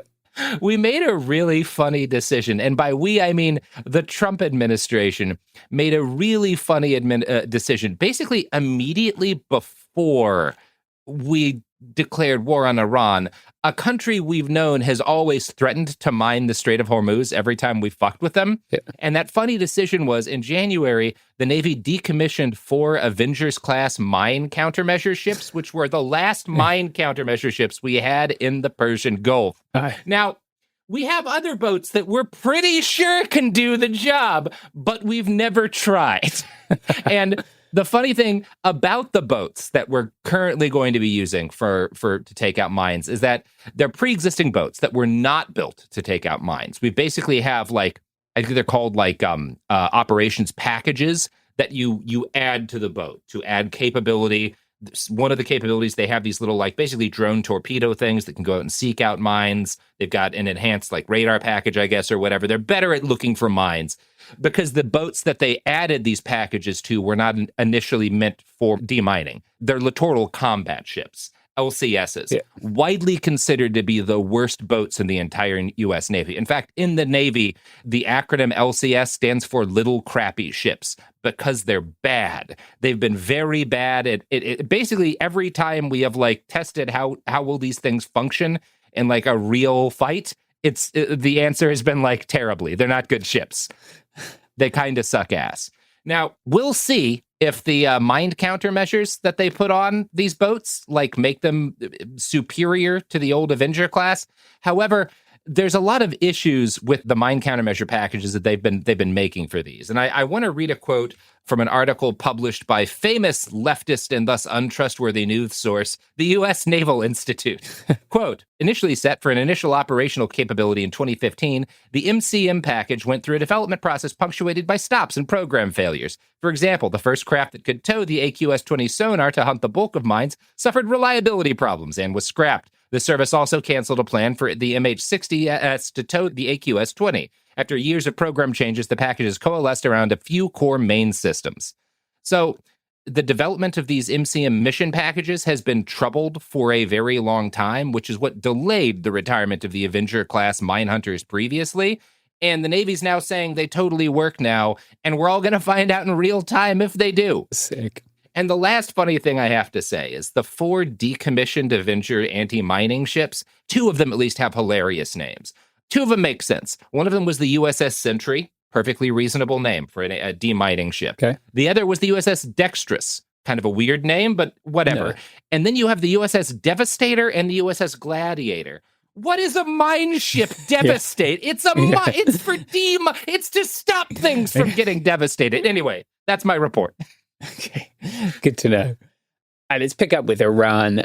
I want to start by talking about the speculation regarding partner forces. I think some of it has been just a little bit misinformed. To start with, people have been talking about the Balochistan Liberation Army.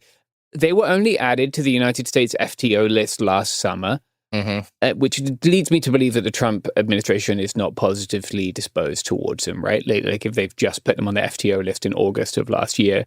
What are the odds anyone in that administration knows where Balochistan is? Yeah, it happened shortly after they killed some Pakistani military personnel, so I'm guessing they just got asked to do it, or it was part of a negotiation. Yeah. It also seems very unlikely that Trump is now willing to back a Kurdish land incursion. Invasion wouldn't be the right word. Kurdish people going into Kurdistan is not an invasion. I have a short video here. Carve out kind of an autonomous region as they did in Syria and Iraq. We're not looking to the Kurds going in. We're very friendly with the Kurds, as you know, but we don't want to make the war any more complex than it already is. No, you've ruled that out. We don't want. Yeah, I have ruled it out. I don't want the Kurds going in. I don't want to see the Kurds get hurt, get killed. We've had a good relation. They're willing to go in, but I've told them I don't want them to go in. Do you think the map of Iran will... I just think the war is complicated enough without having... Yeah, sure. You wouldn't want the war to get complicated. Yeah. Also, the audio quality on Fox News, they're absolutely atrocious. Yeah. It's hard in those planes sometimes. Yeah. They're in a difficult situation. Yeah. So I've spoken to a couple of these Kurdish groups that people have been speculating about in the last couple of weeks. Here's part of a statement that I received from the PAK, that's the Kurdistan Freedom Party, that refers to the US's vacillation on supporting them. Quote, the United States is working in the best possible way to dismantle the Iranian regime and eliminate terrorism in the region. For over 3 decades, we have been fighting to expel the IRGC from Kurdistan and liberate our land. Therefore, we cannot and must not base our policies on the shifts in US rhetoric. America has its own plans regarding the overthrow and subsequent administration of Iran, and we have our plans for the liberation and administration of Rojhelat. Rojhelat referring to eastern Kurdistan there. Yeah. Meanwhile, of course, for the last week, we've seen consistent bombing of Iran, including the targeting of oil and water infrastructure. Hengar is reporting horrible overcrowding and food shortages, as well as increased militarization of the Ghazal Hazar prison, which holds more than 16,000 people. As I highlighted last week, Iran was in a water crisis before this new campaign began. Hitting water infrastructure will only increase the odds of massive human suffering and death. This is especially true as it seems that Trump is somewhat growing tired of the war with Iran.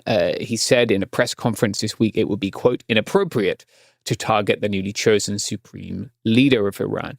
In the same press conference, Trump also repeated his claim that Iran was, quote, going to take over the Middle East and would have had, quote, a nuclear weapon within a matter of weeks if it were not for last year's Operation Midnight Hammer. He also talked about an Iranian nuclear site, quote, protected by granite. Both Fordo and Natanz were struck last year and have underground elements. Fordo is about 80 meters below ground. Yeah. And that was a site that required a U.S. strike. Israel did not have the means to knock that one out, but to the best of my knowledge, Fordo is now out of commission following the strikes in Operation Midnight Hammer, which happened in 2025. So perhaps he's referring to another subterranean site, or perhaps he's confusing this with earlier information. Evidently, you can't just destroy uranium, right? Like if there is enriched nuclear material, then that is still there. Well, yeah, we talked about this the last time, but the thing that's time consuming is enriching the uranium, and there's no evidence that any of this has reduced the amount that Iran has access to. Yes, exactly. And according to Senator Chris Murphy, it doesn't seem like that is particularly the target of this campaign. He said most of the targets are conventional weapons facilities like drones and missile facilities, the Iranian Navy, as Robert mentioned, Air Force. It does not seem like they're particularly interested in regime change. And as Robert mentioned, the IRGC is still able to use many of its small civilian vessels, fast attack vessels, and drones. I spoke to quite a few people who are in the sort of shipping security world. And one of their concerns is when they say fast attack vessels, they're talking about very small boats with mounted machine guns, right? Operating in large groups and swarming tankers or other ships going through the Strait of Hormuz, which would be quite challenging to defend ships from, especially if they're large civilian ships, right? I know some people have been speculating about the CM-302 missiles that Iran ordered from China. Those are quote-unquote carrier killer missiles. I don't believe they have those yet, though. If they do, we'll probably find out soon enough. Yeah, boy, that would be a big day. Boy. That would things would get quite bad if that happened. Yeah. I honestly, that might be for this administration a tactical nuclear scenario. It would be an unprecedented loss. They'd have to do something insane to save face. Yeah, I assume U.S. carriers have means of defense as opposed to they're very hard to kill. Yes. Yeah. That's a particular matchup that no one has seen yet because no one has been wild enough to try it. Yeah, they say these are carrier killers. They're theoretically carrier killers. That's they're a lot capable. of the defensive systems on carriers, as regards missiles like that, are theoretical too, because it hasn't happened. Yeah, it's not many people have aircraft carriers, and the people who do, you don't want to piss off. Yeah. Finally, I guess I want to talk about the Senator Blumenthal, who raised the alarm in a congressional briefing this week. Here's a clip. I emerged from this briefing as dissatisfied and angry, frankly, as I have from any past briefing in my 15 years in the Senate. I am left with more questions than answers, especially about the cost of the war. My questions have been unanswered, and I will demand answers because the American people deserve to know. And I guess I am most concerned about the threat to American lives of potentially deploying our sons and daughters on the ground in Iran. We seem to be on a path toward deploying American troops on the ground in Iran to accomplish any of the potential objectives here. And there is also, as disturbingly as anything else, the specter of active Russian aid to Iran, putting in danger American lives. The last part references reporting that came first from the Washington Post that Russia is providing targeting info to Iran, chiefly using its advanced satellite imaging capacity. To quote from the piece, quote, "Since the war began on Saturday, Russia has passed Iran the locations of U.S. military assets, including warships and aircraft. This might explain how Iran has been able to hit some softer targets, like the temporary structure in Kuwait, where at least 6 people were killed, and we've now learned that many more people were seriously injured, as well as hitting some over-the-horizon radar systems that we spoke about last week. Finally, the US is carrying out operations against Hashd al-Shaabi, Popular Mobilization Forces in Iraq. This is getting a lot less reporting, but it seems like if there are boots on the ground anywhere right now, this would be where they would be, right? They're using things like Apaches and A-10s. They're not using standoff munitions delivered from a great distance. And so anything that is likely to result in either needing people to spot targets or needing people to rescue a pilot if a plane or a helicopter gets shot down would more likely at this point be there in Iraq. That's about all I have. We'll go on one more ad break and return with a special segment from Mia Wong.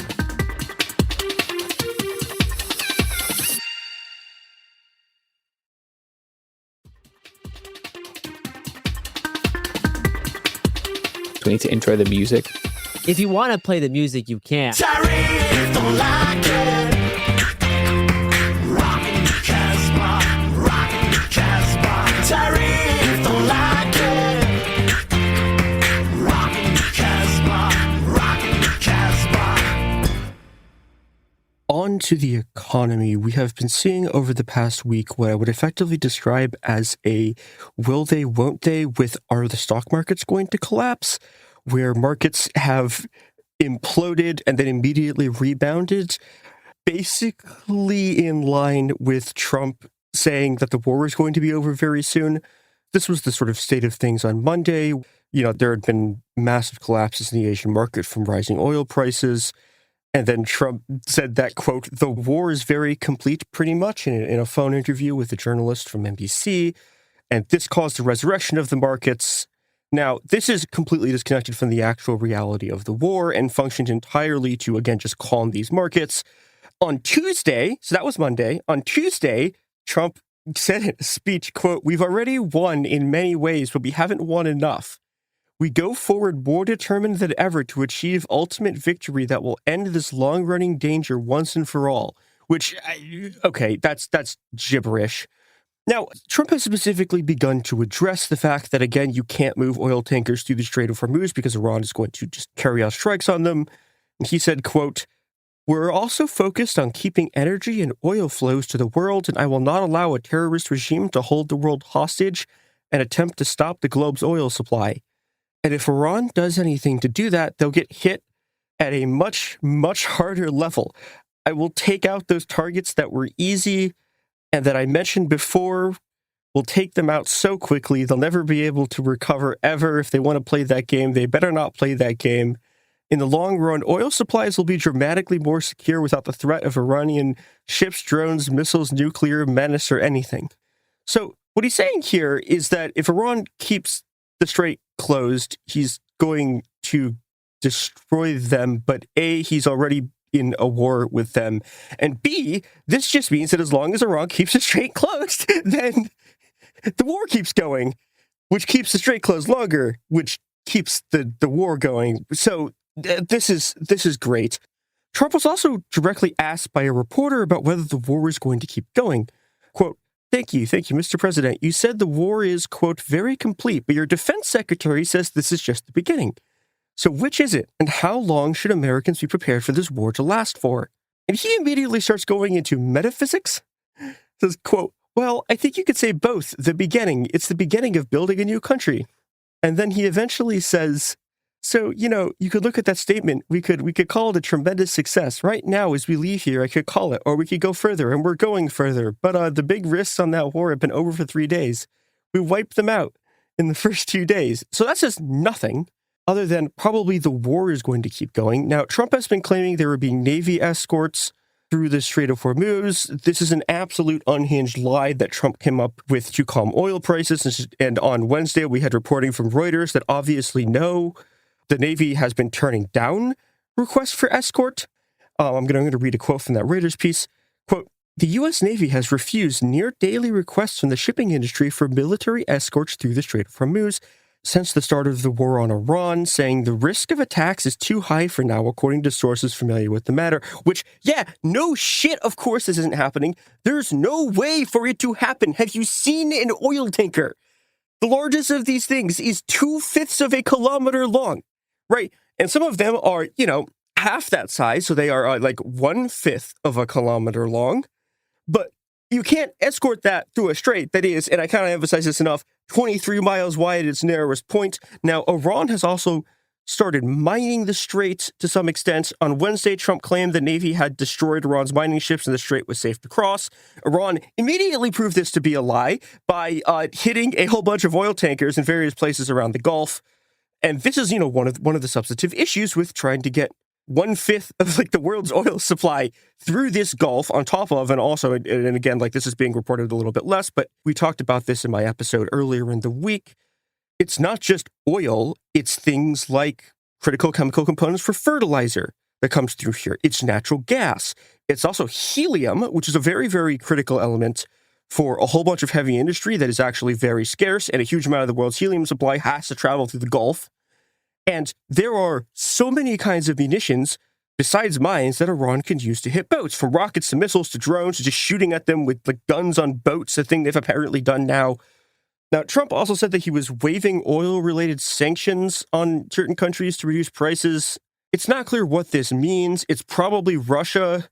Reuters has claimed that it's about the U.S. temporarily allowing India to purchase Russian oil that's been stranded at sea.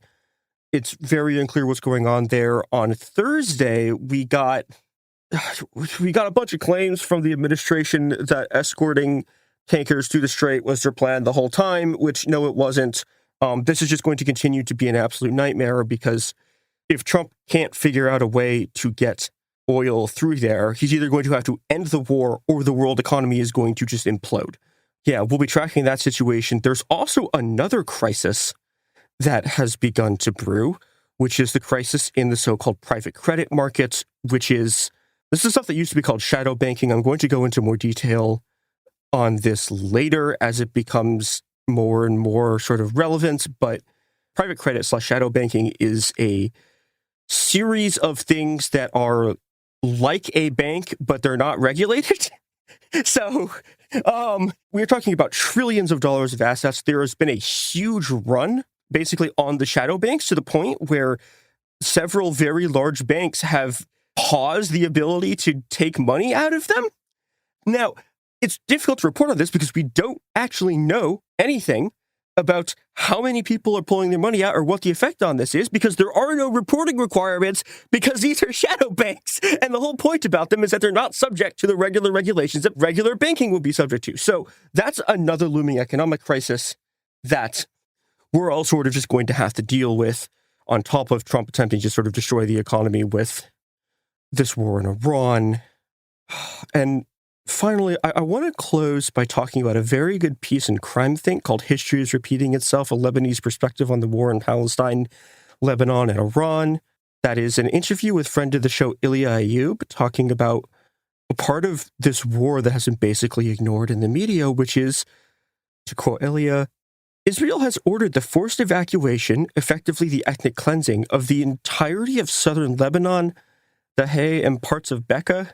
This has been a horrifying campaign that has involved Israel bombing major Lebanese cities, including repeated bombings of Beirut, as well as the systematic destruction of Lebanese villages by the Israeli army in the areas they've occupied in the south. The Israeli invasion has killed 600 people in Lebanon so far, and that number will be higher by the time you're listening to this. This campaign does not seem to have an endpoint and is continuing as the American and Israeli war in Iran also continues to grind on. Yeah, put a trans goal on your couch. Thank you, Mia. I have a few more news stories before we close out this episode. Trump has delayed his endorsement in the Republican Texas primary to build pressure on the Senate to pass the SAVE Act, the Voting Restriction Act. To gain favor with the president, Ken Paxton has announced he'd back out of the race if the Senate passes the SAVE Act, which Trump later called his number one priority. Paxton knows that the passing of the act is very unlikely, but by signaling support for the president's number one priority, he's hoping to gain favor and maybe even steal the endorsement away from Cornyn or convince Trump not to give an endorsement, which would help him in the runoff election. Okay. Politico has reported that Trump was, quote, irritated when news articles from Axios and The Atlantic published Wednesday declaring that Trump was, quote unquote, expected to endorse Cornyn, according to a Republican operative. Trump and others in his orbit hate when stories get out ahead of official announcements, unquote. I sympathize with the president here. I am also often irritated by news articles from Axios and The Atlantic. Yeah. Yeah. Aren't we all? That's the thing that brings us together as a country. Right. It will be interesting to see what Trump does here. I mean, Trump has previously called Cornyn like a rhino, and Paxton is way more popular with the MAGA base, despite having more electoral liabilities for the general election. Yeah. On March 5th, 7 of the biggest tech companies signed President Trump's Ratepayer Protection Pledge, empowering the private sector to build their own power infrastructure like power plants, microgrids, and substations, while also agreeing to, quote, bring or buy new generation resources and cover the cost of all power delivery infrastructure upgrades required for their data centers, ensuring such expenses are not passed to American households, unquote. And that is per the White House. So this expounds on the Ratepayer Protection Pledge that Trump announced during his State of the Union address. We have a little bit more details now. Yeah. The pledge has been signed by Amazon, Google, Meta, Microsoft, OpenAI, Oracle, and xAI. These companies will, quote unquote, voluntarily negotiate new separate rate structures with utilities and state governments wherever they build new data centers, and will, quote, commit to pay these rates for the power and related infrastructure brought online to service their data centers, whether they use the electricity or not, unquote. To prevent blackouts and power shortages, the pledge also promises that AI companies and hyperscalers will also, quote, coordinate with grid operators to make backup generation resources available at times of emergency, contributing to a more reliable grid, unquote. This pledge is not legally binding. But like I said, it will empower the private sector to develop power plant infrastructure. Great. Scary. Last Saturday, March 7th, white supremacist Jake Lang organized a protest outside of the New York City mayor's residence, Gracie Mansion, dubbed Stop the Islamic Takeover of New York City, Stop New York City Public Muslim Prayer, unquote. Incredibly frustrating guy. Yeah. I know that's his goal, but very frustrating.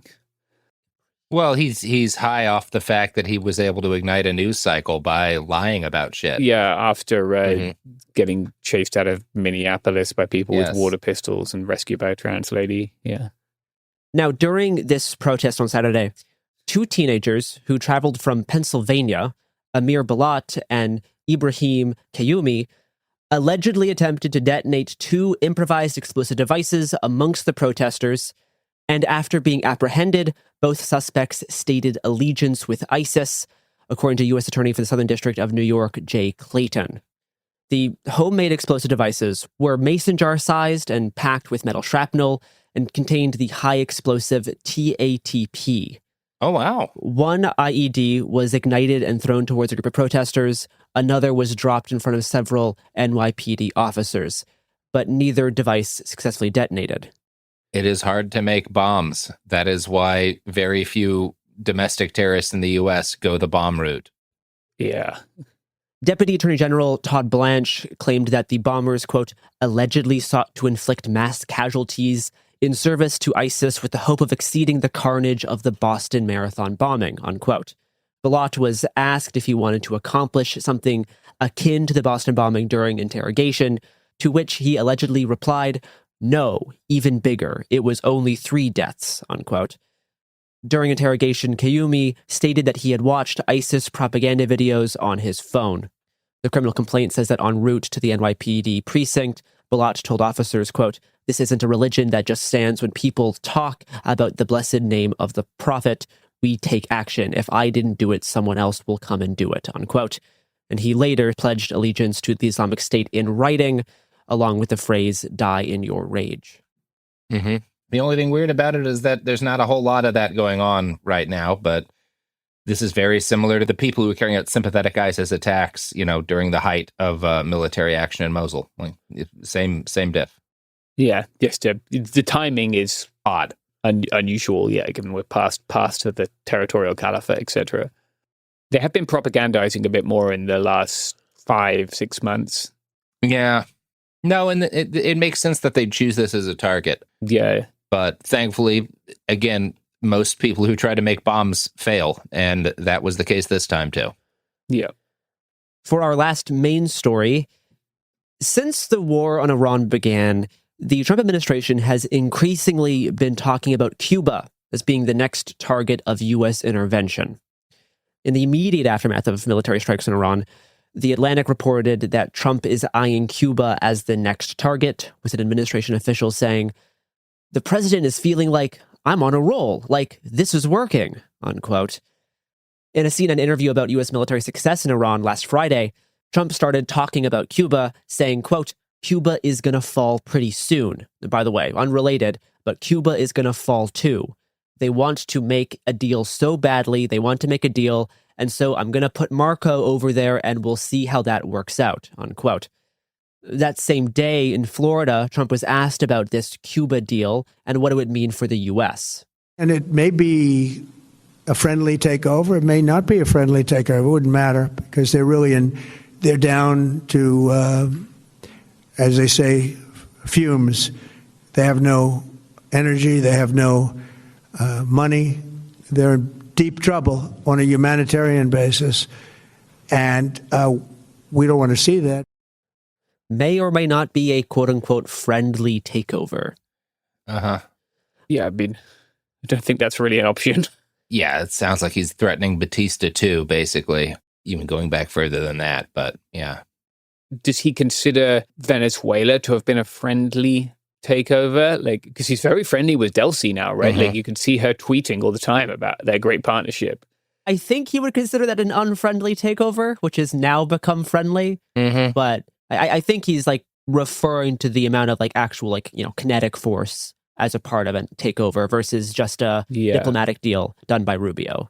But in his CNN interview from Friday, Trump did specify that the administration is quote unquote really focused on Iran right now, and that they have quote plenty of time, but Cuba's ready. After 50 years, I've been watching it for 50 years, and it's fallen right into my lap because of me, unquote. The day before this, Trump mentioned how Rubio wants to finish up operations in Iran before trying anything in Cuba. Quote, "We could do them all at the same time, but bad things happen. If you watch countries over the years, if you do them all too fast, bad things happen," unquote. Do them. Do the countries. Do them. Yeah. I see. Fascinating. That's the reference to these regime change, Yes. decapitation. You're doing the country. Yeah. Right. Got it. Good to know. At a presentation for the Shield of the Americas on Saturday, Trump said, quote, "As we achieve a historic transformation in Venezuela, we're also looking forward to the great change that will soon be coming to Cuba. Cuba's at the end of the line. They have a bad regime," unquote. It is wild to see him just like, I don't want to be like, you know, like Babe Ruth used to point to where he's going to hit the baseball. That's probably not the best analogy there. But you know what I mean? It is bonkers just to see. They're very confident right now. Yeah. They haven't gotten a serious pushback.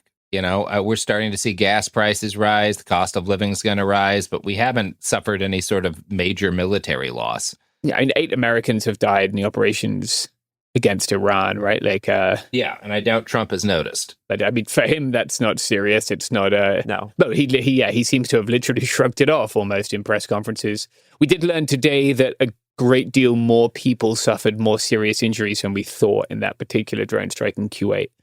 But there won't be electoral consequences, right? I think that's one of the reasons why they like these airstrike heavy, very light ground footprint models. Yeah. Because it's not Americans who die. No, it's Iranians who are primarily dying. Yeah. Yeah. Shall we close with this brief discussion on Proton Mail? Yeah, it's important. Yeah. So last week, 404 Media reported that the end-to-end encrypted email service Proton Mail, quote, helped FBI unmask anonymous Stop Cop City protester, unquote. That is their headline. So what happened here is that in January of 2024, the FBI sent Swiss authorities a mutual legal assistance treaty request for information tied to the Defend the Atlanta Forest at protonmail.com account. The FBI believed that whoever had access to this email would likely have administrative access to the now defunct Scenes from the Atlanta Forest blog, which hosted sabotage report backs, calls to action, and some instructional information on possible criminal acts people could commit. After Swiss authorities verified the FBI's request, Proton Mail was legally required to submit payment data which identified a name tied to the account through a credit card. Swiss authorities then forwarded that information to the FBI via the Mutual Legal Assistance Treaty. This individual has not been charged with a crime, and no email contents were provided to either the Swiss authorities or the FBI. This is Edward Schoen, the head of communications for Proton. Quote, Proton only provides the limited information that we have when issued with a legally binding order from Swiss authorities, which can only happen after all Swiss legal checks are passed. This is an important distinction because Proton operates exclusively under Swiss law. Proton accepts payments via cryptocurrency, cash, and also credit card.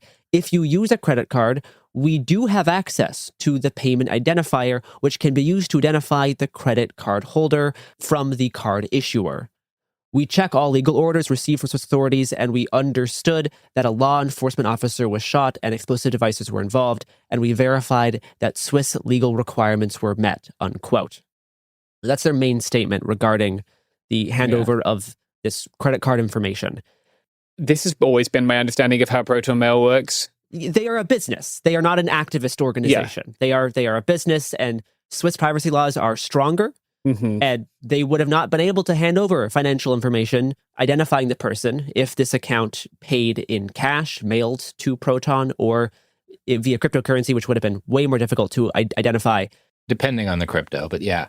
I've operated many Proton Mail accounts through the years. I've never tied any of them to financial information. You do not need to pay for most of the services that they provide. Like I even have Proton VPN without paying for like the expanded VPN option. Yeah, they've always been very clear that they're a Swiss-based company and they comply with Swiss privacy law. Yeah, this has happened before. They have responded to FBI requests before. I don't know how many FBI requests they have responded to. I know they've responded to requests from other countries in Europe. There's one around 2020. I know they've responded to French authorities about environmental protesters. Yeah. The fact that Swiss authorities did send this information to FBI is newsworthy. This is notable. But this doesn't mean that Proton is getting increasingly compliant. Like this is from early 2024, following the standard procedure via the Mutual Legal Assistance Treaty. And importantly, the actual end-to-end email contents were not given because Proton themselves don't even have access to those. Yeah, and for clarity, Proton has given info to the FBI before. I found a case back in 2022 where the FBI was able to get data on a U.S. Proton Mail user who was being investigated for harassment. They responded in 2021 to 6,995 legal orders and complied with about 6,000 of them. In 2021, it was about 5,000. In 2020, about 3,000. I think this generally reflects the rate at which Proton has grown rather than them becoming more likely to respond to these requests. Yeah. And by responding to the request, that doesn't really give us a good insight into what they're actually responding with. Right. Yeah. That's the other thing, right? Like this person's email inbox was not opened to the FBI. That is a different thing. Very important. It was the name linked to their credit card. Yeah, I think, like you said, this is reportable, but it was a little oversold in the headline. I know everyone does that these days, but it's good for people to understand how Proton actually works as like a privacy email. Yes. And they are not an activist group, and like that is an important distinction. Like they are a Swiss business that will follow the law, and if you understand how to use Proton as a service to maximize your privacy, then it can be a very useful service. But it will not protect you in every way if you're handing them over payment information or information tied to your name that is not encrypted. That can open the possibility of an account being identifiable. Yeah. So I know a lot of people had contacted me about a Proton mail address. Like, hopefully now you have the information that you need to decide if that is something you want to use or not. Mm-hmm. Speaking of Proton mail. Yeah, speaking of Proton mail, we still have a Proton mail address. Now you know a little bit more about how you can use it if you want to. Cool Zone tips at proton.me. If you would like to send us a pitch for you or your boss to be on Behind the Bastards, if you would like us to plug your book, if you want us to talk about your fucking timeshare, you can send all of that to coolzonemedia@iheartmedia.com. Especially if it's the last one, I will block you. Oh, no, I'm looking for a timeshare. That seems like a good investment. Sick. But that is the email for non-tips. For things that are not related to news tips, you can use the coolzonemedia@iheartmedia.com email address. Yeah, .com. Talking of tips, I have a tip, Garrison, for marketing people. If you email anyone 10 times a day, you're going to piss them off. They're not going to want to fucking hear from you. Stop it. Some of you aren't well. You're not emailing them. You've got an AI doing it. It's got to be AI. Yeah, that's not a person. If it's a marketing person, there are other people who email 10 times a day. Yeah, I mean, this was a marketing person who was emailing some of our work addresses, try and get us to plug their podcasts, which aren't our podcasts. It's to stop it. Grow up. Have some self-respect. Yeah. What's really fun is if you go on Reddit, you can find a subreddit for those kind of marketers where they'll complain about journalists not responding, and it's beautiful. Yeah, you can't see because the podcast, I'm raising both my middle fingers at this time. Anyway, this has been us whining about marketing people. I hope you all have a lovely week. I will be, as I hug as many of those proteinies as I can. Garrison, if you want to start really bulking up, you need at least 100 grams of protein a day, right. And there's 10 in each They'll of die. those martinis. That's only 10 espresso protinis. 10 espresso protinis a day. You can pour them in a Camelback and go about your day. Just make sure you dip the end of the Camelback in the Buffalo Dry Rub. Cup of the Buffalo Dry Rub for the nozzle. Have a little shaker. Have a little. We reported the news. Oh, God, did we? We reported the news. Hey, we'll be back Monday with more episodes every week from now until the heat death of the universe. It Could Happen Here is a production of Cool Zone Media. For more podcasts from Cool Zone Media, visit our website, coolzonemedia.com, or check us out on the iHeartRadio app, Apple Podcasts, or wherever you listen to podcasts. You can now find sources for It Could Happen Here listed directly in episode descriptions. Thanks for listening. You're listening to a podcast, so you're doing something else too, like maybe scrolling home listings on Redfin, saving places you like without thinking you'll get them, because that's what house hunting has become. But Redfin isn't built for endless browsing. It's built to help you find and own a home. Redfin agents close twice as many deals as other agents, which means when you find a place you love, you've got a real shot at getting it. Redfin helps turn saved listings into real addresses. Get started at redfin.com. Own the dream. Did you know you can get your prep for free? Mister provides free prep and DoxyPep, prescribed online and delivered right to your door. No doctor's office, no needles, no drama. What are you waiting for? Sign up at Mister.com today. This is Jacob Goldstein from What's Your Problem? When you buy business software from lots of vendors, the costs add up and it gets complicated and confusing. Odoo solves this. It's a single company that sells a suite of enterprise apps that handles everything from accounting to inventory to sales. Odoo is all connected on a single platform in a simple and affordable way. You can save money without missing out on the features you need. Check out Odoo at odoo.com. That's odoo.com. Time for a sofa upgrade? Introducing Anabay Sofas, where designer style meets budget-friendly prices. Anabay brings you the ultimate in furniture innovation with a modular design that allows you to rearrange your space effortlessly. Perfect for both small and large spaces, Anabay is the only machine-washable sofa inside and out. Say goodbye to stains and messes with liquid and stain-resistant fabrics that make cleaning easy. Liquids simply slide right off. Designed for custom comfort, our high-resilience foam lets you choose between a sink-in feel or a supportive memory foam blend. Plus, our pet-friendly, stain-resistant fabrics ensure your sofa stays beautiful for years. Don't compromise quality for price. Visit WashableSofas.com to upgrade your living space today. Sofas start at just $699 with no-risk returns and a 30-day money-back guarantee. Get up to 60% off, plus free shipping and free returns. Shop now at WashableSofas.com. Offers are subject to change and certain restrictions may apply. This is an iHeart podcast. Guaranteed Human.